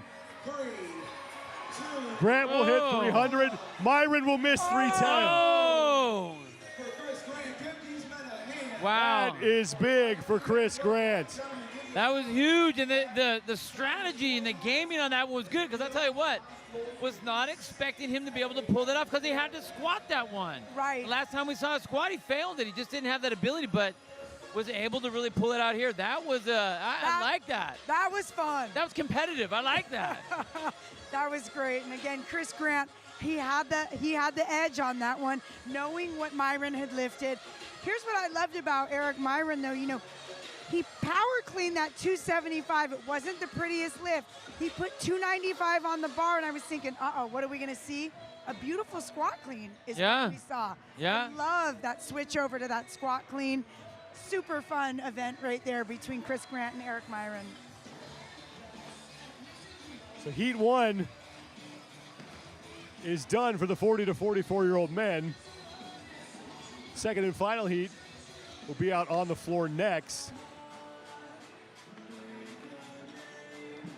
And it's David Johnston, who is your overall leader with 562 points. Austin Medford, 54 back of him, and 50 points up on Brigham Abbott. But there's a tight race between Abbott and Liashkevich for third, just 4 points separating the two of them. And Jeff DePerna sits in fifth with 424. And then James Kasama, 10 points up on Miroslav Nypielski for 6th place.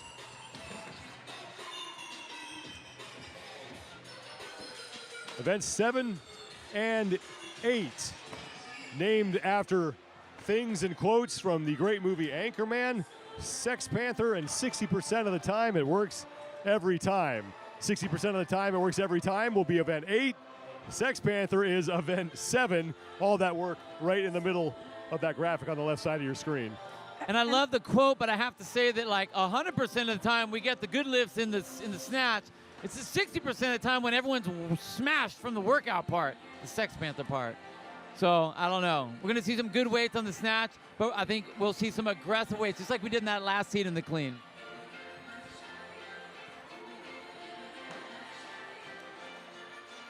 Overall leaders will be on the floor for this second and final heat for the 40 to 44-year-old men. David Johnson, who is your overall leader, will be in lane number 10.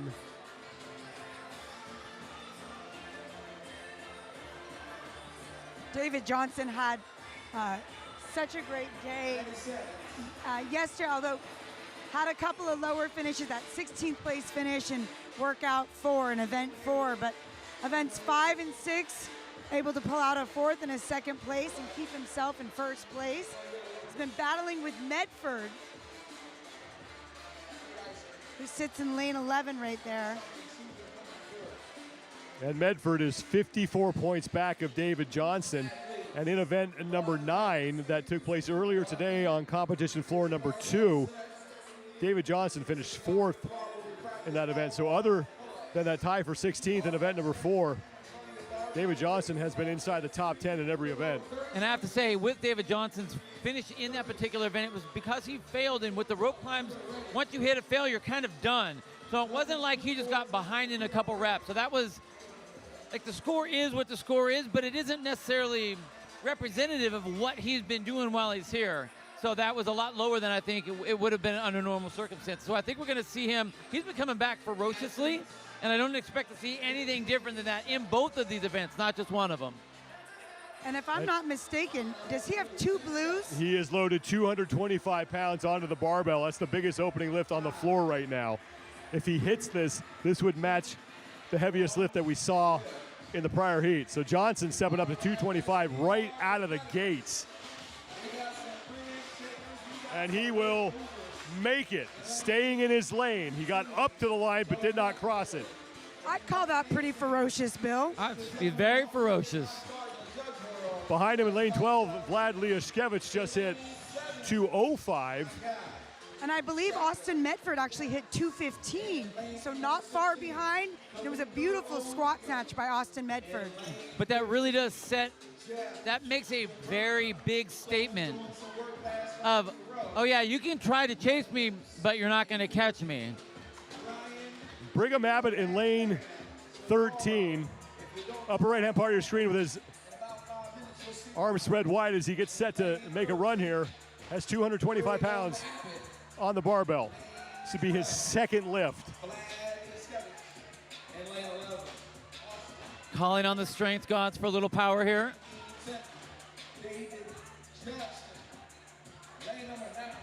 And Abbott will make that. And right in front of him, Austin Medford also hits 225.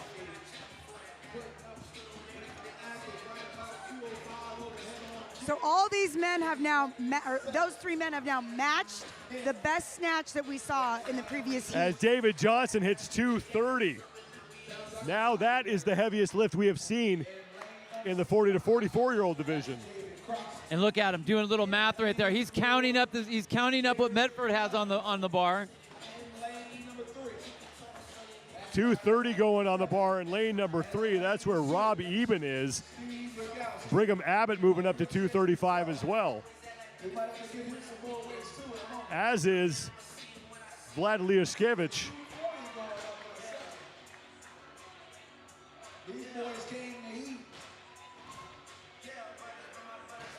That's Liashkevich in lane 12.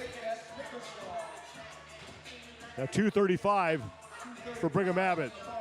Liashkevich at 235 as well. Liashkevich will miss that. Medford will hit his lift at 235. Brigham Abbott is under 235, and he will make it. 240, good for Johnston. And I have to say, the way Johnston's playing the game is really impressive because he puts 240 on the bar, watches what they're doing, so he's just staying above, but he looks like he has so much more in the tank. So he's not putting out, he's not showing his full hand.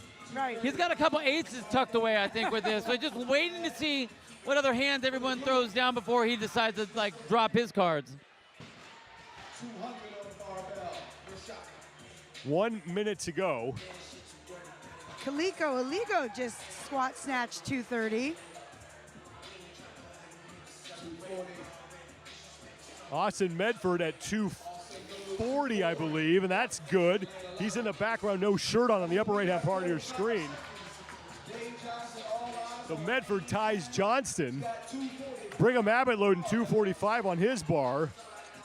That's 245 for Johnston. That is good, so he's back in the lead.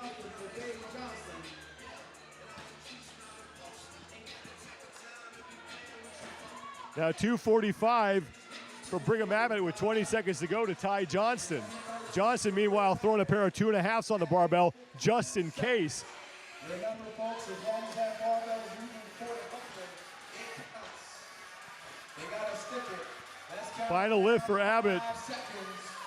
And 245 is good.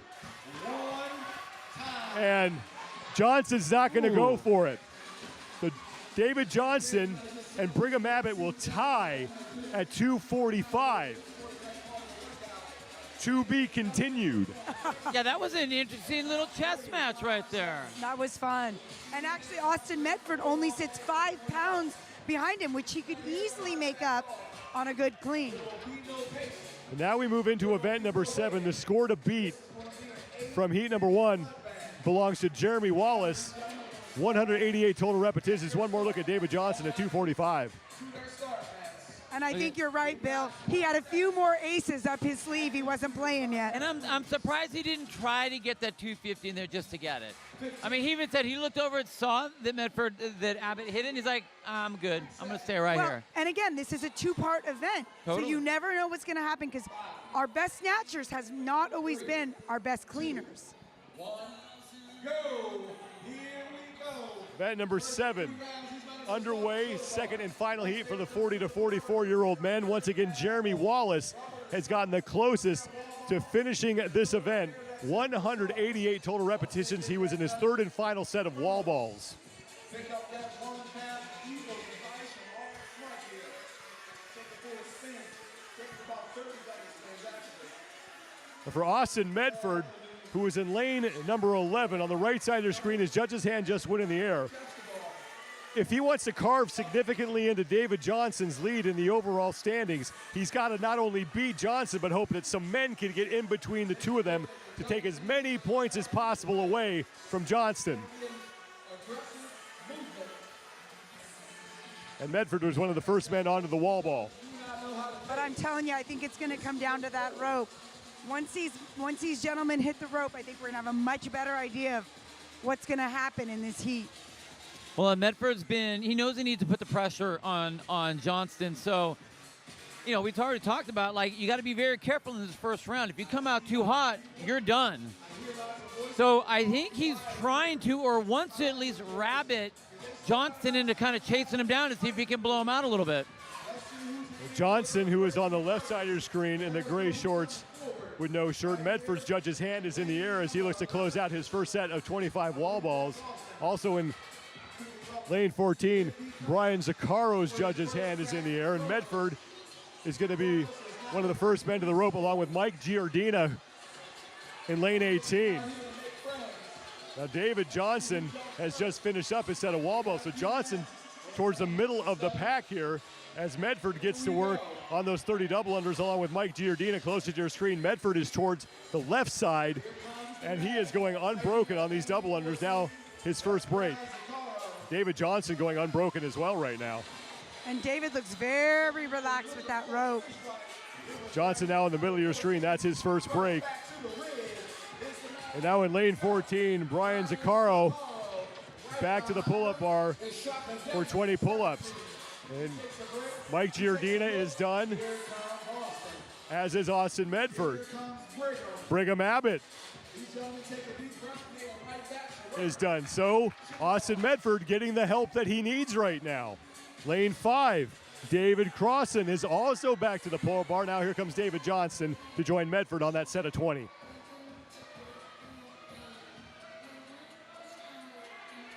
That's Brian Zaccaro, who got quickly through those 20 reps, and he remains in the lead here. Second set of 25 wall balls, 30-pound wall ball to the 10-foot target. Medford is now done. I like how relaxed Austin still looks. He doesn't look like he's breathing real heavy. Brigham Abbott done as well, as is Mike Giardina. All those men on their second set of wall balls. Andy Tim is also on his second set. In lane 5, David Crossan. So Austin Medford getting the help that he needs in this heat. And this is what he needs to do. He needs to hold tight with all those other athletes that are in between him and Johnson, and then be able to jump ahead of them so that he can get that first place finish, have all these guys in between, because that will cut into that point total that Johnson has, and then hopefully be able to get or either tie and or beat Johnson in the lift, since those guys are sitting in the same spot. And this is a real testament to Medford and Johnson's consistency throughout this competition. Neither one of them have won an event, but they are 1 and 2 in the overall standing. Yeah. You don't have to win anything. You just can't lose anything. Medford will be the first man back to the rope for the second time, and he will be joined by Shaka Dennis in lane 17, who's moved into second place. Now Brian Zaccaro is onto the rope. He's in the middle of Dennis and Medford.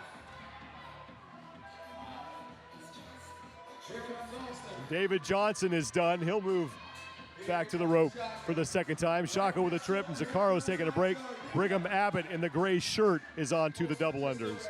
And that's 5 individuals between Medford and Johnson that are on the floor. Mike Giardina, who you can't see, but he is to the right of your screen, just out of sight, next to Shaka Dennis. Medford taking another break. He's doing short sets. See a lot of these guys tripping or doing kind of shorter sets on this round, and that's what we've been talking about. The first round of double unders is gross. The second round of double unders is just awful. And he is back to the ring round number 3. I told you folks he was a madman. Medford with 5 to go. Looks to be the first man back to the barbell. But Zaccaro, the pull-up bar, Zaccaro is there, and now Brigham Abbott has moved into second. Medford is done. He is in third place right now in this heat, but Medford has been able to gain ground on both Abbott and Zaccaro in this portion of the event. But now it's 20 chest to bar pull-ups. Approaching the 6-minute mark, 8-minute time cap in this event, the second of 2 heats for the 40 to 44-year-old men, and Medford doing a nice job of knocking out about 5 or 6 chest to bar pull-ups. Well, the way Medford's moving, he's definitely going to be able to move himself back up. So that was okay. He was fumbling a little bit on those double unders because he's got, look at these nice sets. Beautiful. And Zaccaro has just 5 reps remaining. Who's going to get out to ring first? 5 reps remaining for Medford. Zaccaro's done. He goes back to the wall ball. Less than 90 seconds to go here. 188 reps is the score to beat from Jeremy Wallace, and he got into this third and final set of wall balls. So if Zaccaro can get all 25 done, he will be your event leader. Now here comes Austin Medford. This is actually where I think Medford can pull ahead of Zaccaro. You can see Zaccaro resting on that wall ball. The wall balls look much tougher for him, whereas Austin Medford, with that taller frame, they just look effortless. And this is where Medford was able to pass Zaccaro in round 2. First break for Medford on that set of 25, less than a minute to go here. David Johnson is on the left of your screen. He is on his final 4 reps on his chest to bar pull-ups. So Medford needs to get ahead of the men who are with him on the wall balls here if he wants to carve a significant amount of points off of David Johnson's overall lead. 30 seconds to go. He really needs to hold on to it here. None of these guys are really going to get a whole lot of reps into the double unders. So hold on to this wall ball and just finish it up. You only have 15 seconds left to go, so do not let go of that ball. 4 reps to go for Medford. So he is going to be your new event leader. Final rep for him on the wall ball, and he moves back to the rope. So Medford doing what he needed to do and getting the help that he needed in this event. And remember, Jeremy Wallace's score may get in there as well between Medford and Brian Johnston. Johnston coming in with a 54-point lead over Medford. Medford needed a win and some help, and he got it. Yep.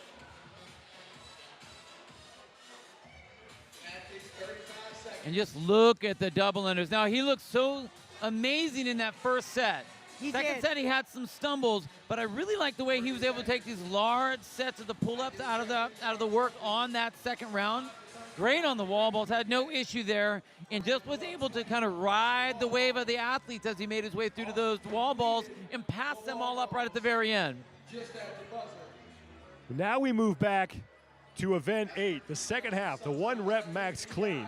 Now this is where David Johnson can possibly reclaim some of those points, because remember, both he and Brigham Abbott had the top snatches at 245. Austin Medford wasn't too far behind, but Johnston can get some of those points back here. Well, and we didn't see Johnston show all of his cards on that one. He did just enough, so we don't know exactly how much he had sitting in the tank either.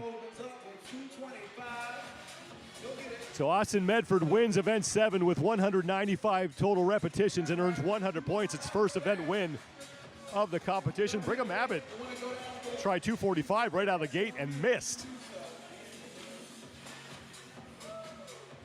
250 on the bar for David Johnson. And 250 on the bar for Medford.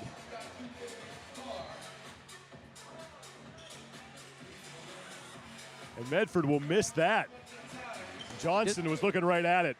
Oh, he's been watching every move Austin Medford's taken. 250 for Johnson, no problem. And this is that game that we were talking about. We knew that Johnson was hanging back, but how much was he hanging back? Liashkevich hit 255 behind David Johnston.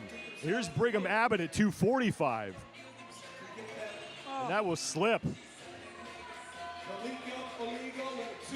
275 is good for Kiko Aligo.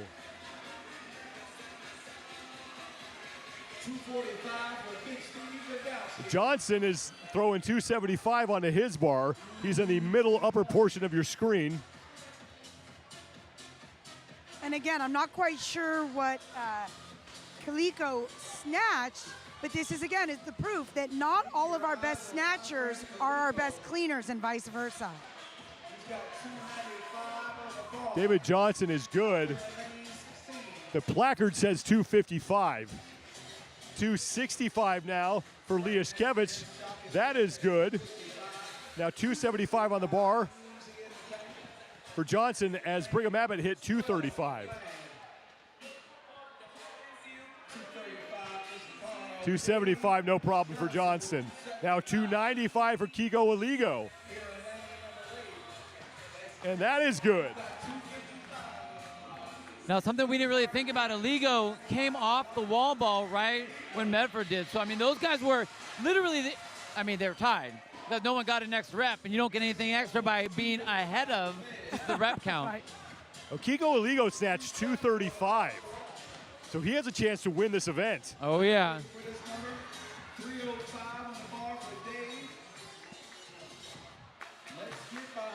270 on the bar for Austin Medford.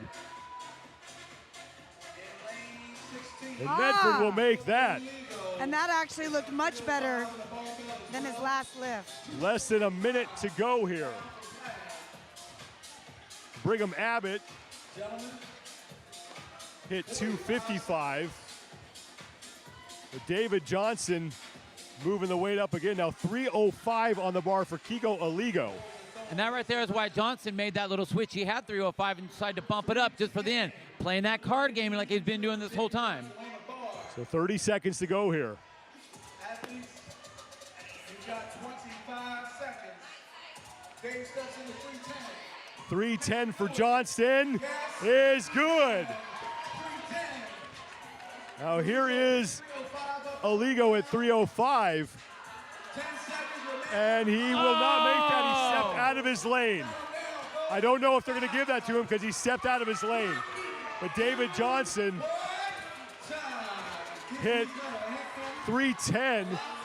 Medford just made 280, but David Johnson looking to win this event now. Johnson got the help that Medford got in event 7 to reclaim some of those points. So much shuffling around, my goodness. Right. Johnson still had a big enough lead on Medford that I don't know that Medford could have made a big, huge difference. Look at how easy that 310 was for David Johnson.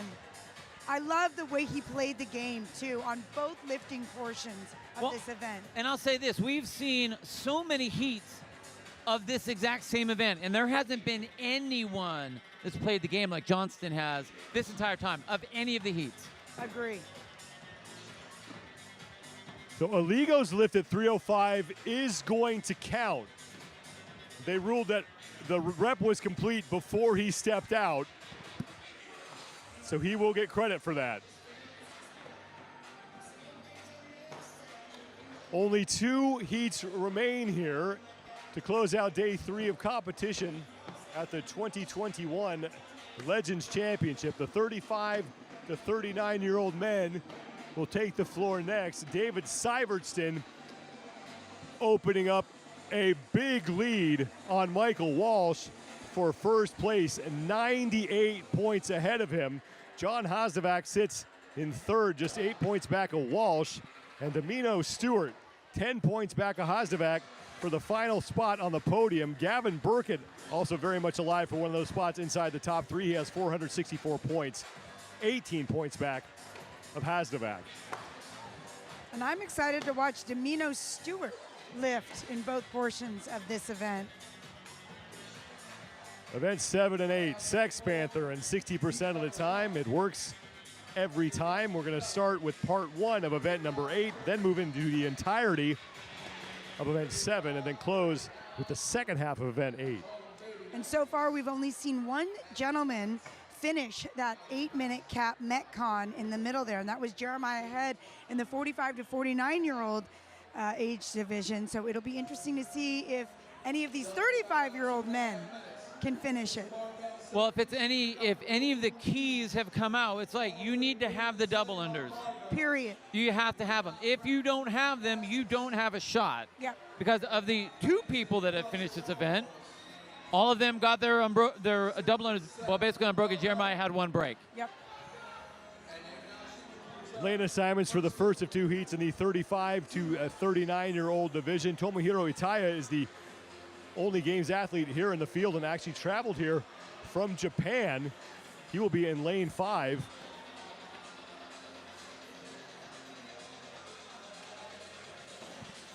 A 4-minute window for these men to establish a 1-rep max snatch, and then we will have that 1-minute break, and then we get into event 7. After an 8-minute time cap, another 1-minute break, and then a 4-minute window to establish a 1-rep max clean.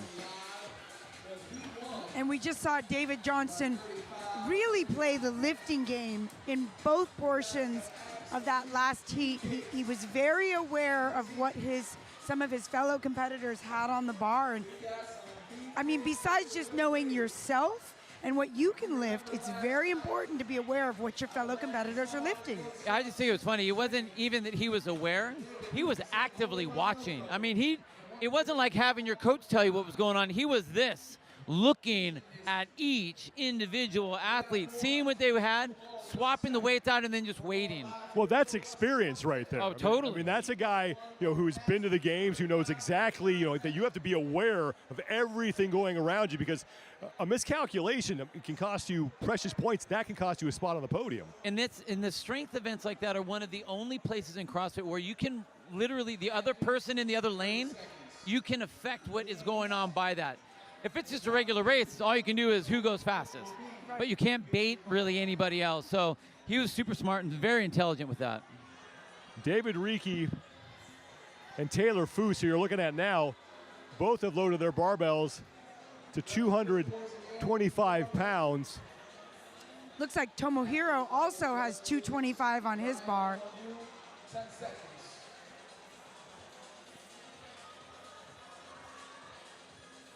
And David Reiki, if you remember last night, The Reiki Wheelie? in event number 6, almost pulled his rower apart on the rowing deadlift event. He's going to hit that no problem along with Foose.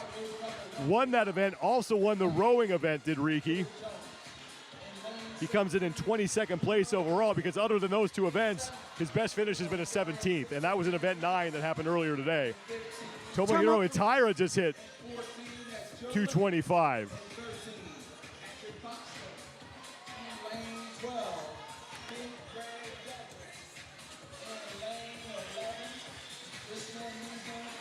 Now Foose and Reiki going up to 245.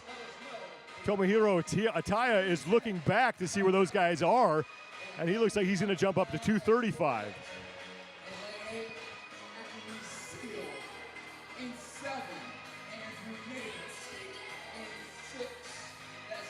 And here goes Reiki on the left. Foose is on the right. 245 on the bar for each man.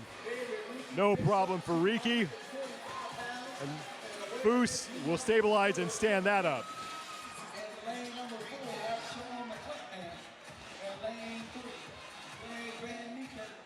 Tomohiro Itaya has 235 on the barbell.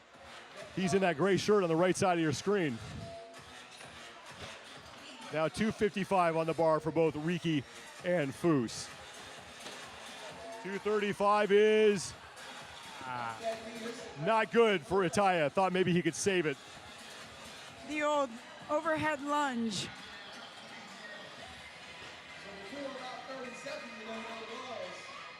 255 in lane 12 for Gregory Douglas.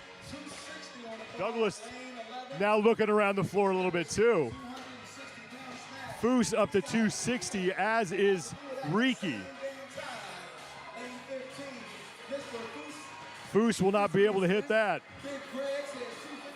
Now 260 for Reiki on the left. And Reiki will hit that.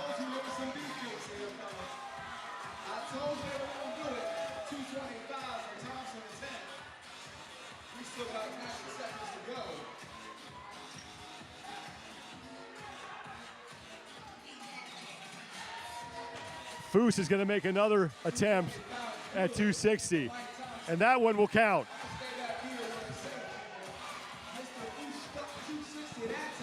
One minute, 15 seconds remain here. Reiki going to go up to 275. Gregory Douglas in lane 12 at 265. And he looks over at Reiki and just shakes his head and laughs.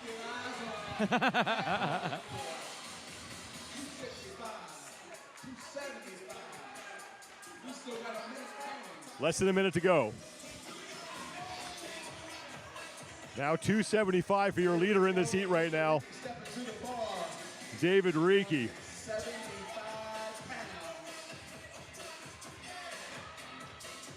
Oh, man. Oh!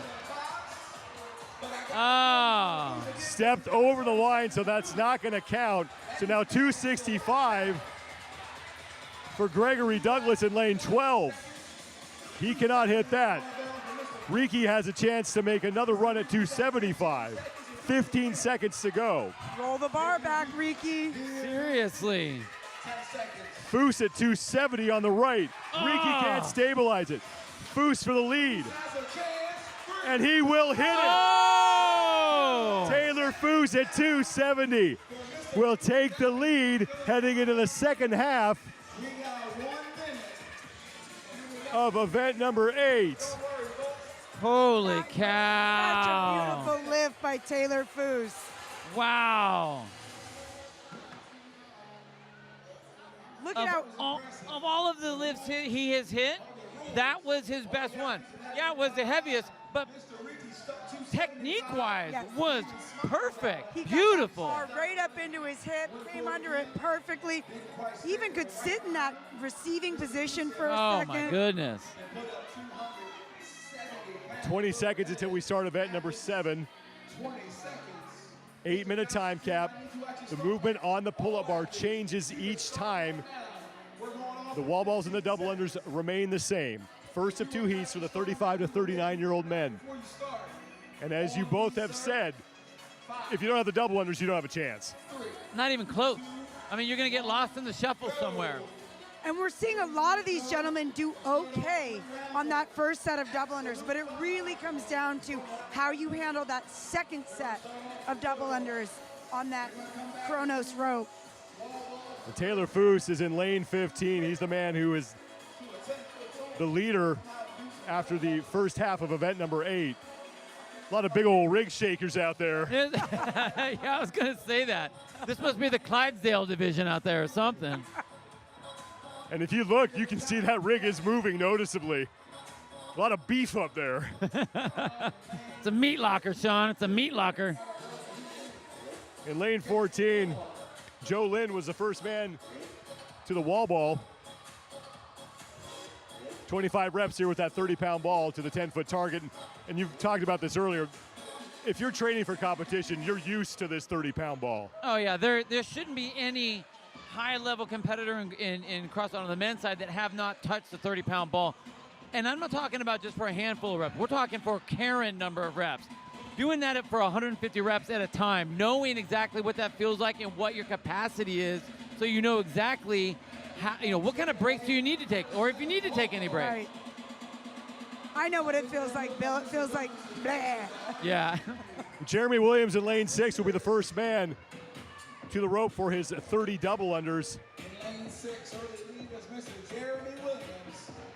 He's got that. And he's moving pretty well through that. Here comes Tomohiro Itaya in lane 5. And down in lane 14, Joe Lynn is on the rope. And in lane number 11, big old David Reiki.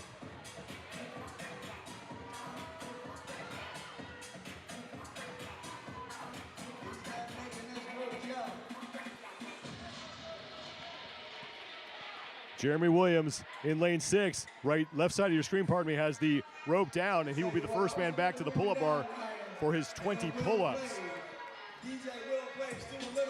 And then in lane 8, Zachary Seal will join him.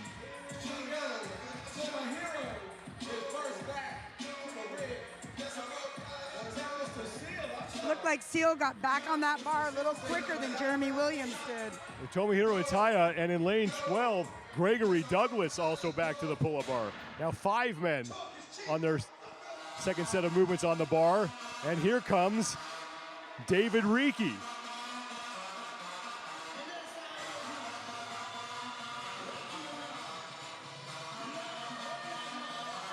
In lane 8, Zachary Seal dead even with Jeremy Williams as the two of them are on their second set of wall balls. Seal is on the right, Williams is on the left. 3 minutes gone by here, 8-minute time cap in this event. Now in lane 12, Gregory Douglas is onto his second set of wall balls, as is Joe Lynn on the right side of your screen in that gray shirt. Tomohiro Itaya is onto his second set of wall balls as well. I got to give some props to Reiki right there on the left-hand side of your screen. He's a big boy that's coming around. I think he broke that one time. Yep. But again, this event does not get real until that second set of double unders. Well, I have to say that his first set, his form on that looked great. So the fact that he can, I mean, he's a big guy. That 1 pound is going to feel much different to him, a lot lighter to some of these smaller guys. Jeremy Williams is closing out his second set of wall balls, and he will make the move back to the rope for his second round of 30 double unders. After this, it's back to the bar for the final time for 20 chest-to-bar pull-ups. And he continues to look very good here on those double unders. Here comes Seal in lane 8. Yeah, Wallace looks great. Look at that. Tomohiro Itaya on the left is in third, along with Sean McClenahan. You can see Seal on the right-hand side of your screen. There's a chance. Oh. And now in lane 12, Gregory Douglas is moving up to the jump rope.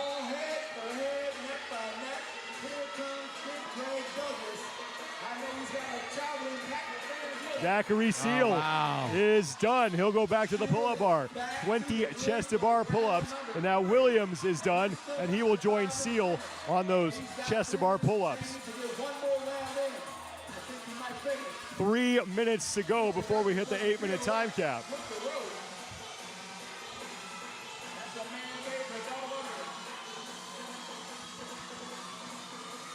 Seal once again on the bar before Williams.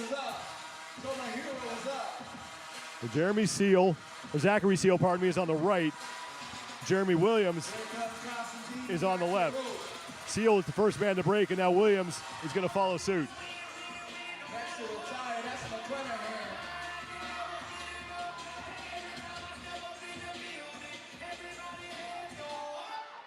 Zachary Seal with 5 reps to go. Seal in 24th place overall. Did finish second in event number 4 to start day number 2. That's his best finish of the competition. Now to his third and final set of 25 wall balls. He's got 2 minutes to go. The way he did that last set of double unders, he could be one of the next men to finish this event. Tomohiro Itaya is onto his third and final set of wall balls. And he's starting to put a little bit of pressure on the leaders here. Itaya in the gray shirt, left to center of your screen. Your leader in the heat, Zachary Seal, is on the right side. He's taking a break. 90 seconds to go.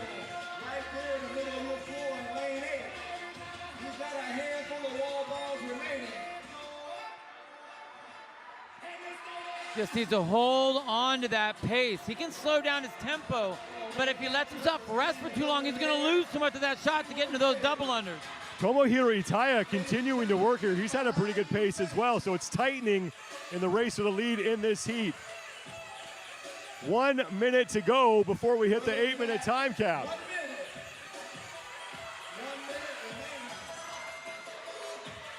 Five reps remaining for Zachary Seal. Jeremy Williams also with 5 reps to go.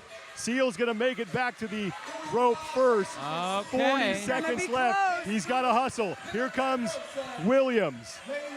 Seal has been so good on that rope, but 30 seconds, 30 double unders, I don't know. And Seal to work first. These guys are gonna have to try and hang on if they want to get inside that 8-minute time cap. This one could be a dive to the buzzer. Seal's gonna break. Williams continues to work. Williams is continuing to work, and he is now in front of Seal. Williams is done, and he will get in at 7:52. Seal is in 3 seconds behind him.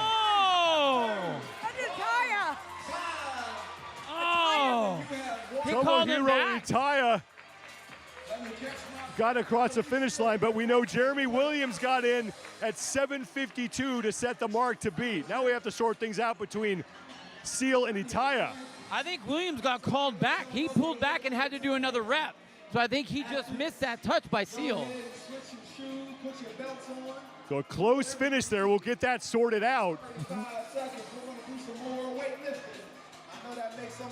All right, so Seal looked great. That battle between him and Wallace was just unreal on that bar. Same thing when they got to the wall balls. It was super, super tight, but there's the finish, but then he gets called back. You're right, Bill. Seal did take it. Good eye on Billy Grundler right there. So as you just saw, Williams did get called back.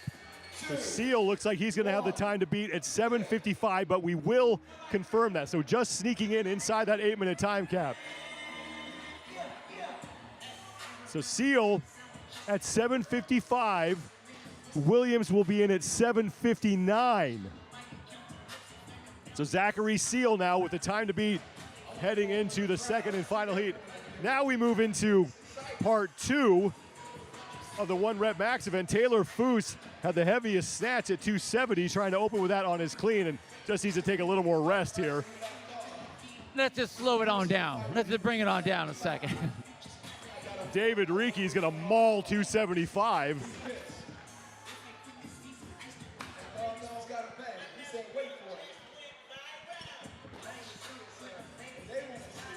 So Rieke right now your leader in event number 8. It looks like Tomohiro Itaya might have 285 on the bar. You can see him chalking up with that leather belt. That lift is good in lane number 9 for Lloyd Amerson.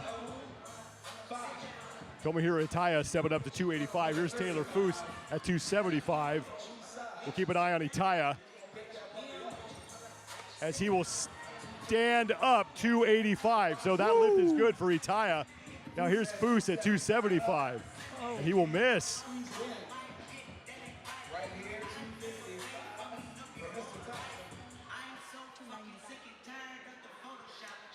I believe David Rieke has 295 on the bar.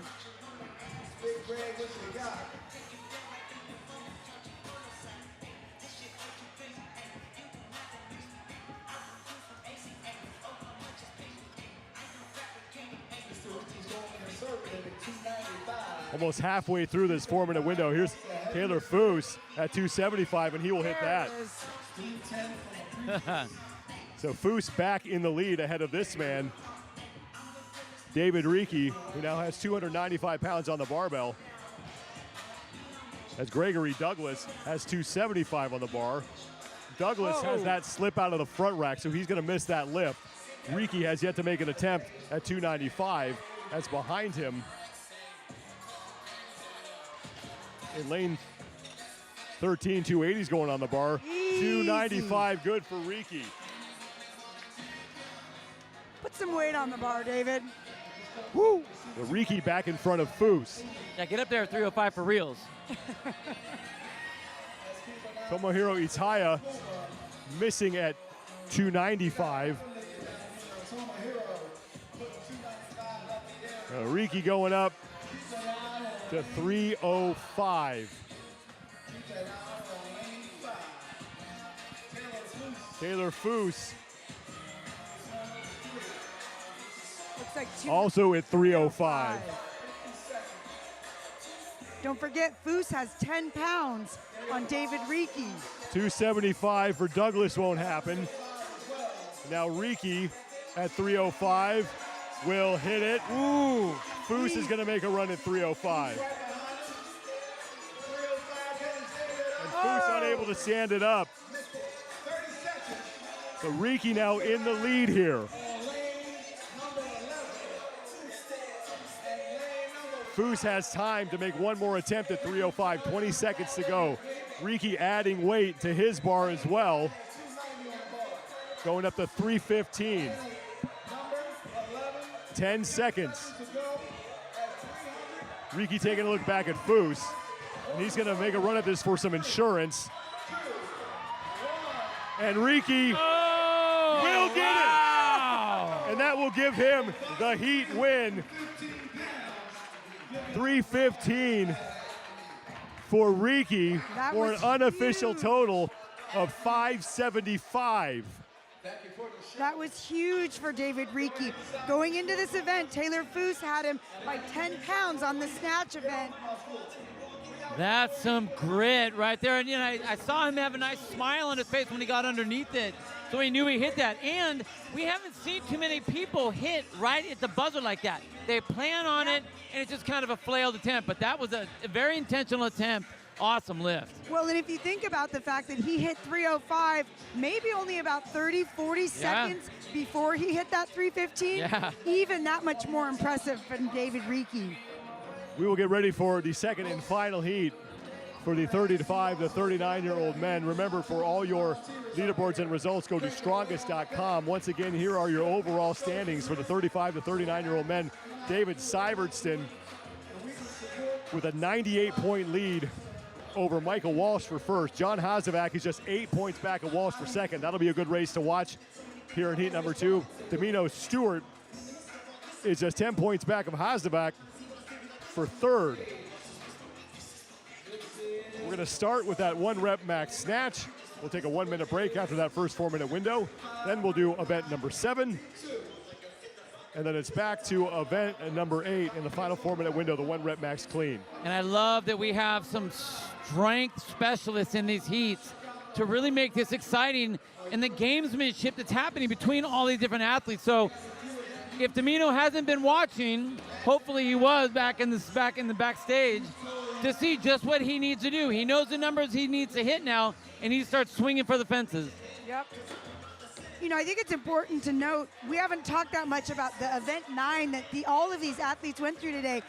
That involved 50 double dumbbell front squats, some dumbbell deadlifts, some single dumbbell squat snatches, box step overs, and sandbag cleans. These guys' legs are already completely roasted. Well, and for these guys also, think about the grip that just had to go down. They were holding onto those dumbbells for that entire workout, that entire event. They're going to be here holding onto the jump rope, holding onto the barbell, holding onto the bar overhead. Way to go, grip. Popeye forearms all day long. Overall leader David Syvertson will be in lane number 11. He finished second in event number 9. Other than a 12th place finish in event 3, he has nothing outside of the top 4 and has yet to win an event. Consistency is key. I'll tell you what, there are some strong kids in this age group, though. I just don't know if he's going to have the same power that these other athletes do. Syvertson, also your defending Legends champion from 2020. And I talked to Bob Jennings before this event last week, and he said the theme will be grip. It's going to be grippy. He wasn't lying. He was not lying.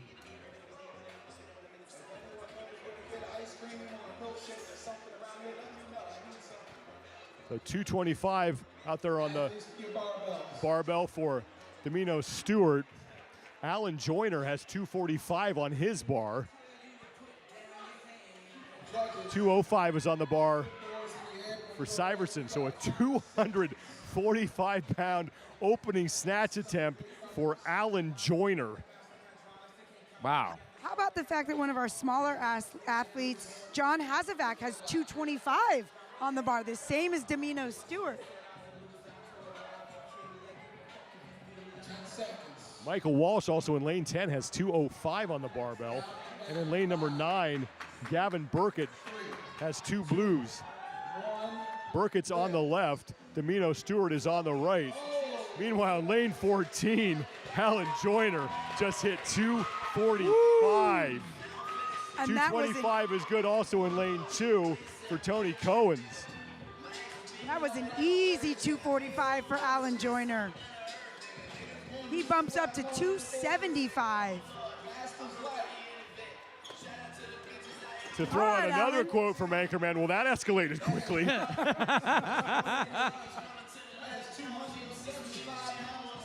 255 for Domino Stewart is on the bar. 245 in lane 9 for Gavin Burkett. Stewart's going to hit 255.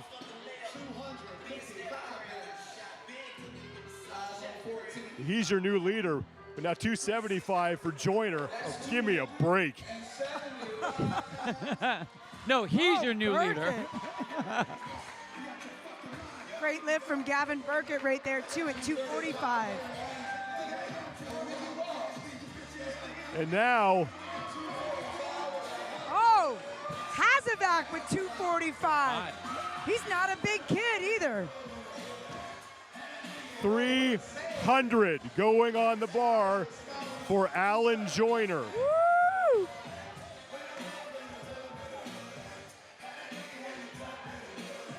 I mean, those are confident jumps. Yes, sir, they are. Confident jump. We're not going up 5 pounds. We'll go up 25 pounds. But that's a beautiful lift. 275 for Domino Stewart is good. Solid So lift. Stewart will match Joyner for the moment. 260 for Gavin Burkett is good.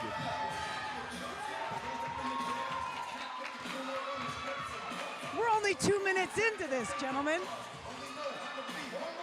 Here's 300 for Alan Joyner. Oh, yeah. And that will not count. Almost had it. So right Move now, back. Joyner He's and got that. Stewart are tied at 275. Stewart has 285 pounds on his barbell. 90 seconds to go here.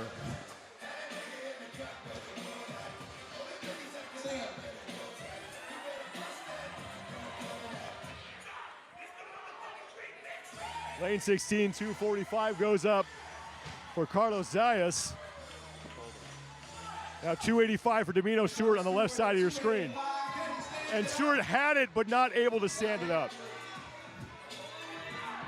So Stewart and Joyner still tied at 275. So we just saw Joyner move his bar back since we know that he stepped out in front on that first attempt at 300. Gavin heard Burkett you. has thrown 275 on his bar as well. Second attempt for Joyner, inside a minute to go at 300.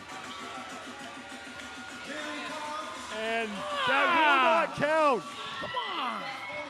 Burkett misses 275. So we still have a tie at 275 for the lead between Domino Stewart and Alan Joyner. 30 seconds to go. Domino Stewart stepping up to 285 pounds. Second attempt. Won't be able to hit it. Alan Joyner staring down 300 pounds. This will be his last attempt. 3, 2, 1. And won't be able to make it. Was a hell of a show. These gentlemen put up some serious weight. So it looks like All right. Domino Stewart and Alan Joyner will be tied We're not adjusting. at the halfway point of event number 8 at 275 pounds each. Which Joyner is made 3 great attempts at 300, just couldn't get it to go. Yep. And that's 5 pounds ahead of Taylor Foose, his 270 from the heat before. 30 seconds. Hold on, folks. I know my DJ Will Play is about to give you David Reiki hit 260 in the snatch portion of that event in heat number 1. He has a total of 575. So both Stewart and Joyner 15 pounds up on Reiki right now as we move into event number 7. Zachary Seal was able to complete that event just inside the 8-minute time cap. 7 minutes, 55 seconds. Jeremy Williams got across the finish line with 1 second to spare. That's 7:59. We start with the 20 toes to bar.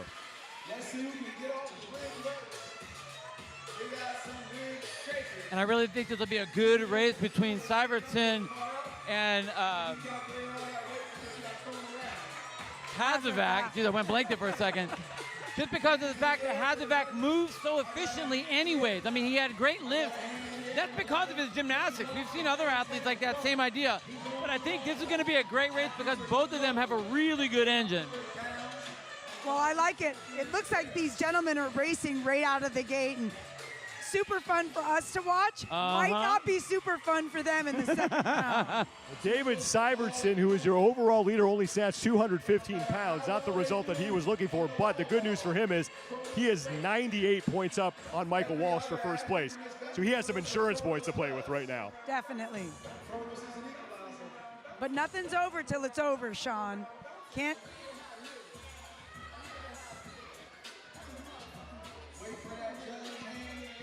First set of 25 wall balls, and David Syvertson's judge's hand is in the air.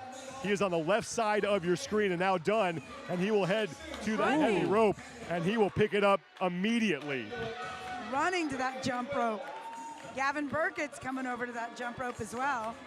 Now down in lane number 17, Grade Hotzoglu. And now here comes Domino Stewart. And in lane 8, Clint Russell is onto the rope. As is Michael Walsh in lane 10, the man who sits in second place. Wow. And David Syvertson makes quick work of those 30 double unders, heads back to the rig for his 20 pull-ups.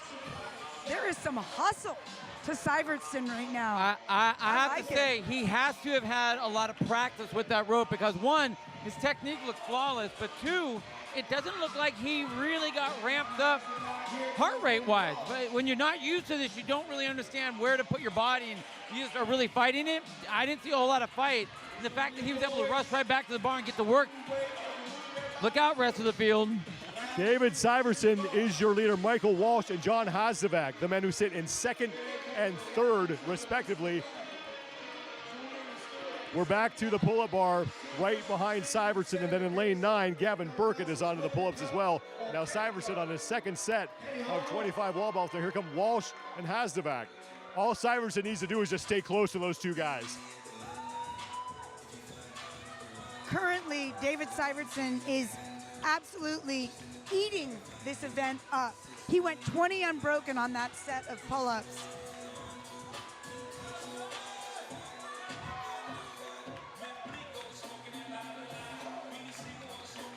The same situation as we saw with Austin Medford earlier. Both Walsh and Hazovac not only have to beat Syvertson in some of these events, but they got to get a whole lot of people between them and Syvertson in order to really make significant progress in catching him in the overall standings. And that is not happening right now. Syvertson only has 3 reps left on this set of 25 wall balls. Syvertson is done, and he will now move to the rope once again, and we're not even to the 4-minute mark here. So David Syvertson, if he can keep this pace, looking to pick up his first event win of the competition. Syvertson has an unreal capacity. Well above what we've seen the rest of the field across all the age groups, all the different divisions. Just looks so strong and so confident with all of these reps. He's now tripped twice. Michael Walsh is onto the rope. Walsh second place overall, but 98 points back of Syvertson coming into these back-to-back events. Syvertson another trip. And now John Hazovac to the rope. This is where we've seen that second set of double unders. It's what's chewing these athletes up and spitting them out. Syvertson continuing to work. Hazovac continuing to work as well. Hazovac putting a little bit of pressure on Syvertson for the lead in this heat right now. 2 reps remaining for Syvertson, and then it's back to the pull-up bar for 20 chest-to-bar pull-ups, and he is done. Wow, way to move by Hazovac. Wow. Hazovac actually looked the best of those 3 gentlemen on that second set of double unders. Hazovac will get to work first on his set of 20 chest-to-bar pull-ups, and he is now your leader in this heat. Hazovac does have an event win under his belt in this competition. He finished first in event number 2. That was the overhead squat and ring muscle-up event that took place on day number 1. And now Syvertson trying to chase down Hazovac on these pull-ups. Big set right there from Syvertson. Now Hazovac is trying to supplant Michael Walsh in second place in the overall standings. Hazovac trails him by just 8 points. Walsh is back to the pull-up bar now. Oh, look at these 2. Same time. Oh, Syvertson had 1 more. Hazovac onto the wall ball for the third and final time. 25 reps, 30-pound ball, 10-foot target. I love it. These guys don't look like they're just trying to race the workout. They're racing each other right now. But one of the things Hazovac can do is he can kind of pull back a little bit on those wall balls because his technique on the double under just seems to be much stronger. Even though Syvertson isn't bad, but we saw that if he's pushed too much, he'll start flailing all over the place. But he's got to keep moving. He's got to get to that jump rope. Time to beat belongs to Zachary Seal. 7 minutes, 55 seconds. It's getting close. Hazovac on the right, Syvertson on the left. These are your top two men in this heat. As Syvertson is trying to get to the rope ahead of Hazovac. Now 5 reps remaining for Syvertson. Ooh.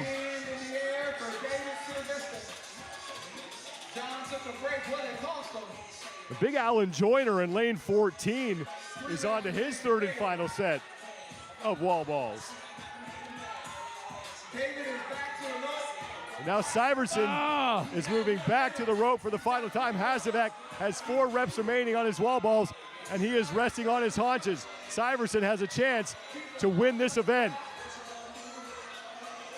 Syvertson looks much better on this third set of double unders than he did on his second. First trip for Syvertson. Now here comes Hazovac. 7:55 the time to beat. But the good news for Syvertson is that he's not really going to surrender any points to the men chasing him in the overall standings. Another trip as Hazovac gets to work.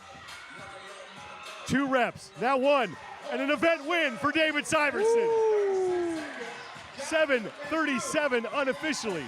Now Hazovac trying to finish ahead of Walsh and narrow the gap between the two of them for second place. Alan Joyner is now coming to the rope. 5 seconds to go. Hazovac trying to get as many reps as he can, and he may get in. 7:59 for Hazovac. Now the question is, we might have to go to tenths of a second because remember, in heat number 1, Jeremy Williams came in at 7:59. Yep.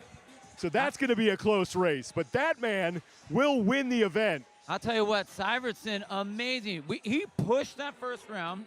We saw him start to break down a little bit in the second round, and he took long rests. But the thing that benefited him was it ate everybody else up as well. He was able, I hit that third round of the double unders, looked better, much better than his second round. And what a way to finish with confidence. And man, did he put a nail in the coffin of that one. Well, and I think in some ways he has to thank Hazovac because Hazovac was really pushing in that event and kept the gas on Syvertson.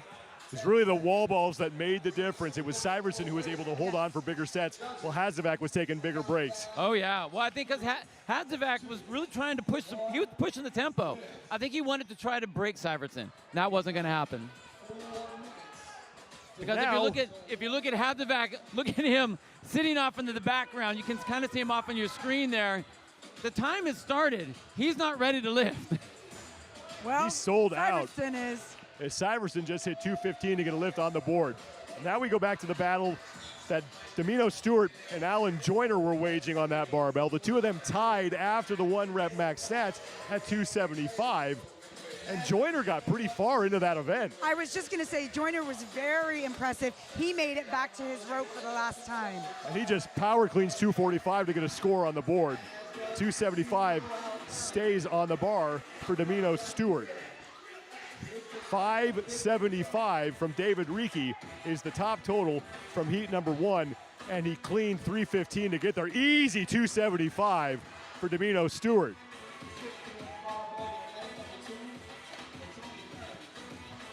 Looks like Gavin Burkett also has 275 on his bar. In lane 5, Subia Aldano just hit 275 as well. So unofficially, Domino Stewart has a total of 550. That's 25 points back, 25 pounds back at David Reekie. Alan Joyner has moved up to 275. He's walking to his bar on the top part of your screen. As is Lane Gavin 9, Burkett. Gavin Burkett just hit 275. Easy power clean for Burkett. Now Joyner stepping up to 275. He will not hit it. Ooh. Domino Stewart, meanwhile, 305 on the barbell. This would be big for Domino. This would be the win right here if he can hit it. It would give him the event lead right now as Syverson hits 225. Stewart, no problem at 305, and he is your new event leader. A little power clean. A little power clean. Yep. So Alan Joyner may be paying for the effort that he put forth in event number 7, as he now does hit 275. Less than 2 minutes to go here. Joyner jumping up to 305. Domino Stewart has 325 on the barbell. Looks like Gavin Burkett might have 295 on his barbell. Hasdevac just hit 260, I believe. So that's a good lift for him. Now here's 295 for Burkett. And he will get it. Coming up on the final minute here.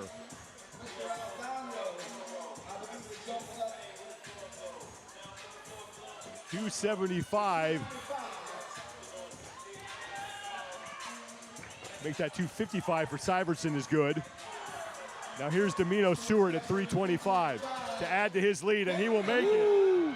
Big. So Domino Stewart remains in the lead now. And looking for an event win. 275 goes up in lane 8 for Clint Russell. The Domino Stewart came in 4th place overall. He was only 10 points back of John Hasdevac for 3rd. Joyner missing that 305 again. And he'll have time to make one more attempt. 10 love seconds to go here. Domino Stewart does not need to hit this weight. Domino Stewart has no reason to hit this, but he's going to try anyway. And he won't make it, but Domino Stewart will win the event to close out day number 3 of competition. A 275-pound snatch. It's 325 on the clean, an even 600-pound total. And there's So much power in that guy. My goodness. Gavin Burkett hit 305 right at the end there, which may have moved him ahead of Alan Joyner, considering Alan Joyner couldn't hit the 305. And Gavin Burkett came in 5th place overall, 464 points, 18 points back of Hasdevac. So the question is, did Hasdevac do enough in the prior event to hold off the charge from both Burkett and Stewart in that event? And you know, we have this as a 2-scored event setup, but it really is. There's a 3rd event in there. Like, how do you hang from one of the events into the next event? Do you sell your soul on one to try to buy your soul on the other one? One thing we do know is that man that you just saw, David Syverson, will be your overall leader heading into the 4th and final day of competition. Domino Stewart, John Hasdevac, Michael Walsh, and Gavin Burkett are all fighting for 2 spots on the podium, and it looks like the gap between those 4 men may get a little tighter as we head into Sunday. There's Stewart at 325, and that's the lift that ultimately would win it for him. We suspected Domino Stewart would be a fun athlete to watch, but he definitely delivered for us. Oh, yeah.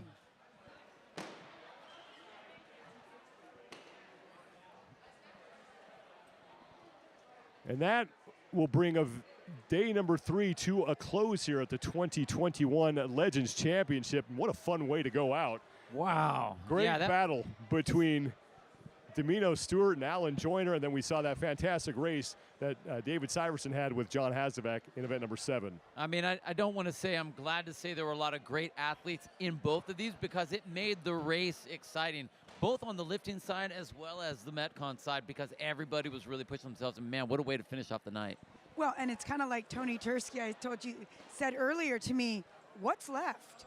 What's left for day 4, right? What do these athletes have in front of them on their 4th and final day of competition? I can't wait to find out. And they are about to find out because they usually announce the next day's event at the close of competition. So the athletes competing here will find out what awaits them tomorrow, and we will have it all for you here live from San Diego at the 2021 Legends Championship. I want to thank Viore, the official apparel sponsor of this competition, and True Grit, the official equipment provider of the 2021 Legends Championship. Thank you so much for joining us, everybody. We'll be back again with you tomorrow for a full day of coverage starting at 7:15 Pacific time. For Annie Sakamoto and Bill Grundler and our entire crew here in San Diego, I'm Sean Woodland. We'll see you tomorrow for the final day of competition in San Diego.